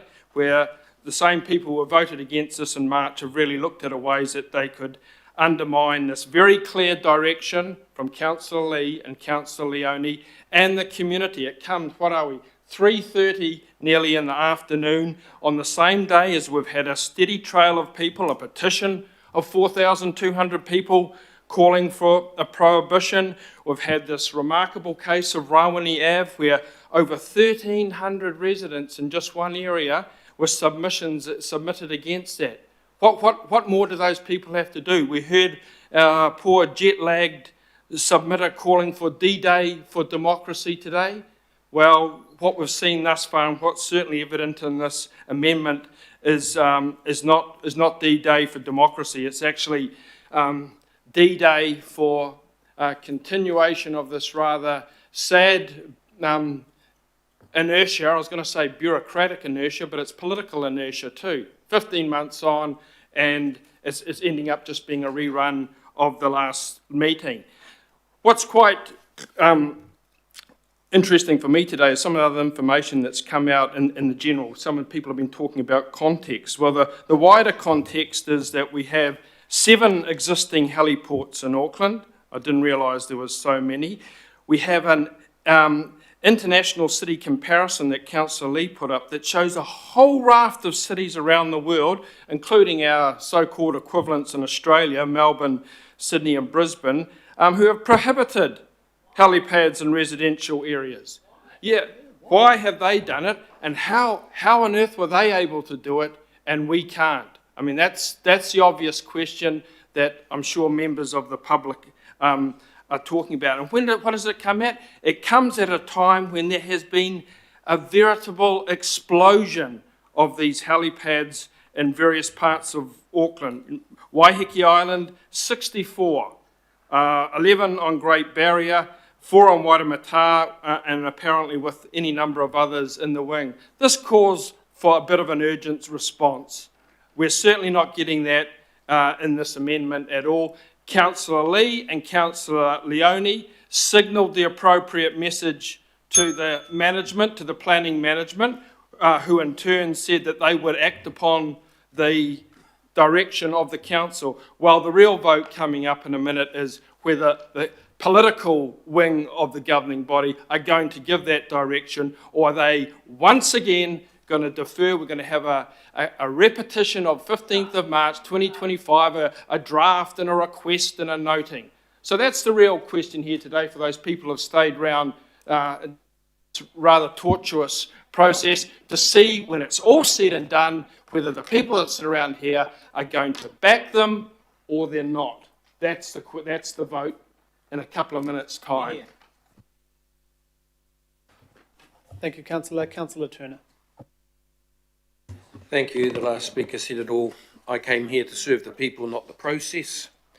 I remember a quite contentious debate a little while ago where we were facing a judicial review, and I was told by the bureaucrats, by the staff, don't worry about that, we'll just plough on forward and whatever falls out of that we'll handle it at the time. I can't explain this to the people of Auckland, who obviously want helicopter pads banned. We're going to do ourselves a huge reputational harm by going down yet another think tank move that goes on forever and ever. And I've listened to everybody here. We all know that if we don't do something decisive today, we'll be back and back and back, and then I'll retire and someone else will come in and they'll keep coming back. People want us to do something. Let's do something. Thank you, Councillor. Councillor Henderson. Well, thank you, Chair. Look, for people engaging in these kind of debates for the first time at home, you get an appreciation of how neutered local government really is in this country. That for too often we're talking about planning discussions here, and we're operating under an RMA. We have central government legislation that concentrates most power in the hands of central government, not us. We're supposed to be planning our city, and yet we don't get to do a lot of the things that other cities can do. You've got the Environment Court, so we can kick off and we can gnash our teeth about, oh, we've got to protect our elite soils and we've got to do all these good things. Just run to the Environment Court, pay a very expensive lawyer, and get the decision you want. And that's what happens in this country. That's what happens in this city. So people talking about, well, what about Sydney? What about Brisbane, etc.? Well, they're operating under completely different jurisdictions to Auckland. And actually, I think it's high time that we give communities more power. And I think that all of the present presenters here would agree with that sentiment. We want to act as much as we can. We've got to be very clever about how we do it. We all agree, and every speaker has said it, we all agree on the outcomes that we want here. We all agree on that. We want to know what is most likely to succeed in getting those goals across the line. That's what the submitters want. They want us to succeed. That's what the local boards want. They want us to succeed. That's what the original mover of the NOM wants, for us to succeed, and this is how you succeed. It's a big resolution. I don't know how the reporters here are going to put it down into one headline, but this is how you succeed. Good luck, team. I want to say, look, there's been talk of leadership in this debate. And I want to just, I don't know if it's appropriate, but I want to support the chair in that, because you have shown leadership here. Leadership to me is working hard behind the scenes, doing the tough, unsexy policy stuff, wading through the documents, having all the discussions that you can to try and get something across the line that will actually work. And that is what the chair has done. I want to acknowledge you for that. We all want to restrict private helipad use as much as we can, take all the negative effects as read, because there was arguments very well made from everybody here. I just want to add, and you might expect this from me, but in the mainland of Auckland, allowing helipads has a potential effect of restricting housing development as well, in the best places for it, through reverse sensitivity. And that's not acceptable to me. This is why I want it to succeed. In terms of housing, we know that for far too long, the planning of the city has been beholden to the interests of the wealthy and the sorted. We need to change that. I would encourage council to solve this problem and any others that restrict housing supply in the best places of Auckland for housing. We want this helipad use to be restricted cheaply, effectively and quickly, and in my opinion this is our best shot, so I'm going to vote for it. Thanks, Chair. Kia ora, Councillor. Thank you. Councillor Bartley. Thank you, Chair. First, I want to acknowledge Councillor Lee for his advocacy for his ward, and also respect to the emails and to the people who have presented in public forum. I can understand the frustration that they are going through and just wanting to enjoy the peace and quiet of their garden and their home. I get that. But we've heard from officers today that really it's an unrealistic option going with the NOM because it's a high bar to meet for prohibited activity, and quite a bit of money to spend on a gamble which we've already been told by officers is going to lose, or has a high chance of losing.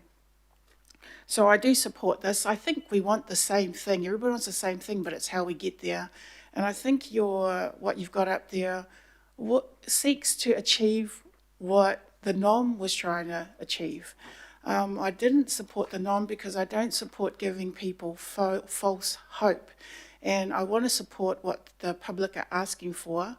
And I don't think it was going to be achieved through that NOM, but I can see it has some legs under this. So people will probably be mad at us for supporting this, thinking that we support rich people to have helipads in residential areas, but that is not the case. We're trying to support something that gets the outcome that they're wanting to see. And it is now 3:30, and this is what the governing body of this city is spending its time on. Not saying that it's not important, I'm just saying this is what we're spending almost a whole day debating, and we already know the issues facing our city, and this is what we're doing. Kia ora, Councillor. I'm hearing a lot of concern about the word draft. No matter what decision was passed today, a draft has to be formed and brought back to us to approve. So if it was the NOM or this, that's literally how this works. Councillor Foley. Kia ora. Thanks, Chair, and I appreciate how long we've spent on this item. I'll try to make it brief. If I'm honest, at the start of this whole issue, way back when, I didn't give this issue that much weight because I sort of saw it as a first world problem. And I know that many of the constituents in the area I serve certainly did view it as a first world problem. And unlike one of the presenters who said that they don't live at the end of the Auckland airport, I do. And our constituents do. We live in the Manukau ward, we live under the flight path. Most nights we have the police helicopters overhead doing their job, and we don't have a choice about it. Like Councillor Baker said, we live with that noise all the time. However, I know that if my community did have a choice, they probably would choose peace and quiet enjoyment of their backyard. And I have to say that I have been very open-minded and listening to all of the presenters, and especially to the local board and the local board chairs who spoke with so much passion today. And I heard the deep frustration and the desperateness in the voices of many of the presenters. And I get the sense that they have been screaming into the wind for a very long time about this issue. And they've come to us as their leaders, as their elected leaders, as perhaps their last line of defense in this issue. So for that reason, I was going to support the local boards and the chairs and the presenters and going to support the notice of motion. However, I commend you, Chair, for this amendment. I do think it's a good amendment. I am still open-minded like Councillor Ferry and still thinking about it and considering the debate, and haven't quite made my mind up yet, but I appreciate your attempts and the Deputy Chair to find a way forward. And as Councillor Bartley said, we all want to achieve the same thing. Like I said, I do live under the flight path and we have helicopters as it is, but my area is being gentrified, exponentially. And there is a possibility that coming very soon we'll see helipads and private helicopters in my area. And having that noise on top of the noise we are already suffering without choice to change, I think would be an issue going forward for my community. So I'm thinking very carefully about it. I appreciate the amendment, Chair, and I do think you've done your best to try to find a way forward. I still have some issues with D, and I'm considering that, but yes, I'm just wanted to say that I support the local board, the chairs, and the residents as well in this work. And thank you to Councillor Lee and Councillor Leone for trying their best as well to find a way to do the thing that our residents have asked us to do. Kia ora. Thanks, Chair. Kia ora, Councillor. Thank you very much. Councillor Darby. Thanks, Chair. Yeah, I'd also like to acknowledge the communities that have come here today and asked for us to address this issue. I personally want to close down this misguided notion that it's okay to put a helipad in residential area, but not just in a residential area, many other sensitive areas across Auckland. I have been, almost 12 years ago now, and one of the officers referred to this case, challenged my neighbour who wanted to put in a helipad, and we did that successfully in a residential area. Long time back, but boy, the number that have been lining up since then just astounds me. Now, I can understand that some people find it easier to bundle their polo sticks and golf clubs, into a helicopter and not the car, let alone maybe the car and off to the local commercial heliport, be it at Rosedale or Mechanics Bay. I can understand that because at the moment there is a pathway for them to put in a helipad and not take that short journey to Mechanics or Rosedale or whatever other commercial heliport is in their proximity. The way the rule book is written at the moment provides that pathway. It provides that pathway. And I don't think that is right at all. The status quo has just got to change. Now, it's about how we undertake that change. That notion that you can fly and land a helicopter in residential areas and those other sensitive areas of Auckland, it's got to be addressed. And I am emphasising that there's more than just residential areas. And now this D picks that up. That's why the D is important. If you think about significant ecological areas, that's covered now. If you think about areas of cultural importance for Māori, Waihi Tapu, overflying, say, a Waihi Tapu to land at a helipad, that gets picked up. There's a whole lot that then gets picked up. So on the face of it, the discussion today And I totally understand this. There's an assumption that if you go to prohibited, you're really closing it down. You're doing your job, you know.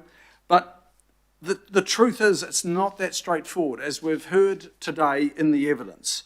Now, we could march on regardless and just be waving that flag and pumping those hooters and making the noise and prohibition we got, and then 2 years down the track, we fall on our faces.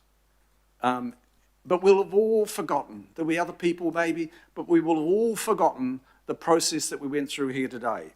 So we are likely to hit our faces on this one if we charge ahead blindly. Now, I'm not one to be pedantic on this, but I want to achieve the outcome. I want to close this opportunity down. So we have the opportunity to seek a determination from the Environment Court for an immediate issue. That's really important. We've also discovered that we don't have the prescribed non-complying activity status in the plan currently. It's not prescribed, it's not sitting there bound up with really strong, robust, impenetrable objectives and policies. It's not there. Now, I don't know whether people actually heard that from our staff today, that we currently don't have that. That is not the status quo. The status quo is significantly weaker than that. Now, what you're suggesting here, and I appreciate the changes in the favour of many of the people that have made approaches to you two, Chair, to make sure that we cover things off, is we are starting to, in this D, we are starting to address this status quo situation where the rules are riddled with holes and people are driving buses and helicopters through them.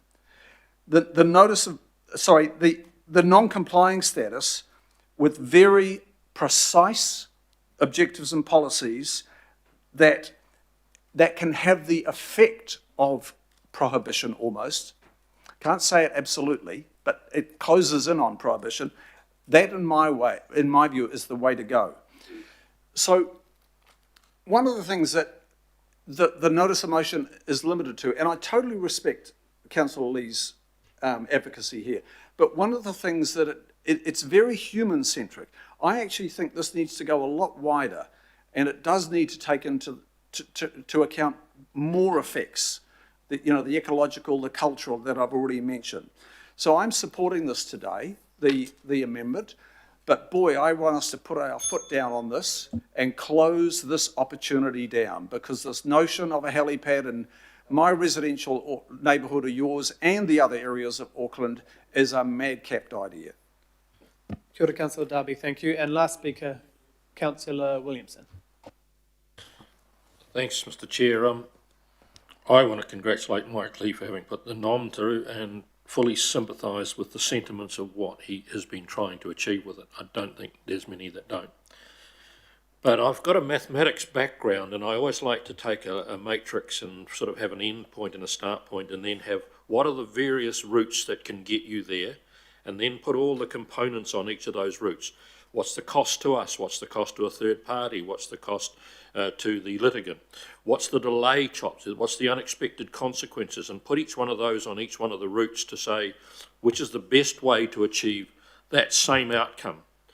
Now, I think what we're trying to achieve, the outcome, is what Councillor Lee's notice of motion did. But I've become more and more convinced today that that may actually be a longer route, more expensive, with quite a few potholes and unintended consequence hiccups. Might be wrong, because I think if there was a third column we could vote in called bewildered, I'd be putting my tick in bewildered. And I suggest to you something to the staff. Something this complex, with this many strands to it, really should have been workshopped. Because I go to some workshops in which I hear everything I already bloody knew, and I think, why did I waste 2 hours just sitting here listening to stuff I'd already read and understand? I don't understand this well enough. I understand that everyone is making comments about, well, you'll have this unintended consequence and it will cost you that, there'll be another 2 years delay there. And I don't know if I believe that or not, And of all of the various strands that get me from A through to B where I want to end up, where I think we all want to end up, I still do not know. I still don't even know whether we could pass the NOM and then do 11, and the NOM will do no damage to doing 11, because I thought that would be the best outcome. Vote for the NOM, get that underway and do 11. But I'm now convinced that it will cloud things enough that it could actually add delay to what we're trying to achieve. I'm pleased with the amendment, disappointed that we get it that late in the day when everyone should have had this in advance to think about where it was going.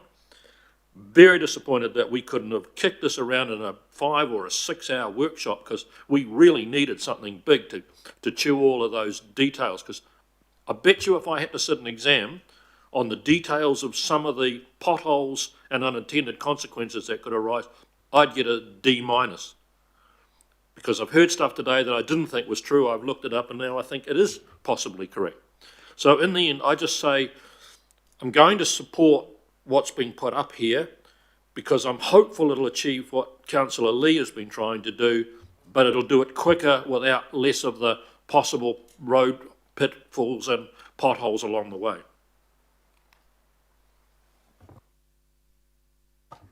Thank you very much, Councillor. The last speaker, Councillor Fletcher. Thank you.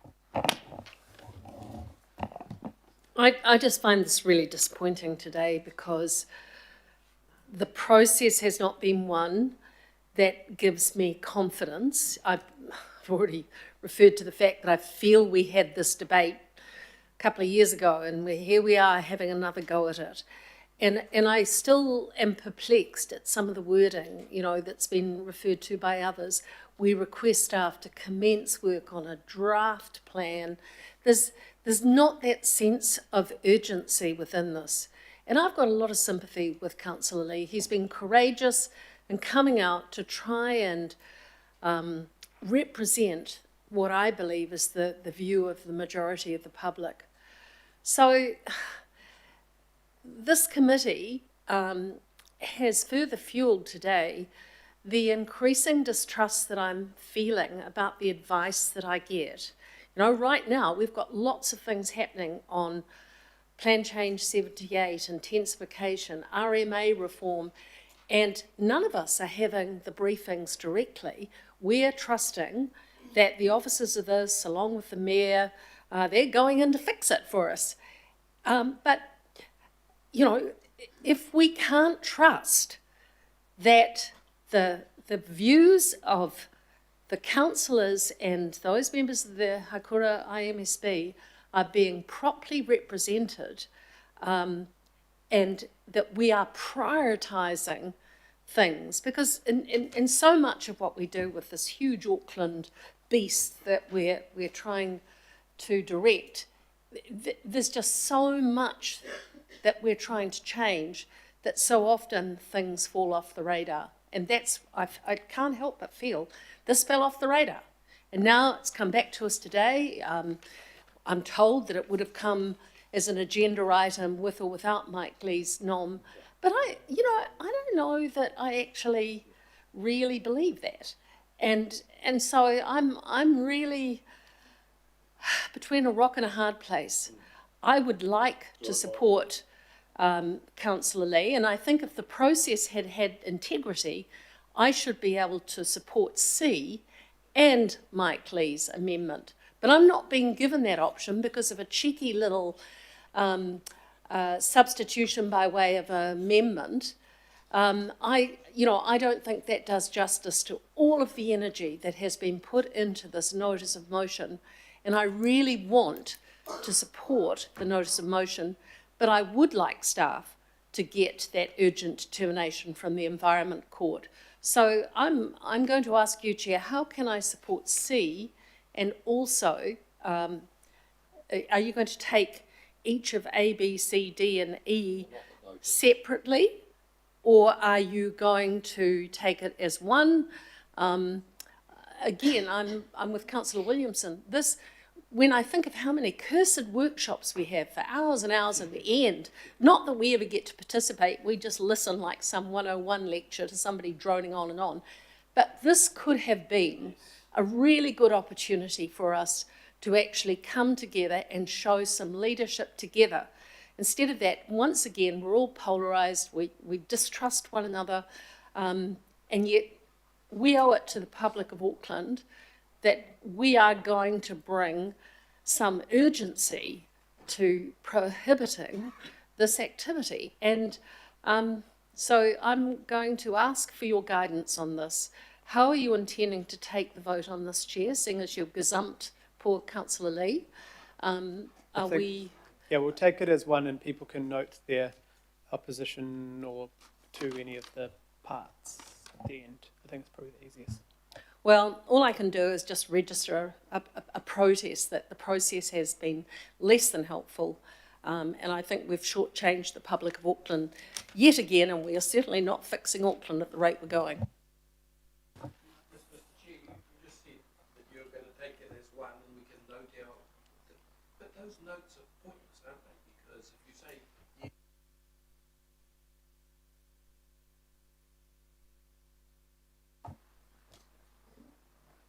Well, we can, if there's an issue afterwards, we can look that up. But do we wanting to take this as a? We're wanting to take this as a. Would you take out the word draft because it's a weasel word? It doesn't mean a draft plan change is not a plan change. I'm happy to take out the word draft to clarify for the public whether it was any plan change that got approved, whether it's through notice of motion or this comes back. Gets prepared as a draft because you can only approve something in draft to become final. But I'm happy to remove draft. Right, so we're wanting to approve this. All those in favour? Oh, okay.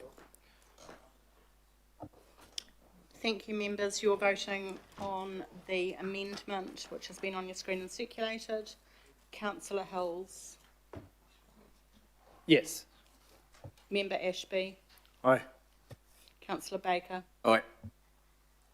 Councillor Bartley. Yes. Deputy Chair Dalton. Yes. Councillor Darby. 4. Councillor Ferry. 4, but noting and on D. Against D. Thank you. Councillor Filipina. Yes, and I put my hand up for comment, but that's okay now. We're in the vote, so apologies, and yeah. Apologies, Councillor Filipina. I didn't see the pop-up on the screen. Councillor Fletcher. No, but noting my support for C. Councillor Furley. Yes. Member Hanare. Yeah. Councillor Henderson. Yes. Councillor Lee. No. Councillor Leone. No. Councillor Newman. Yes, but I wish to register my vote against A and against B. Thank you. Councillor Sayers. No. Deputy Mayor Simpson. Councillor Stewart. 4. Councillor Turner. No. Councillor Walker. No.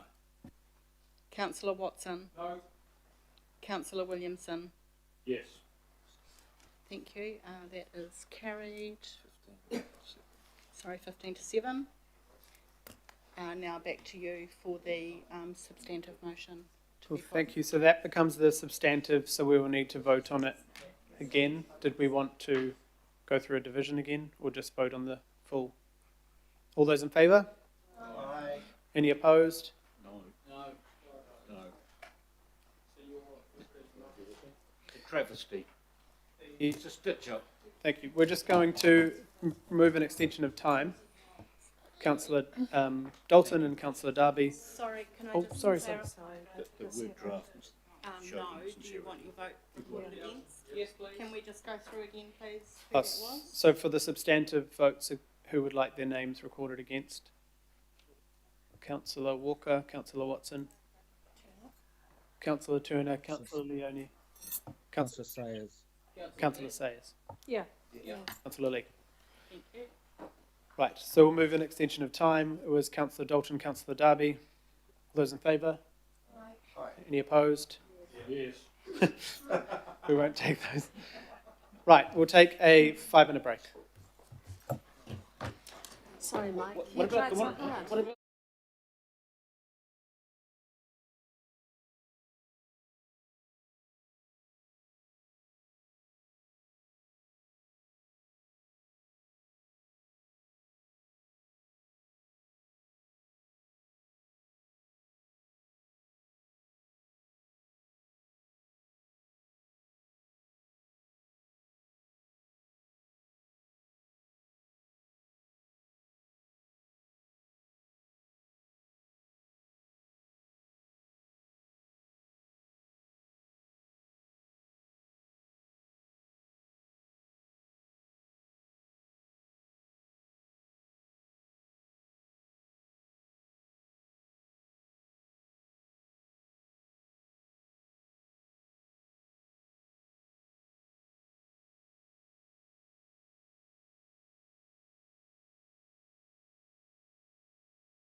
We'll have to wait for Councillor Lee to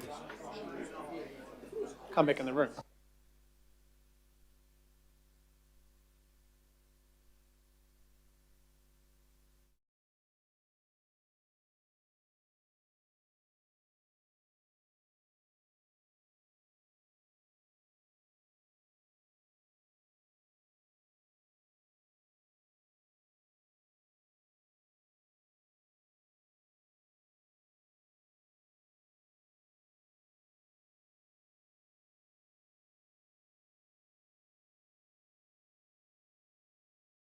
Need to approve online attendance for Councillor Williamson and Councillor Stewart. I'll move. Councillor Dalton second. All those in favour? Any opposed? No. Right, and we're just waiting for Councillor Lee for the next notice of motion.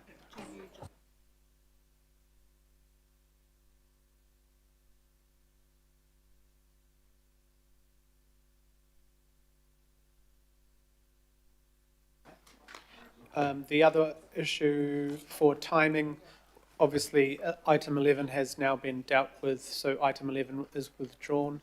And also Councillor Fletcher and Councillor Ferry, C1 is being withdrawn not because of time, but because there is no hearing date yet, so they're happy to bring that to, Megan, if you'd like to explain that one.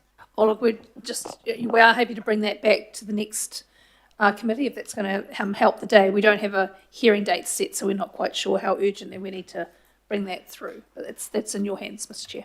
Mr. Chairman, I feel that for staff to have a sense of direction is very important. Even if you don't have a hearing date, I would be bitterly disappointed and would be distrustful of withdrawing that item. I think it's really important that we give a steer, and it's been good to have someone from the Mayor's office speak to me earlier in the day, and I think for the record it would be important for planning staff to know where the committee sits. Yes, absolutely. If everyone's happy to stay, we will get there and we will do it, but I'm just letting you know. Cool.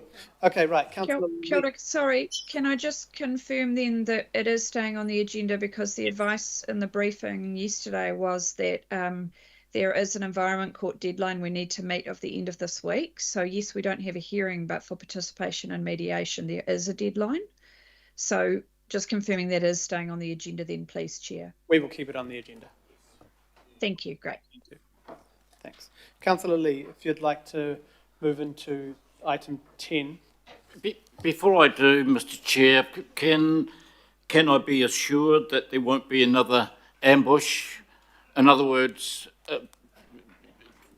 we spent a lot of time making an argument this morning and it wasn't even allowed to be voted on. So can we be assured that we'll have a right to a democratic vote on this notice of motion, please? On this motion, please. I can confirm that I have no amendment on this issue, but others, as the standing orders allow, there are opportunities, but I know of no amendment on this at all. And I didn't at the beginning of the last one either. Okay, the situation in the Haurekia Gulf is inequitable. Prior to the new district plan, the Haurekia Gulf Islands district plan, which became operative in part at least in 2013, a higher standard of regulation existed in the Haurekia Gulf, in that helipads were discretionary activity and subject to pages, actually, of items, that discretionary items that decision makers had to take into account. Then, in 2013, council staff deregulated helipads on Waiheke on the grounds that it would encourage tourism. Environmental effects were evidently not considered. And of course, since that time, the number of helipads on Waiheke has skyrocketed to now 65 and one in the process. And despite what I thought was a meaningless palliative plan change that was decided on last year instead of our original motion, Councillor Leone and myself, the problem is not getting any better and it needs to be resolved. It has the support of the Waiheke Local Board and the Aotea Great Barrier Local Board. I'm not going to, we've heard all the debates,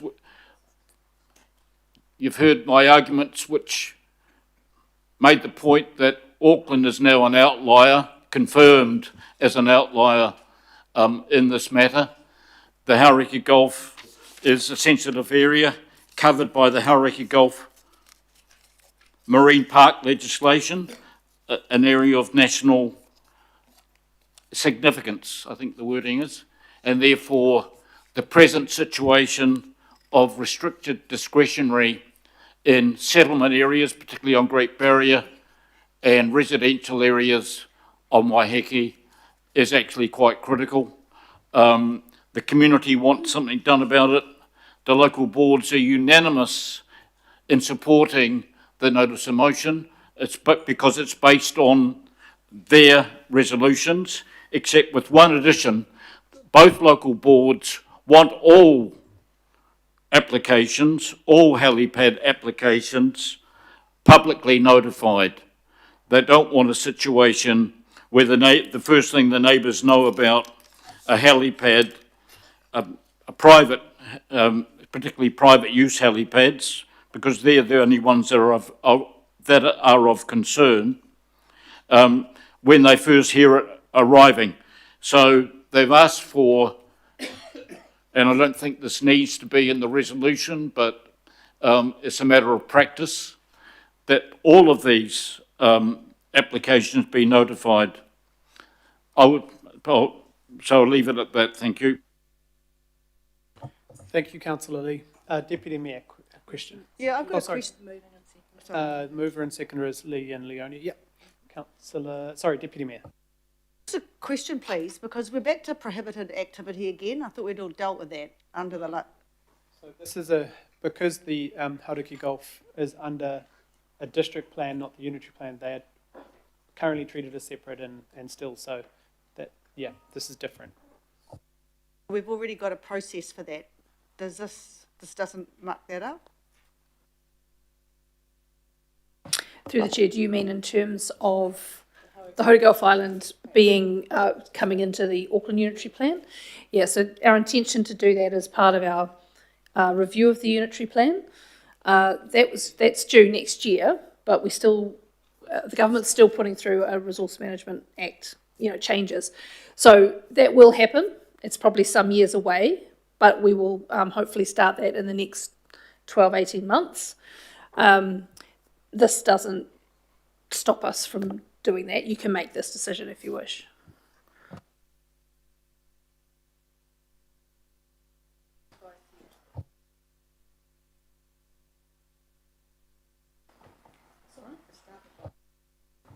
Well, sorry, Peter, I will maybe get Peter and Phil up briefly. Is that no? Well, no. Okay. I'm not sure that staff need to comment anymore. We've had a very long discussion about prohibited activities. It's exactly the same situation here. It's just a different plan. So the RMA hasn't changed. So all of our advice remains the same. Councillor Dalton. I do have a question around the risk to the current plan change. Is that for Megan? Is this the right time? So my question, Megan, what is the risk by putting in a new plan change to the existing plan change that's been going for nearly 2 years now? Yeah, through the chair, we think that if this passes, then we would need to stop that and kind of make it move to this proposal, because at the moment the plan change relates to some rules around the current provisions. If this did move to prohibited, then there's an entirely different kind of analysis you need to do. So that would need to stop, and and then this plan change would be prepared and then notified. Yep. So it's not a pause and a redo, it's a new plan change, so starting from the beginning.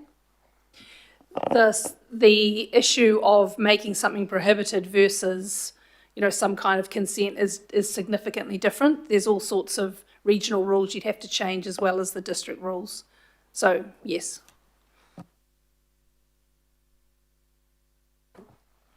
Are there any other questions? Oh, Councillor Dalton. I'm not sure if the local board chair, I asked Kath about that and she was not aware that that was the case. I'm not sure how the local board chairs feel about the current plan change being stopped after the 2 years worth of work and then a new plan change going on, knowing, we think, that the minister may not accept the new plan change. I mean, that is the... Through the chair, look, that is the risk. It could be that, again, through this conversation, we could continue the plan change, for example, and complete that. But then this would come right over the top of it and change it entirely. So the question is whether it's worth continuing with the current plan change.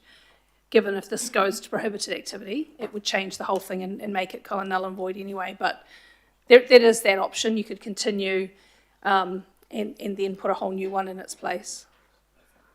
But it's I don't think that's really the intention here of this, as far as I can tell of the norm. Cool. Are there any speakers to the... I think that's the end of questions. Are there any speakers to the motion? Right. All those in... Oh, sorry. Yes, sorry, Councillor Lilly. Or just your microphone, please, Mike. Thanks. Mr. Chairman and colleagues, the last item will send confused signals, and as I've said before, it's not a particularly good look. This, however, is a chance for redemption, because if this is passed, it will be a good look. It will be this committee of the whole of the governing body of the Auckland Council listening to small communities, island communities, communities which are under stress from the undue impacts, the increasing impacts, the proliferation of helipads in these communities. In terms, and it only relates to residential and settlement areas, rural use, rural applications will align with that which we understand, and there is a doubt there now, but that's all we can go on is in terms of the documentation in regard to the unitary plan. The practice and guidance note is that in rural areas for agricultural, traditional rural use, it's permitted, and this should apply on Waiheke, but for private rural use, it's discretionary. And as it was, I understand, in the former district plan for the Hauraki Gulf Islands under Auckland City Council. What this is about is the public's, the rate-paying public's right to the peaceful enjoyment of their homes and properties, a right they don't have now because of the excessive deregulation which took place during the very latter stages of the completion of the the current district plan. The district plan is soon to be amalgamated into the unitary plan, and so coherence and a similar standard is something that we should be working towards. And therefore, if we can make this change now, we are setting, if you like, an example for the unitary plan. And if we assume, as I think most of the members here assumed, that when the council staff are talking, or the people who carefully wrote that preceding motion, that a draft plan change, a draft plan change actually does mean a real plan change, so we'll wait and see how genuine that is. It will be a positive move to aligning, integrating the Hauraki Gulf Islands District Plan and the Auckland Unitary Plan in a positive way, which lifts the benchmark, which is international best practice, and if it starts off in the Hauraki Gulf, well, so be it. In terms of consultation with Māori and the Māori outcomes, the seconder of this motion, and she won't say so herself, is a leader of her people, a leader of Ngāti Pāwa, the tangata whenua of Waiheke Island. And as we've heard from the chair and previous resolutions of the Aotea Great Barrier Local Board, this resolution, or words to the effect of this resolution, are supported by the tangata whenua of Aotea, Ngāti Wai, Ngāti Wai ki Aotea, and Ngāti Rehua.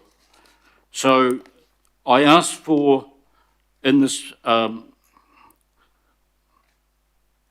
my final comments here is, I ask for the members of this committee to be generous, to show that you are listening to this community which is under stress. These are responsible people, they're good citizens, and like the people in the city, I guess everyone now, they pay a significant amount of rates. So all they're asking for, their plea is the peaceful enjoyment of their homes and property. Thank you very much. Thank you, Councillor. All those, oh, you're speaking to Councillor Dalton. Yeah, thank you. And I've always, for a long time, wanted to support Waiheke, the Gulf Islands, to have quiet enjoyment of their homes. And I'm absolutely staggered at how many helipads there are there right now. I'm really concerned, though, about the plan change that's currently there, and that it will get withdrawn and a new plan change won't be accepted by the Minister, and we end up with nothing. That is the risk. That's what I understand is the risk. And I'm not sure that the local board chairs were aware of that. I'm not even sure how the community would feel about that either. That the plan change we agreed to last year, was it last year or the year before? 2023, and has been out, it's had submissions, it's closed, it's going all the way through, and it will need to be stopped for a new plan change that may well not be accepted by the Minister. It's a really hard decision. I'm going to have to keep thinking about it. It's a really hard decision. Thank you. Right, I don't think there are any other speakers. All those in favour? Oh, okay, by division.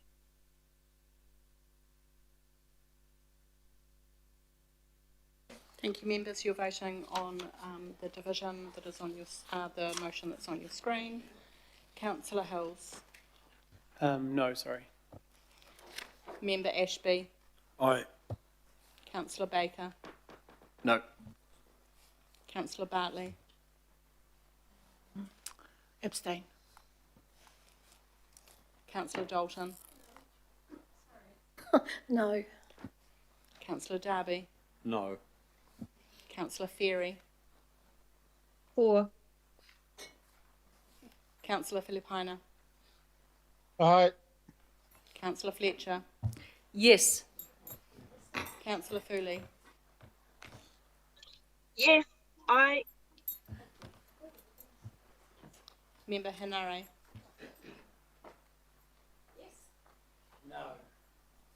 Councillor Henderson, No. Councillor Lee, Aye. Councillor Leone, Yes. Councillor Newman, Yes. Councillor Sayers, For. Oh my God. Deputy Mayor Simpson, Councillor Stewart, she's gone, Yes. Councillor And I'm on the same mic as Stuart, so I'd vote now if I can and say yes. Williamson. Thank you, Councillor Turner, Yes. We're on. Councillor Walker, Yes. Councillor Watson. Yes. Thank you. 14 to 7, that's carried. 14 votes to 7. Hey. Karen for mayor. Kia ora. Right, now item, I've got to give you a high five. item 11 is withdrawn. Go Waiheke Island. Oh, we're good. Good. We have Waitemata Harbour West, Waiheke Estuary to Devonport Peninsula Shoreline adaptation plans. Thank you so much. Got one for you though, especially for Waiheke. Bastards. And huge apologies, Natasha and Lara, and I know our iwi reps, I'm not sure, were able to still stay, which is completely understandable.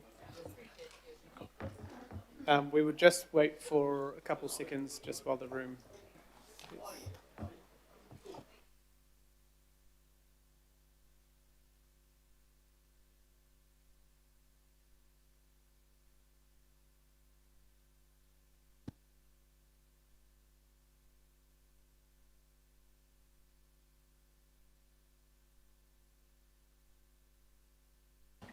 Cool.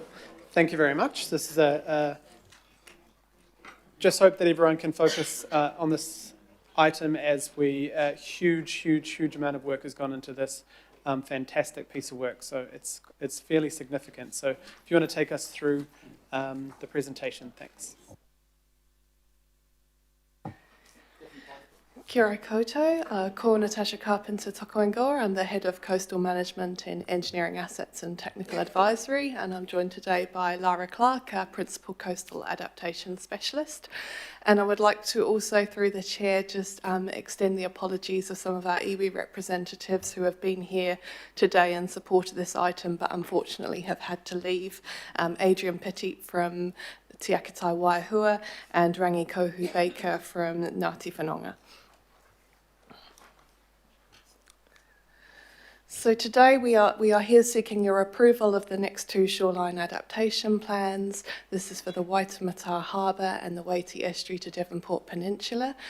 These are the next two, representing plans 8 and 9 of the regional series of 20.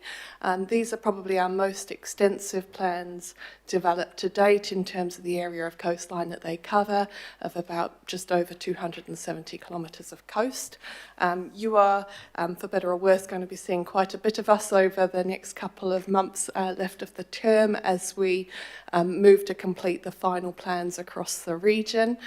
So you can see there in green the ones that have been completed to date and where we're at today with the blue. So the remaining plans will be coming with you over the next 2 months as part of the accelerated programme post the 2023 storms. So I know that most of you will be well familiar with the shoreline adaptation plans through their history. As a brief recap, the purpose of these plans is to provide a long-term, consistent decision-making framework for council-owned land and assets in response to coastal hazards and climate change. This was a piece of work that was recognised as in due need following the amalgamation of council to provide that consistent decision-making framework. The scope of the plans is as agreed through the governing body, so it includes the coastal hazards of coastal erosion, coastal instability, coastal inundation, and the interface with catchment flooding, and climate change through specifically sea level rise. These are Council's first step in adaptation planning, and they align with the Ministry for the Environment's Coastal Hazards and Climate Change guidance. It's important, I think, to recognise that each local council is taking this as a somewhat their own bespoke way of doing it, but I think in terms of Auckland, we have one of the most significant and challenging coastlines when you think of the extent of the coast that we have and the complexity of working through 21 different local boards and 19 iwi partners, as well as the diverse communities that we have. And for that reason, these plans are focused on Auckland Council-owned land and assets in the first instance. And these are non-statutory and, if you like, living documents, which gives us the ability to respond to changes as we get new climate change information, as our communities change over time, but very much our first step in that adaptive planning journey. In terms of how these will be implemented, really the whole premise of the programme is founded on being able to make better decisions, and those can start from now with the plans that have already been completed. So they are already being integrated into much of our operational plans, including some of our coastal maintenance of our structures, asset management processes and coastal renewals where we already have the funding available. And as we complete the regional picture for Tamaki Makaurau over the next couple of months, that will support that regional decision making. So we'll be coming back to you through the regional prioritisation schema of what are the consequences of where we've identified in particular protect and adaptation priority across our coast, and be able to implement some pilot case studies for coastal adaptation in alignment with the wider work programme of Resilient Tamaki Makaurau. So in terms of the plans that you have in front of you today, this covers the Waitemata Harbour and the Waiheke Estuary to Devonport Peninsula. These are probably, and it's reflected in the size of the attachments that you have in front of you, two of our most complex shoreline adaptation plans developed to date, reflective of that we've got 9 local boards here. We've been working alongside 12 different iwi groups, and there has been, just reflecting the scale of the coastline here and the number of different communities and the more suburban character of this coastline. There have been over 17 engagement events through completion of these plans, and that's been done in 2 phases to understand first, primarily, the values of the coast, and secondly, to get feedback on the draft adaptation strategies. So that's reflected in terms of the cultural and the community values in the Volume 2 report, and the detail of the adaptation strategies, including their rationale and any of the implementation notes through the Volume 3 reports. Unfortunately, we were going to hand over to our iwi reps for comment, but we're unable to do that as they've now left, but we're happy to take any questions that you may have on these plans. Thank you. Thank you. And disappointing our iwi reps had to leave, understandably, waiting several hours. But I guess just a question to give those who maybe haven't been involved with this process in a while. And it's phenomenal how to see the local board and mana whenua support and broad community support. But how do you do that while also balancing the evidence? You know, not everyone's going to get exactly what they want for the future for their coast, but you have to work with, how do you balance all that up to get to what is here today? Thank you very much. So in response to that, I think we will always have diverse views around how we want to manage our coasts and respond. Through the shoreline adaptation plans, we have 4 key adaptive strategies, and it's really our very first step of sort of putting those categories into practice. There remain a lot of conversations to be had with communities, with our iwi partners, and with future communities. Adaptation planning will take many years to implement, and so it's been a really positive first start in identifying what some of those key areas of agreement are, where there is division, and how we can make a plan to have those next steps in the conversation, and how to manage our coastlines and the assets, infrastructure and uses in those spaces today. Thank you. Are there any other? Oh, Councillor Turner, and then Member Ashby. Thank you. Just to get my thinking straight, this process is only for council-owned asset, correct? Yet you showed all the coastlines in those maps. Yes, for completeness and as covered in the plan. So we've covered the whole coastline, but for areas of private owned land, it's clearly marked as no active intervention to make that distinction. So this plan is just going to be used for us to apply our thinking to our land, or is it prescriptive now in those 4 outcomes of how we're going to respond? So through the chair, to build on what Dr. Carpenter said, it provides our initial concept in terms of whether we have that no action, where we may have very few or limited council land and assets or primarily private property, and where we have council land and assets, we have the 3 strategies of either maintain, protect, or adaptation priority. That sets a general direction. Within that direction, there is still room for, and there will need to be, many further discussions and an understanding of what the options are in order to sort of take forward that management intention to the next step. Thank you. I know you guys understand my concerns about this, and the quite different situation between council asset, which usually hasn't got much built infrastructure, or if it does, we can come up with the money to shift it or the plans to shift it, compared to private land, which has a value to it of measured in a different way, and quite often with much more built infrastructure on it. Where are we going next with this? Is this process stopping here now, or are we going to progress to private coastline assessment? Through the chair, so the Shoreline Adaptation Plan program is one element of a broader work program across the council group, Resilient Tamaki Makaurau. We've been working closely with our colleagues across a number of different areas within council, the Chief Sustainability Office, our policy teams, and the Recovery Office. It's my understanding that through that program, and other staff may wish to provide a further comment for you, Councillor Turner, that there are further thoughts in that space, and there is certainly a live conversation right across Aotearoa New Zealand between central government and local government in terms of adaptive planning. Thank you. Thank you. I think just to make 100% sure to Councillor Turner's question, just for public, I guess take it back slightly. The purpose, it's not just about our coastal assets and renewals, but that's part of the use. But we also have always had, is it correct, very clear, and we're improving them all the time, evidence, publicly available evidence around the coastline, around inundation maps, etc. So it's not something we're surprising people with on private land. Could you just clarify? You sort of did then, but just the usage of those. Like resource consents, etc., will use those mapping tools. Yes, certainly. Thank you for the opportunity to clarify there. So the Shoreline Adaptation Plan program uses Auckland Council's best available public hazard mapping.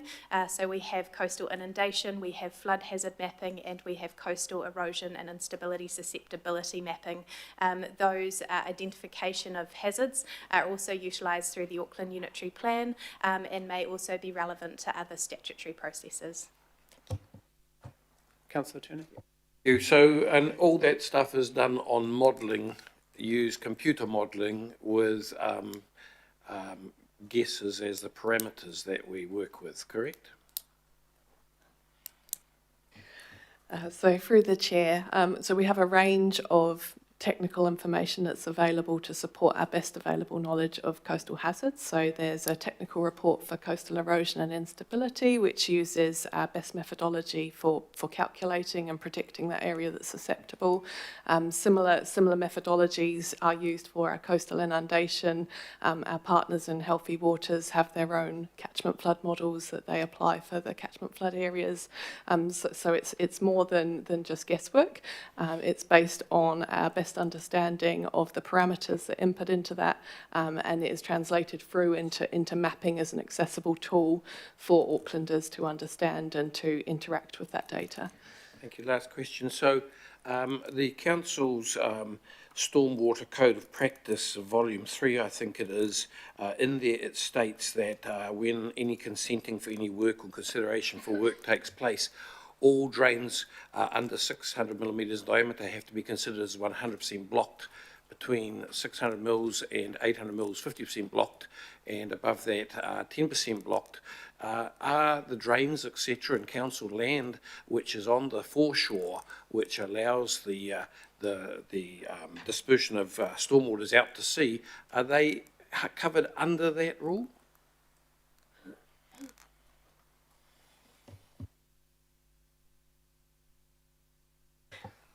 Kia ora, through the chair. I am a planner by background rather than an engineer, so I'll do my best to address this. So my best understanding is that with our catchment flood hazard models, they have a sea level rise component which is factored into that modelling.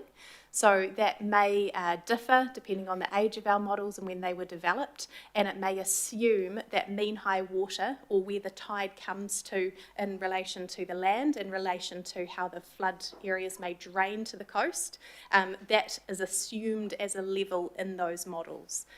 But I'm afraid I can't provide any further technical comment there. Okay, thanks. I can assure you that what I just said is correct. So my concern is that when it comes to our regional parks, etc., which often have large lagoon areas built into the backs of them and all that sort of stuff, that we're cornering ourselves into a position where we're predetermining. I understand the full criteria you said, but I'm still concerned that we are removing our ability, our right to defend against sea level rise and all the things you spoke about. So, you know, do you see this as a two-way policy?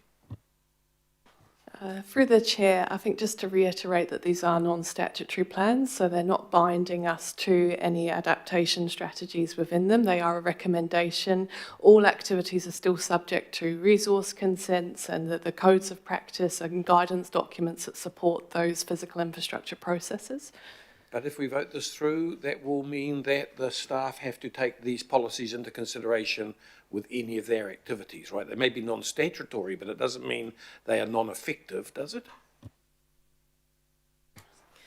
Through the chair, they will be a policy that is identified for consideration, as you've rightly identified, but as Dr. Carpenter's noted, best available information and the opportunity to make sure these remain living documents will also be taken into consideration. Thank you, Councillor. Member Ashby. Kia ora, thank you. Thank you for the report, and thanks for all the work you and the team have done in the background to get it here. I note the list of local board endorsements in the paper. I've just got a series of questions, really just honing in on the iwi engagement. Perhaps the first one is just, this is a living document you've said, so I'm just interested in how often or what triggers those updates, and then I just have some other questions. Kia ora. So through the chair, in terms of our review of the plans, as we've noted in the documents, we have the opportunity to revisit the strategies within the documents and also some of the supporting information which has been shared by program partners, iwi and our asset owners. So in terms of a revision, we're looking at sort of a 5-yearly cycle to do a comprehensive sort of revisit of the region. However, if we have further updates which are signalled by iwi partners, by local boards, or particularly by communities wanting to look at the input that's included and to review any strategies, or if we have any major infrastructure projects, or we might have major changes to any of our coastal areas or the Auckland Council land and assets which may be located there, then that may also prompt an out of sequence review of the plans. Thank you. And then just a couple more questions. So, like, which iwi specifically provided input to both? You had a sort of overarching number. Kia ora. So in no particular order, because we have quite an extensive area of the coast here, and we also have several portages which we interact with. We have engaged with primarily 12 iwi groups, so again in no particular order, Te Aki Tai Waihua, Ngāti Whanaunga, Ngāti Pāwa, Te Kawerau Amaki, Ngāti Whātua Orake, Ngāti Whātua o Kaipara, or Ngā Manga Whakahi o Kaipara as the post-governance organisation there, Ngāti Manuhiri, primarily for the Weti Estuary to the Devonport Peninsula Plan, Ngāi Tai ki Tamaki, Te Patu Kirikiri, Ngāti Maru, Ngāti Tamatera, who have largely deferred to other iwi for many of the areas within these 2 shoreline adaptation plan areas.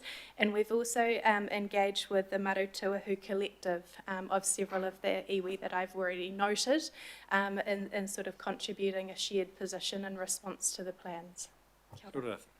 Thank you. I suppose maybe you can't answer this question, but I suppose my question was around, because you might have engaged or contacted or gotten some high-level feedback, but what iwi were deeply embedded in it, and I guess I'm interested in the definition of local iwi who whakapapa to the area, because my reading of that would not include a list of 16 iwi, for example, in the Waitemata West.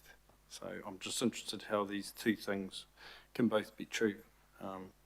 But I won't grill you on it, but I'm just interested in that as a general council approach, looking at efficiency and effectiveness of doing this kind of work.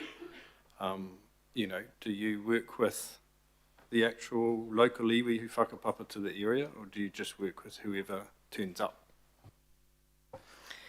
Kia ora. I think in response to that question, sort of perhaps 2 parts to that question, Member Ashby, as we had to accelerate the program so that we could complete our regional picture, a lot of our engagement with iwi partners, and I say iwi partners as identified by Auckland Council as our mandated partners to engage with, we've been speaking to the wider coastline of Tamaki Makaurau, and we have invited iwi to share whatever kōrero, aspirations, values they wish to share with us in relation to the area of the coast that they wish to share that. And as we've developed the Volume 2 documents for each of the plan areas, we have invited the sharing or the contribution to those areas. As is noted in each of the Volume 2 documents for the 2 shoreline adaptation plans that you have in front of you, in some cases iwi have chosen to share more. They may be in a position to do so and comfortable with that information being publicly available. In some cases they've chosen not to share as much within these documents, but that doesn't represent sort of any more, I guess, interest in the kaupapa. And they may also be at different places in their journey with settlement, and that has also contributed to how much they've been able to share in this context. I hope that addresses the question in part. Yeah, kia ora, thank you. No, I don't want to beat you guys up for over engaging with iwi, but I guess I'm just signalling a caution of an overzealous approach that has unintended consequences, because I've picked up some areas in here that are worded incorrectly or are commented on right immediately adjacent to marae, but those iwi weren't involved, but other iwi have been commenting on that who clearly don't live there. But anyway, it's just a cautionary tale to, it's great. It's not a criticism of your engagement in general. I think that's great and the process, but just sometimes there's unintended consequences of just working with whoever's available, which puts something out there that may have issues. But anyway, I won't talk any more to it. I'm supportive of the work, so thank you. Thanks, Member Ashby. Councillor Walker. Sure. So I haven't had an opportunity to have a thorough look, Mr. Chair. Having said that, I raise a concern, and it's based on my experience at Ariwa Beach, where there's a substantial reserve that's enjoyed by a lot of people, and as compared to the balance of the beach, where there is protection in place in terms of revetments and a wall that's currently being completed. This part of the beach is going to be managed to allow retreat, with the loss of a substantial number of car parks, a playground, I think a beach volleyball, and the removal of a number of trees. This won't happen immediately, but it is forecast to happen. And the concern that the community has is that their view is, in the interim, there should be simple protective measures put in place to try to retain that asset. And I note in this document that transport assets, areas of parking and the like elsewhere are being protected. So I just have a question mark over consistency. And I think the general question I'm asking is, are there substantial areas identified within this document where managed retreat will be the method?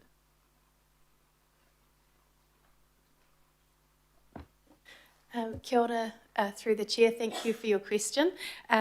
So in terms of the terminology around managed retreat, that is one of the things that we've reflected on through the Shoreline Adaptation Plan program as an iterative program. And what we have looked at is the broadening of that category to adaptation priority area.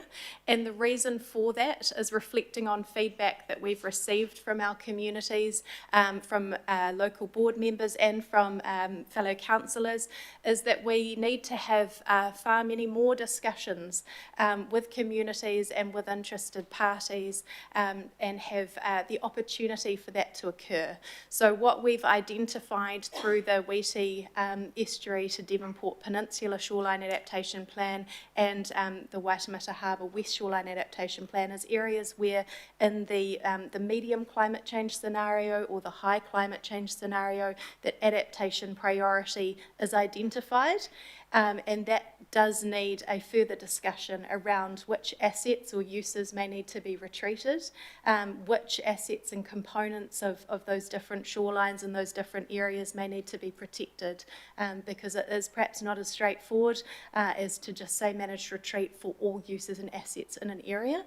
And just a point of clarification in terms of the two plans that you have before you today, the Waiheke Estuary area, the northernmost extent, sits just to the south of Silverdale, and we will be bringing the Orewa Beach area as part of the Snow's Beach to Orewa Hibiscus Coast Plan, which should come to you in the next 2 months. Thank you. So I'll just make a comment at this point, Mr. Chair, if it's appropriate. And that is the anomaly around Ariwa Beach, which is part of the Whangaparoa Bay complex.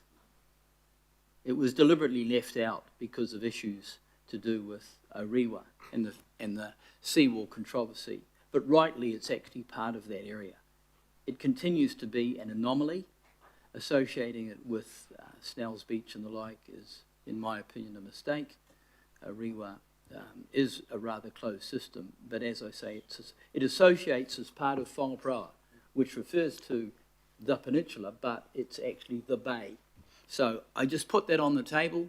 It is an ongoing anomaly that exists and frankly should be corrected. The other question I've got is what this adaptation or shoreline adaptation strategy picks up in terms of the impact on marinas, either current or proposed, because that is an issue of significant concern, and they are assets often that are council assets. So is there any commentary around marinas? So thank you very much through the chair. In terms of marinas, probably one of the more significant areas where there is a private marina within the Waiheke Estuary to Devonport Peninsula Shoreline Adaptation Plan is at Bayswater. In relation to that section of the coast, we also have Auckland Transport interests in ferry transport infrastructure there. So where we have marinas, where we have wharves, and where we often have really critical boat launching areas, another example would be at Takapuna at the promenade there. We do often identify protect as our strategy, certainly under a low climate scenario, and very often through to the moderate and high climate scenarios, recognising the importance of water access and the significant investment in those facilities. Where we do have such Auckland Council owned or managed infrastructure in proximity to private marinas, and there are a number of locations around the Waitemata Harbour, thinking in the Upper Harbour area as well, we identify clearly in the plans through implementation guidance notes that further collaboration will be required with those private operators and private owners to understand what their intentions might be to respond to climate change and coastal hazards. Just further to that, by way of information, as much and all as there might be a private operator, in almost all instances, the underlying land, the reclamation, are council. So, council's the significant stakeholder. The private operator may well be temporary in nature. So I have an ongoing concern there. I'm just raising that, particularly because these marinas are vital for ferry transport into the future, civil defence, locations like the Whangapraoa Peninsula. If the road goes down, that's all you've got in parts of the peninsula in terms of Cool, Councillor, we just want to keep them to questions. Sure. So I'm just raising those issues because I don't, as much and all as I haven't read everything in detail, I don't see them acknowledged sufficiently. So I think, I don't know whether we're just accepting this, Mr. Chair, but I'm just identifying some concerns. Thank you. Councillor Watson, you have questions? Yeah, and just following on that question to do with marinas, there's a section here, Waitemata Harbour West Adaptation Strategies, and it does mention the ferry connections at Birkenhead, Beach Haven, Hobsonville. The ferry, so I'm just wondering, so for instance, at Hobsonville, there's Hobsonville, Catalina Point, where the ferry comes in for Hobsonville, and then there's West Harbour, where the ferry also comes in at West Park Marina, but confusingly they call that Hobsonville too. So it's only mentioned once here, Hobsonville, so one of them's got left out, I assume. Through the chair, so yes, it is a confusing anomaly with the naming there, Councillor, you're quite right.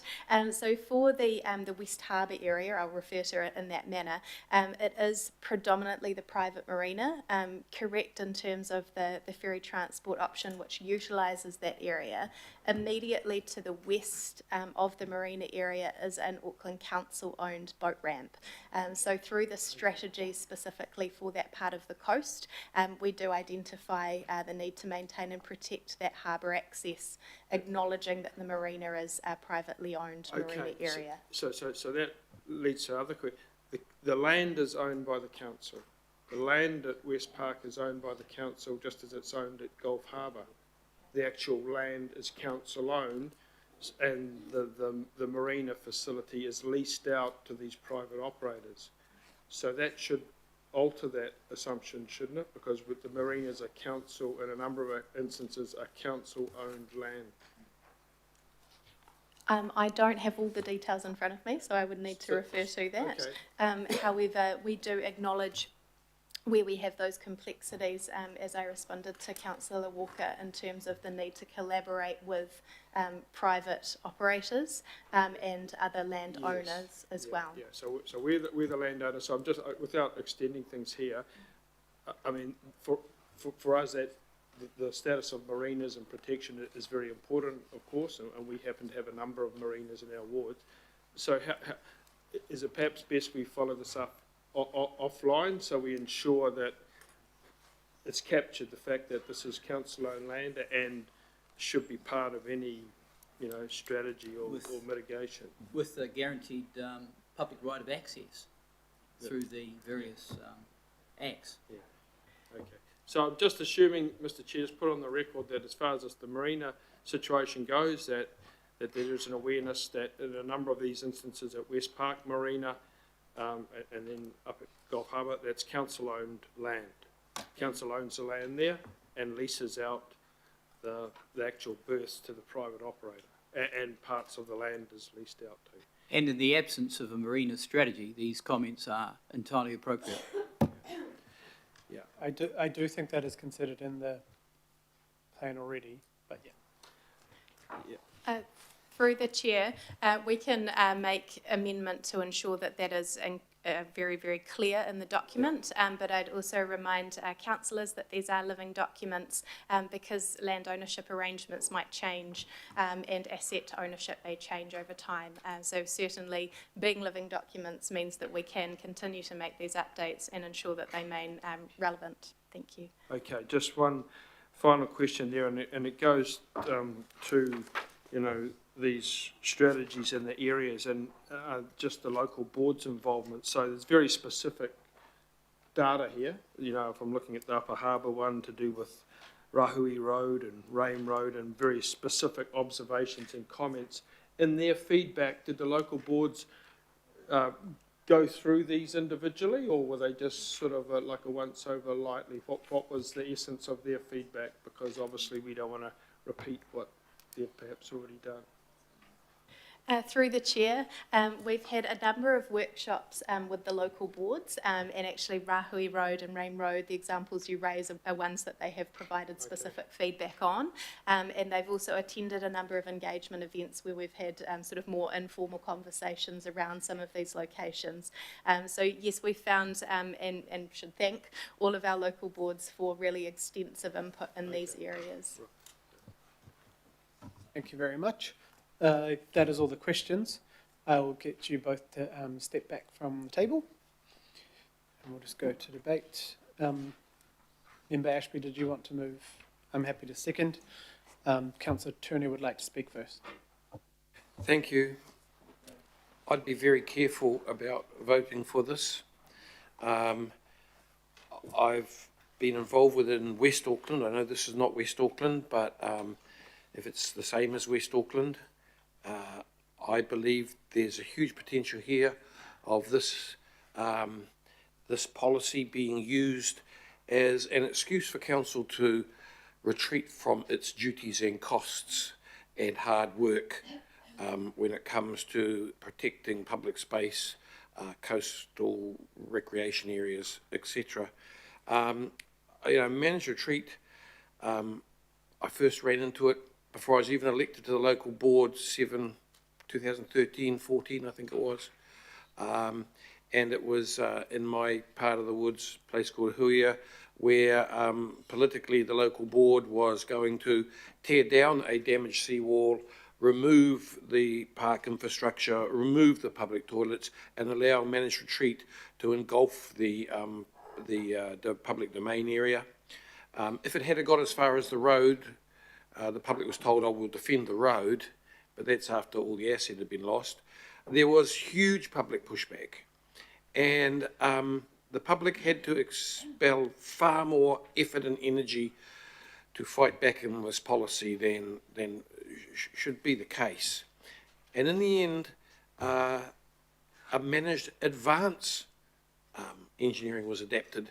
And if you go and look at this area right now, it's arguably managed advance. It's worked brilliantly. And now one bay around where the same issue is facing that bay, we're having all sorts of discussions, but we can't get the same as we did for the first bay, and it's said about cost, etc. I am swayed by other areas of New Zealand who have great concerns about these policies, which are, I think, in my own thoughts, are trying to balance potential costs in the future up against predictions. And I'm really worried that this is the thin end of the wedge. Why would we do a coastal adaptation plan in segments just for our property? That leaves a carcellation down the coast, which causes all sorts of other issues. I think this is somewhat of a political strategy, and this is the first move before we work on public land. So I'd be very careful and think hard about this. It may come back. I predict it's going to come back in time. I'm going to say no. Thank you. Kia ora. Thank you, Councillor Turner. And there's no other speakers, but I'll just speak briefly just to ensure. I mean, the team have done a phenomenal job. I went to many of the workshops and the public meetings on this. Significant amount of time with experts sitting around in the room with individual groups on every single beach and every single asset, every single neighbourhood. I found out places that I'd never been before. And I think the crucial thing was, even from those meetings, I went out with Paul and the team, one, to an area where people wanted some hard infrastructure. The team actually talked those volunteers into the realisation that actually hard infrastructure would make that area worse. They're doing some amazing work there with planting up some coastal space. Another one we took out, and the team were, for a long time, Hadfield Beach, the team, the public there have been asking for hard infrastructure, asking for help. The team came out, we all stood on the beach over January, they looked at the plan, they looked at the direction and said, actually, there is important assets here like water care pipes, there is important reserve here, there are parts of this beach that actually putting hard infrastructure would be a fail. We got emergency powers. The team got to put in some good infrastructure, some rock revetments, some other planting. The community is stoked. It didn't get the type of seawalls they probably thought they needed, but what they've got there is fantastic. The other areas I won't go into, but there are plans through the Little Shoal Bay, the Waimanawa plan, which was a pilot, where the board and the community were very pro certain things. Through this process, they've changed their mind. They've protected biodiversity instead. They've protected other areas they thought they wouldn't, and there will be hard infrastructure to protect things like the road. With you, Councillor Turner and Councillor Henderson, I went out with you, Foster's Bay, a couple of other issues in the Coastal Assets Work Program. Foster's Bay's in there, I think almost $1 million, 700 grand or something. There's also the Huia boat ramp. Both of those are going to be addressed through infrastructure that is needed. There's not managed retreat happening there, but there may be over time an honest conversation with the public that right now we're spending tens of millions of dollars on coastal assets and we probably can't spend hundreds of millions. So this plan helps address what we love, but also addresses the fact that we cannot continue to protect everything all the time with the significant climate events we're having. So the team are doing amazing work, and I know that they'll keep working with you on areas of concern for you. Last comment from Councillor Lee.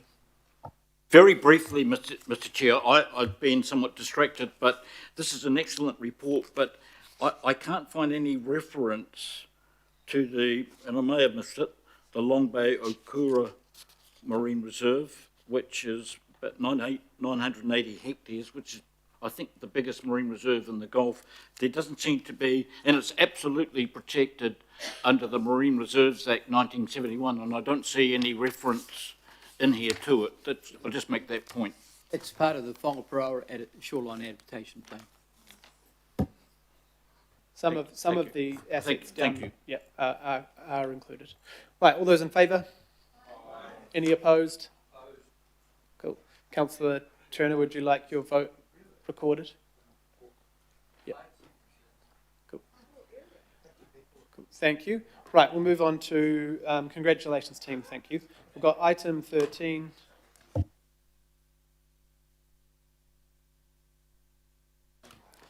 We've got council submission on the National Direction Package, Infrastructure and Development, Primary Sector and Freshwater.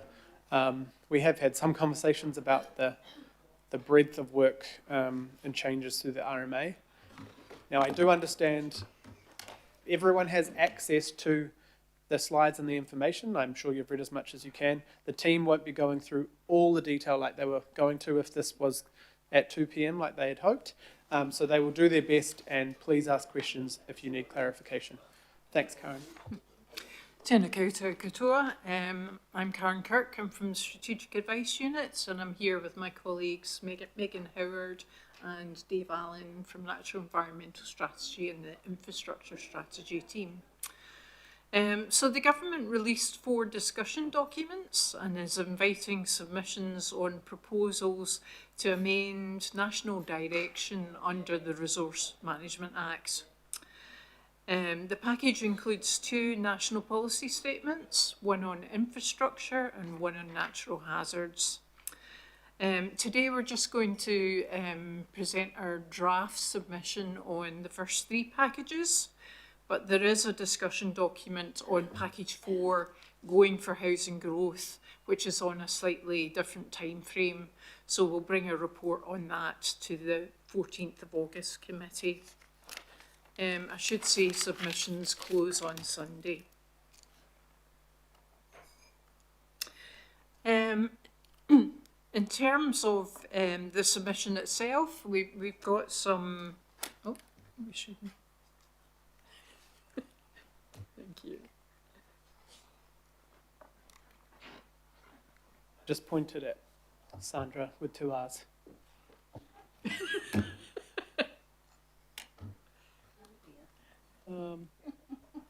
Maybe the other way. Oh, there we go. Ah, there we go. We've got some general themes that we've highlighted, some overarching themes. The changes are expected to transition into the new resource management system, the government's Phase 3 reforms. However, the extent to which this will be possible is a bit uncertain at the moment, because each of the packages addresses matters that are relevant to achieving the purpose under the current RMA and not the different framework that will apply under the new legislation. The changes are intended to reduce regulation by enabling specific activities. So there's a definite shift towards the economy with a greater focus on enabling infrastructure, development, primary production and economic well-being. I should say some of the changes are supported, but others we feel don't achieve that balance between enabling flexibility and environmental protection. So there's a need to get the balance right. Also, the national policy statements are all of equal value. There's no direction on prioritisation or how to resolve conflicts. So there's still unresolved tensions between enabling growth, housing and infrastructure development and the necessary environmental safeguards. And system integrity, the changes proposed override existing plan rules, and this has the potential to create some inconsistencies in how different activities are treated with similar effects. So we flagged that in our submission. In terms of Māori interests, I would say it retains the status quo. It doesn't add to the existing expectations under the RMA. So I'll now pass to Megan, who will talk about infrastructure and development. Thanks, Karen. Kia ora. I've just got some brief comments on Package 1. Package 1 is infrastructure and development, and it includes 8 pieces of national direction. Half of those are new, so we have new national policy statements on infrastructure and natural hazards, and new national environmental standards on Papakainga and Granny Flats. We also have amendments to some existing national direction on renewable energy, electricity networks and telecommunications. A group of that national direction applies to infrastructure and utilities. In that space, council needs a resource management system that works for us in both of our roles, both as an infrastructure provider and as a regulator of infrastructure. What we're getting through this package of national direction is very enabling of infrastructure, and we are generally supportive of that. That is pretty aligned with what we have in the unitary plan to date. However, we are concerned that it goes too far towards the economy and infrastructure and away from the natural environment. Also under this package, we have 2 new national environmental standards relating to dwellings, one for Granny Flats and one for Papakainga. We support the intent to deliver or to enable more housing, but we see a number of risks in how they've approached these national environmental standards. And we have some suggestions about how they can be managed. In particular, there are some risks around the management of natural hazards, in ensuring that we have sufficient infrastructure capacity, and in relation to council liability around these new permitted activities. And finally in this package, we have a new national policy statement for natural hazards. The national policy statement asks that we approach natural hazards in a risk-based way and that we control it in a way that is proportionate to that risk. We're generally supportive of that direction, and we just have some suggestions about how that could be strengthened for Auckland. And I'll pass on to Dave for Package 2.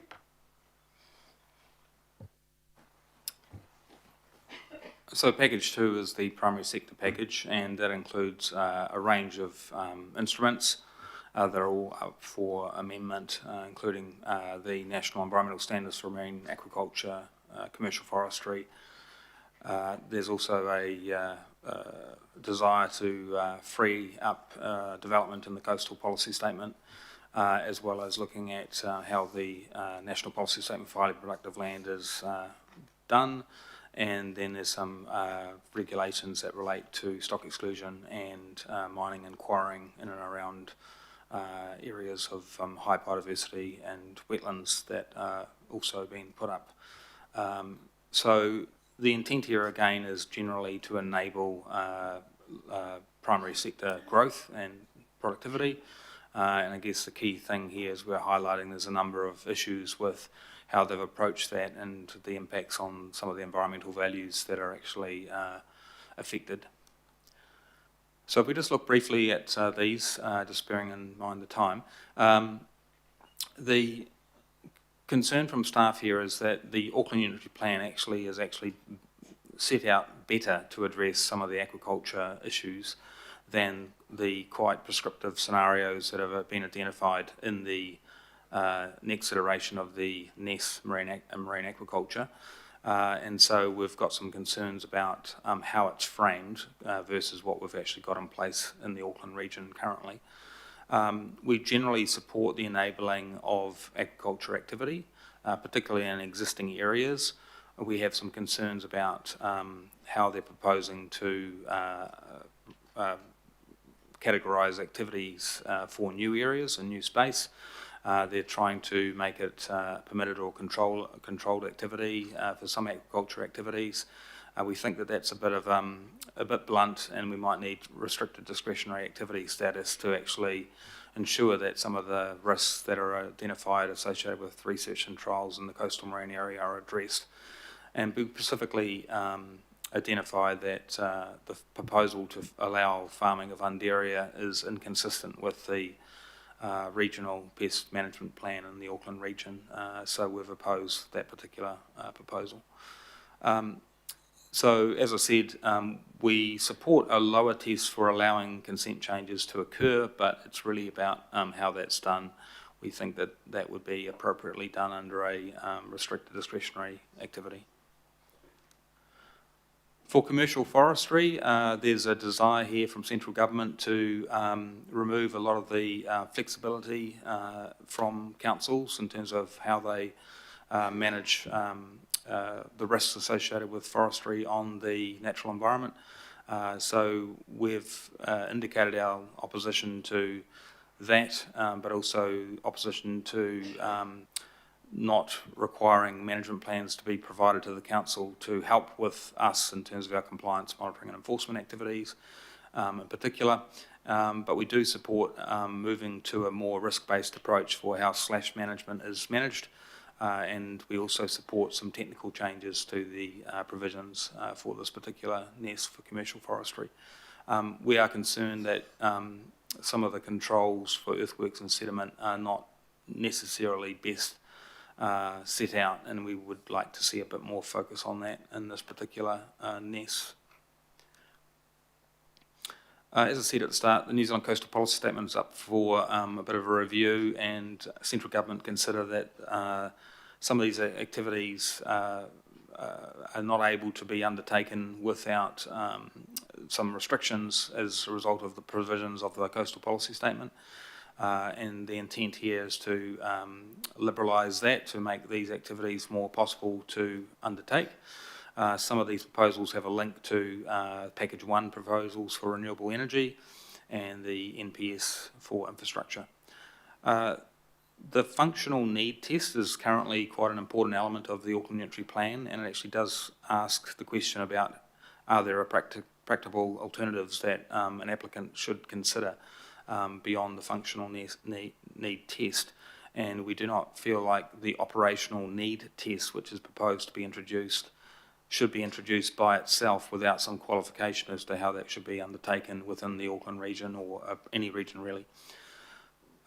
Again, you know, there's some room here to enable this sort of activity. We're not saying no completely, we're just trying to find the sweet spot in terms of how this is proceeded with. And of course we also support some activities associated with agriculture, enabling Māori to undertake their activities within settlement areas, and also to better consider environmental or cultural benefits and policy aid for agriculture. One of the other things that Watercare highlighted in late advice to us was that they were keen to go further in terms of allowing some of the infrastructure to be provided for despite biodiversity values that might be in the coastal marine area. We have not gone as far as that. I think we need to just have a bit more of a check about how that's actually undertaken, and some of that will be better considered probably further down the line with the rest of the council departments involved in that discussion. The proposals here for land use capability is to remove LUC 3 from the NPS, highly productive land, to help enable urban development. And the concern here is that this will lead to risks associated with a loss of our highly productive land, which has been something in 2019 this council strongly advocated for retaining, and we've continued with that approach in terms of ensuring that high use capability land class 3 land is retained. If government, however, still wants to take that out, we're suggesting that inefficient land uses like subdivisions, lifestyle blocks, may be things that you would not want to see in land use class 3. You would want to see intensive urban areas as opposed to sort of inefficient land use like a lifestyle block in such areas. The removal of land use class 3 also enables, not enables, but creates a lot of fragmentation in terms of how we manage rural production activities, so that's the other concern we have. So in the draft submission, there's quite a lot of analysis that's been done by Ryan Bradley to depict what has actually occurred in terms of the loss of rural production land to date, and also noting that this has not really benefited in terms of the urban development outcome that government seeks to achieve. So that's another important element to consider. And the other thing just to quickly note is that if the alternative proposal that they put up is about creating special agricultural areas to try and protect some of these remnant areas of rural production, we think that that's a short-sighted approach. There are other areas beyond sort of the Pukekohe area that are important in terms of rural production. So there are places like Omaha or further up north that are important to consider as well.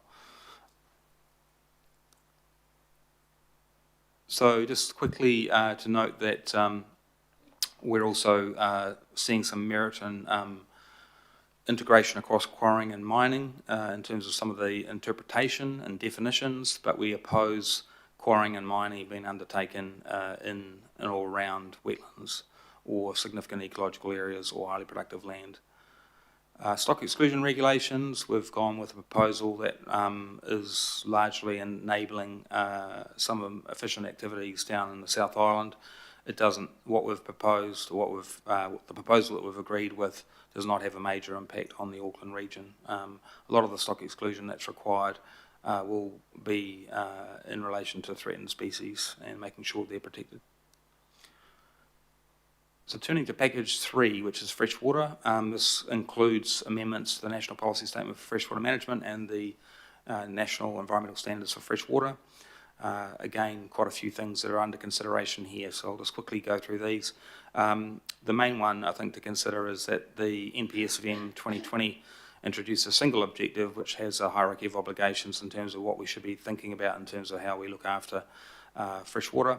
The proposal is to consider changing that. We've said that we'd like to retain that as our first choice. Second choice is that we would remove the hierarchy of obligation and clarify how Te Mara Tiwai applies. That's the least problematic way of addressing some of the challenges we already have in the Auckland region to looking after our freshwater. There's a number of other things, technical amendments to simplify and add further flexibility to the national objective framework as well. That's just a slide that sort of speaks to some of the commercial vegetable production activities and the pros and cons associated with one way or another in terms of how we cater for this through an NPSFM or a NES, and in terms of what are the pros and cons of approaching the issues, but I won't cover that in any detail. Water security and storage, we don't propose supporting this because the provisions in the Auckland Unitary Plan are sufficient for the types of activities that are occurring in the Auckland region. In terms of the wetland provisions, there's some simplification and clarity that we're looking to offer some comment on, and then be more targeted in terms of how we can identify permitted activities and consenting pathways around specified farming activities that occur in and around wetlands that are low impact. We're also looking at removing induced wetlands from the definition of natural inland wetlands. And fish passage provisions, they're also been looked at. We've compared them to what we have in the Auckland region, and we've made some comments there about those issues. Some simplification in the farmer-facing regulations, we support those. We don't oppose the removal of the nitrogen cap. It's the only way we've got to really assess what is occurring with the application of fertiliser in the region. And we would also be looking at how farm planning can assist with sort of some of these provisions looking ahead. And lastly, the drinking water sources mapping with the council submitted in 2022 to support the mapping of these areas that have been identified, and we've pretty much gone consistent with our previous advice. I'll leave it there and hand back to Karen. Yep, in terms of next steps, I think it's important to note that there'll be no further consultation on package 1 and 2, and the changes will have immediate effect once it's gazetted. The government's expecting to have new and updated national direction in place by the end of this year. However, we will see an exposure draft of the National Policy Statement for Freshwater Management and the National Environmental Standards for Freshwater. So we're expecting further consultation late 2025. And of course, the Going for Housing Growth proposals are expected to be implemented in phase 3. So that's the end of our presentation. If there's any questions. Thank you. That's, again, a huge amount of work in a very quick way in a constantly changing environment. So thank you. Deputy Mayor. Yeah, look, thank you. You've done a huge amount of work here, and I hope you're not surrounded by people around the table that have almost lost the will to live because it's so late in the day. So you've answered some of my questions, but I have a couple. Starting with the infrastructure one, paragraph 9 refers to possible perverse outcomes. Can you give an example of a kind of perverse outcome you're anticipating here?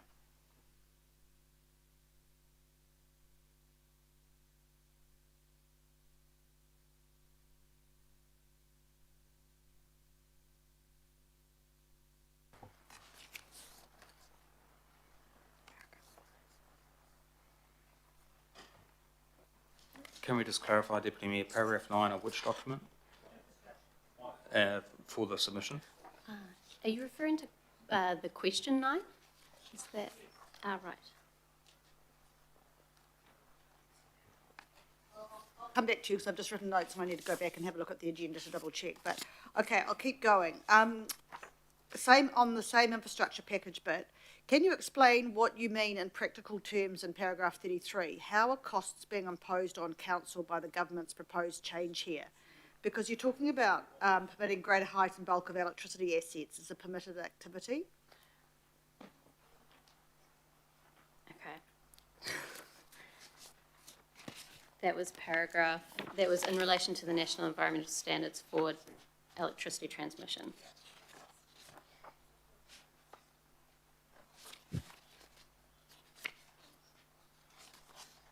Look, Chair, if this is really hard, I'm happy to sort of send the questions through later. I don't want to make this difficult for you. I've just obviously got some questions I want to ask. The next one is a pretty controversial one. It's cell towers. So in paragraph 33, what is the proposed submission? Are we opposing this or just asking to have input where cell towers are to be put up? Very sorry, could you repeat that one? On the cell towers, right? You refer to a change to allow cell towers anywhere in the road reserve and higher than currently. So I'm really not clear what you're proposing. Are we opposing this or just asking to have input where cell towers are to be put up?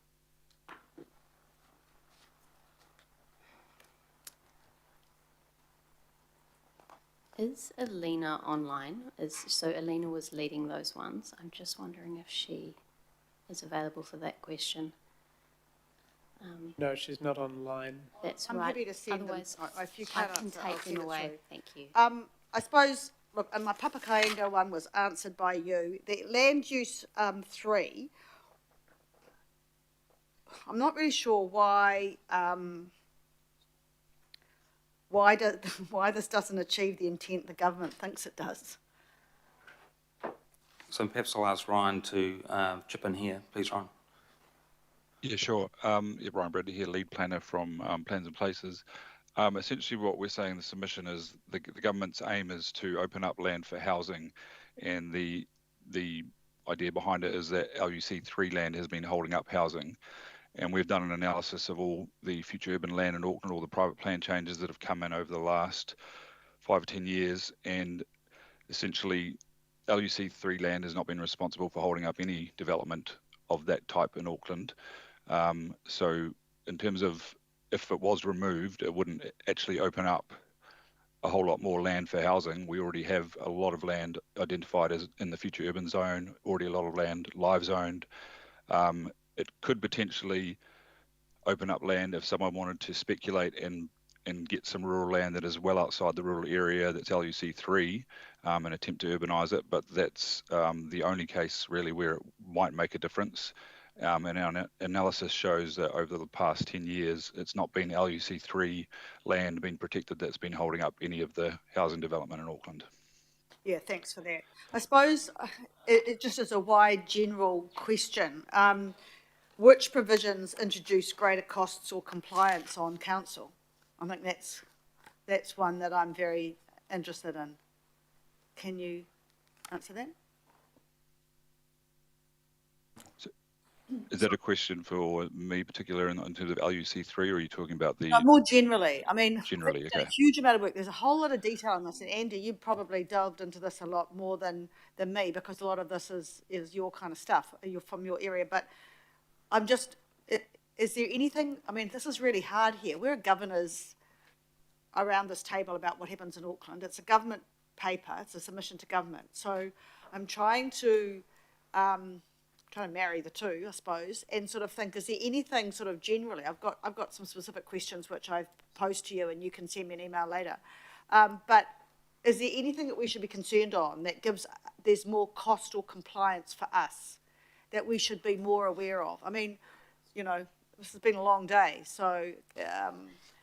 I, through the chair, if I could answer that one, with regards to the provision to make granny flats permitted activities, that makes it much harder for council to manage the cost of development contributions and manage infrastructure capacity. So there is a kind of a more inefficient gathering of revenue that way. The cost of compliance also relates to the when more things are being made permitted, we're less able to manage the compliance of those. Okay, so are we making that clear? Because on one hand, I do get the granny fat things. We've got a housing issue, and I can see what the government's trying to do, getting us, quick fix opportunities for people to find cheaper and more affordable housing, right? I get that. But in our submission, do we tell them, or do we highlight the fact that whilst that is a great thing, on one hand, it does cause us some concern on the other, and how are they looking to mitigate that from our perspective? Do we say that? Yes, we're quite clear on that. Okay, I'll leave it there, thanks. Sorry, can I just add, there's both benefits and, in terms of some savings, in terms of some of the provisions, that there's less regulatory requirements, so therefore there'll be some savings to the council. But on other cases, there'll be more costs because some of the mechanisms are inefficient. So it probably depends on which instrument we're talking about. So just as a general observation. Yeah, Chair, so I won't speak. I just want to say to you, I think I wouldn't mind have seen a bit of a matrix. This is good. We're into this. This is a bit of a concern. This will be the pluses for us. This will be the minuses.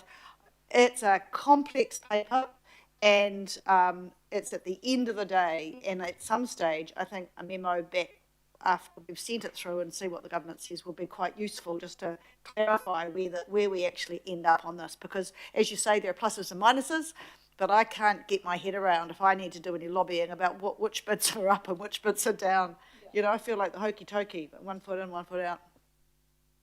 And thanks, Deputy Mayor. I think part of the issue, once again, is we don't get asked before these very complex changes are put before us, and then the window for the team to do feedback on such complex information, and to try and get local board feedback, and try and get even all the information across, to bring it here for a submission that closes literally in days, is the hardest thing. We wanted to bring it here as opposed to bypassing the committee, because we think that's important, but even to try and get really good have a workshop or anything like that is just not possible under these constraints. I agree. I think you've done the right thing bringing it here. But I think if my sort of wider input as a council around this table is when we are under the pump time-wise, a simple chart, Megan, just to make it easy. Because I tell you what, there's a hell of a lot of reading to do in here, and I sort of trust you, but I don't really know the implications sometimes of everything. Yeah, it is really hard, and most of what is being prepared is based on our current plans, policies, decisions for a starter for 6. So, Councillor Baker. Yeah, just David, I guess more at you and you know the Franklin Local Board put in a pretty detailed submission. How have you been? Have you worked in their submission and their points into our submission? And I guess just in terms of LUC 3, you know, I guess one of the problems that we have is not all areas of soil is equal, and so you might have areas of really good soil, but they're just not usable because they're too steep, they're too wet, whatever, and so they aren't farmed and cannot be farmed productively, and so it sort of goes against that the whole grain of we end up with a mess. So yeah, have you worked that in, and how do we sort of manage that through our submission? Yes, we've received feedback from local boards, and the full appendix should be uploaded to Nexus now. We had 5 that we incorporated into the submission, but yes, we still have to make changes to the final draft that will be signed off by the delegated approvers, and I think Franklin was one of the ones that met quite recently. Just to add, so yes, I've been reading all of the local board stuff over the last 48 hours, and particularly taking account of Franklin's views. A lot of them are similar to the themes that we've got. So what I would like to suggest in terms of how we incorporate things is, like, you know, if there's something really important that we've missed out, that we'll probably will include a sentence or something. But otherwise, generally, if they're sort of on the same wavelength, we're just taking that as read. And I acknowledge that some of the organisations and the expert organisations will be feeding it anyway through a different channel. So that's right. Thanks, Councillor. Councillor Turner.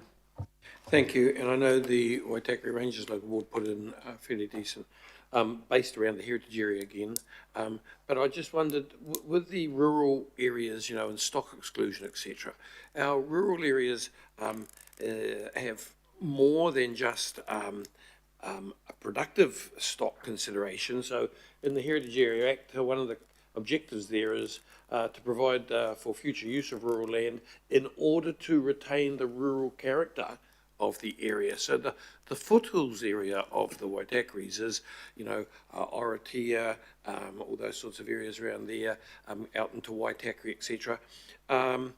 There's a ambience there we're trying to protect as well, which is a kind of a different rural ambience than some of the other areas, and that means the use of, or the acceptance of, small blocks, stock exclusion. Sometimes it's just a handful of cows that actually pays the rates and keeps that stuff looking as it is.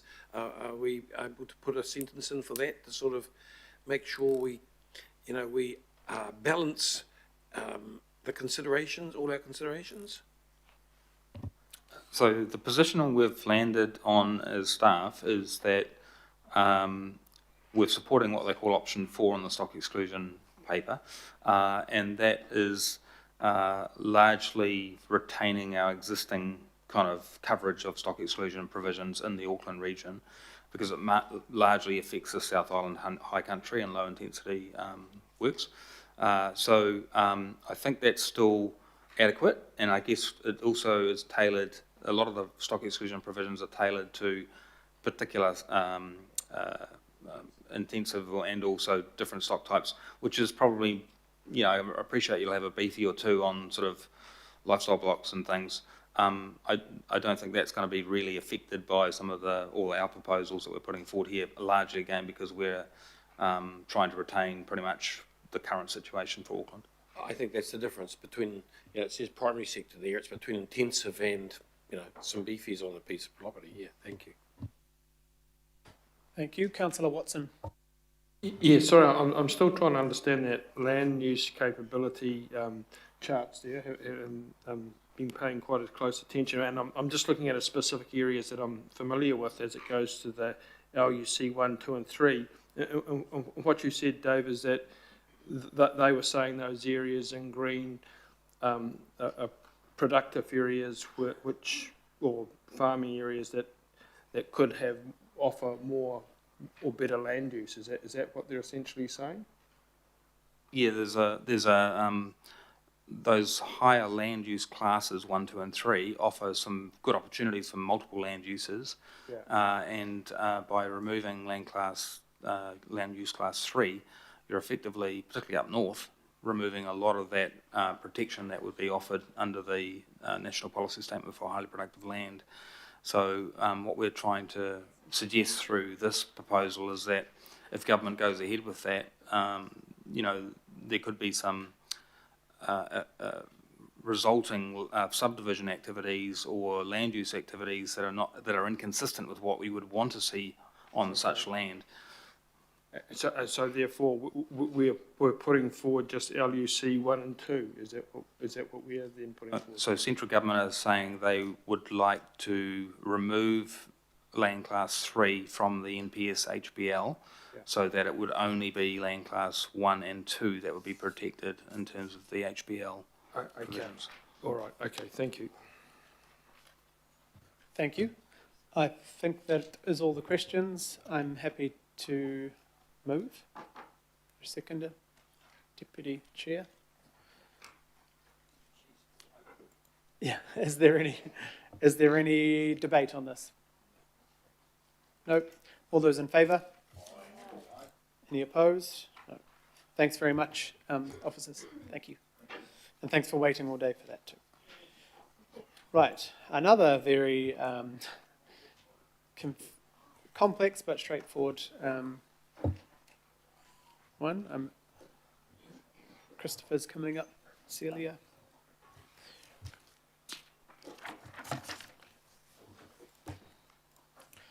Right. Good afternoon. Thank you.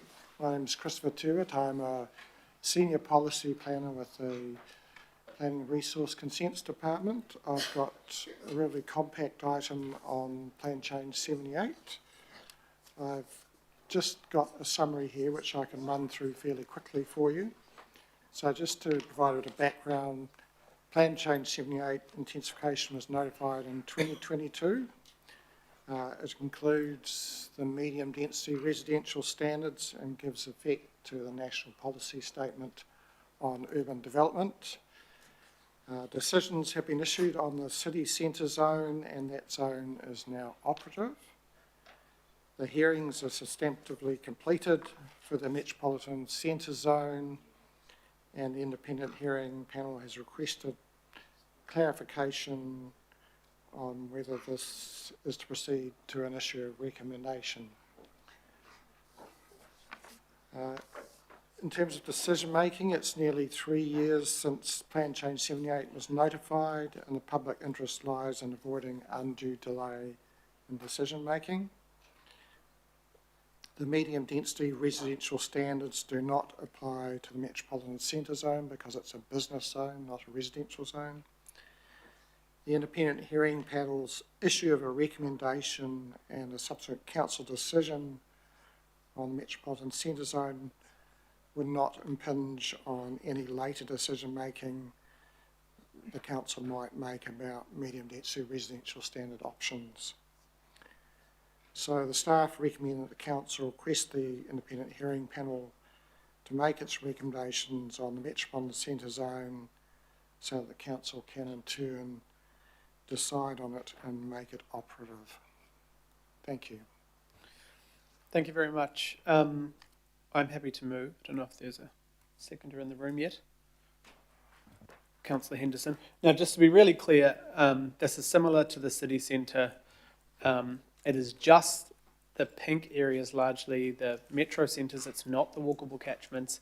It is quite defined, and it is because the work has been done and the hearings have been done, and it's unlikely we would change much in a new plan change for the metro centres themselves. We're not talking about the walkable catchments around them. So we're essentially saying we just need to box on with this. We had hoped we'd had legislation earlier to be more definitive. But are there any questions? It's your lucky day. There's no questions. I think it's very straightforward and the work has been done. So thank you very much. All those in favour? Any opposed? Perfect. Thank you very much. Right, we go on to item 15. Matthew is online. You're still holding on there, Matthew. Kia ora. Yeah, tēnā koutou. It's been a long day for you guys. So first of all, thanks for the dispensation of being online today. I'm beaming in from beautiful Pukekohe, got to mention just before. So this is a relatively straightforward report. It's a make operative in part report. So this is with respect to plan change 102 and plan modification 15. So plan change 102 to introduce 7 sites of cultural significance to mana whenua into the Auckland Unitary Plan, and plan modification 15 an additional, well, the first 5 Māori heritage sites on Aotea Great Barrier. So we've had the hearings on that.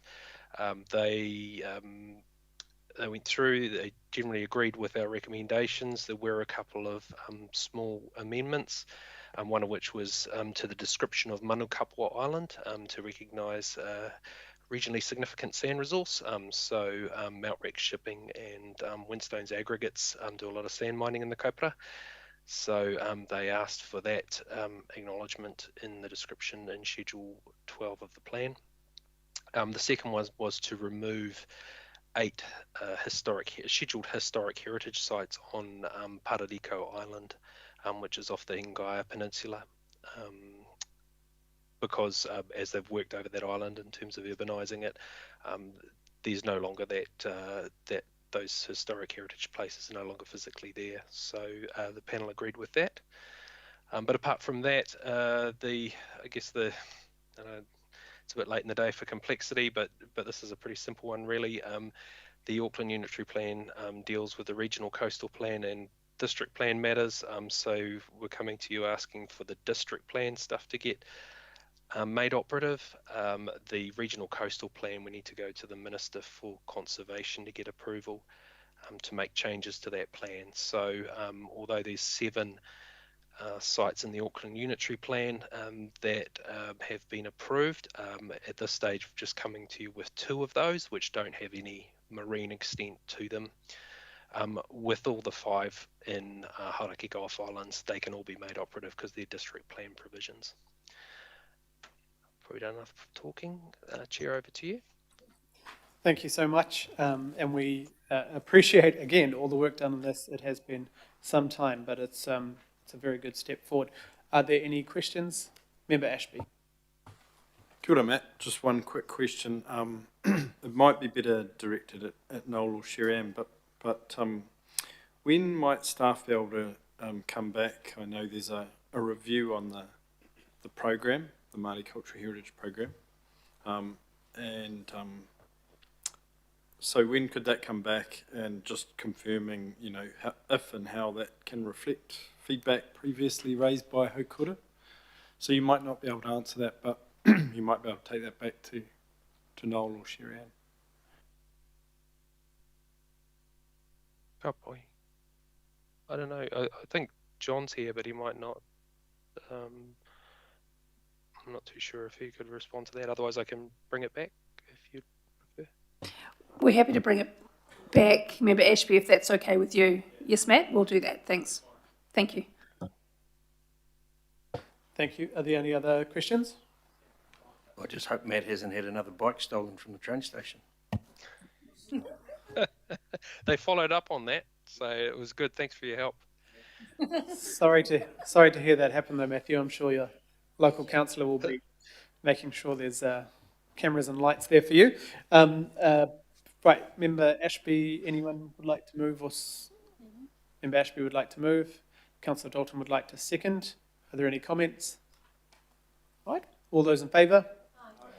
Any opposed? No. Thank you very much. Thanks, Matt. Bye. Thank you. Right, Celia, on a very clear one. Afternoon. I'm presenting this report on behalf of Leanne Lucas, who couldn't make it today. This is another one to make operative for private plan change 10479 Ladies Mile, Remuera.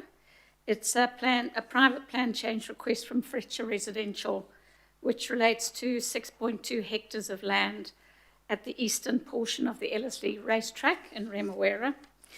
It's a plan change that came through to establish the Remuera precinct over the site after they had already obtained a resource consent through the fast track process to construct approximately 357 residential dwellings on the site. The process has happened, there were no appeals, and now it's ready to be made operative. Thank you very much. Yep, so the end of a long process again, and we don't really have much decision apart from to approve. So are there any questions on it though? Yep.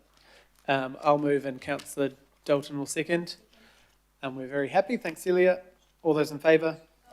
Any opposed? No. Status updates. I'll move. Got a second. Councillor Walker would like to move. And second. Cool. All those in favour? Summary of confidential items. Councillor Walker, would you like to move? Move. Cool. And Deputy Mayor will second. All those in favour? 19. And it sounds like Councillor Walker would like to move again. Deputy Mayor second. All those in favour? Right, and now we will move a motion into confidential. Sorry, I forgot that we need to move it. Councillor Baker, I'll second. All those in favour? Thank you. We'll have a 5-minute break. Thanks very much. Oh, and members online, you'll need to join the confidential link, which I assume has been sent to you. Yeah, you got it.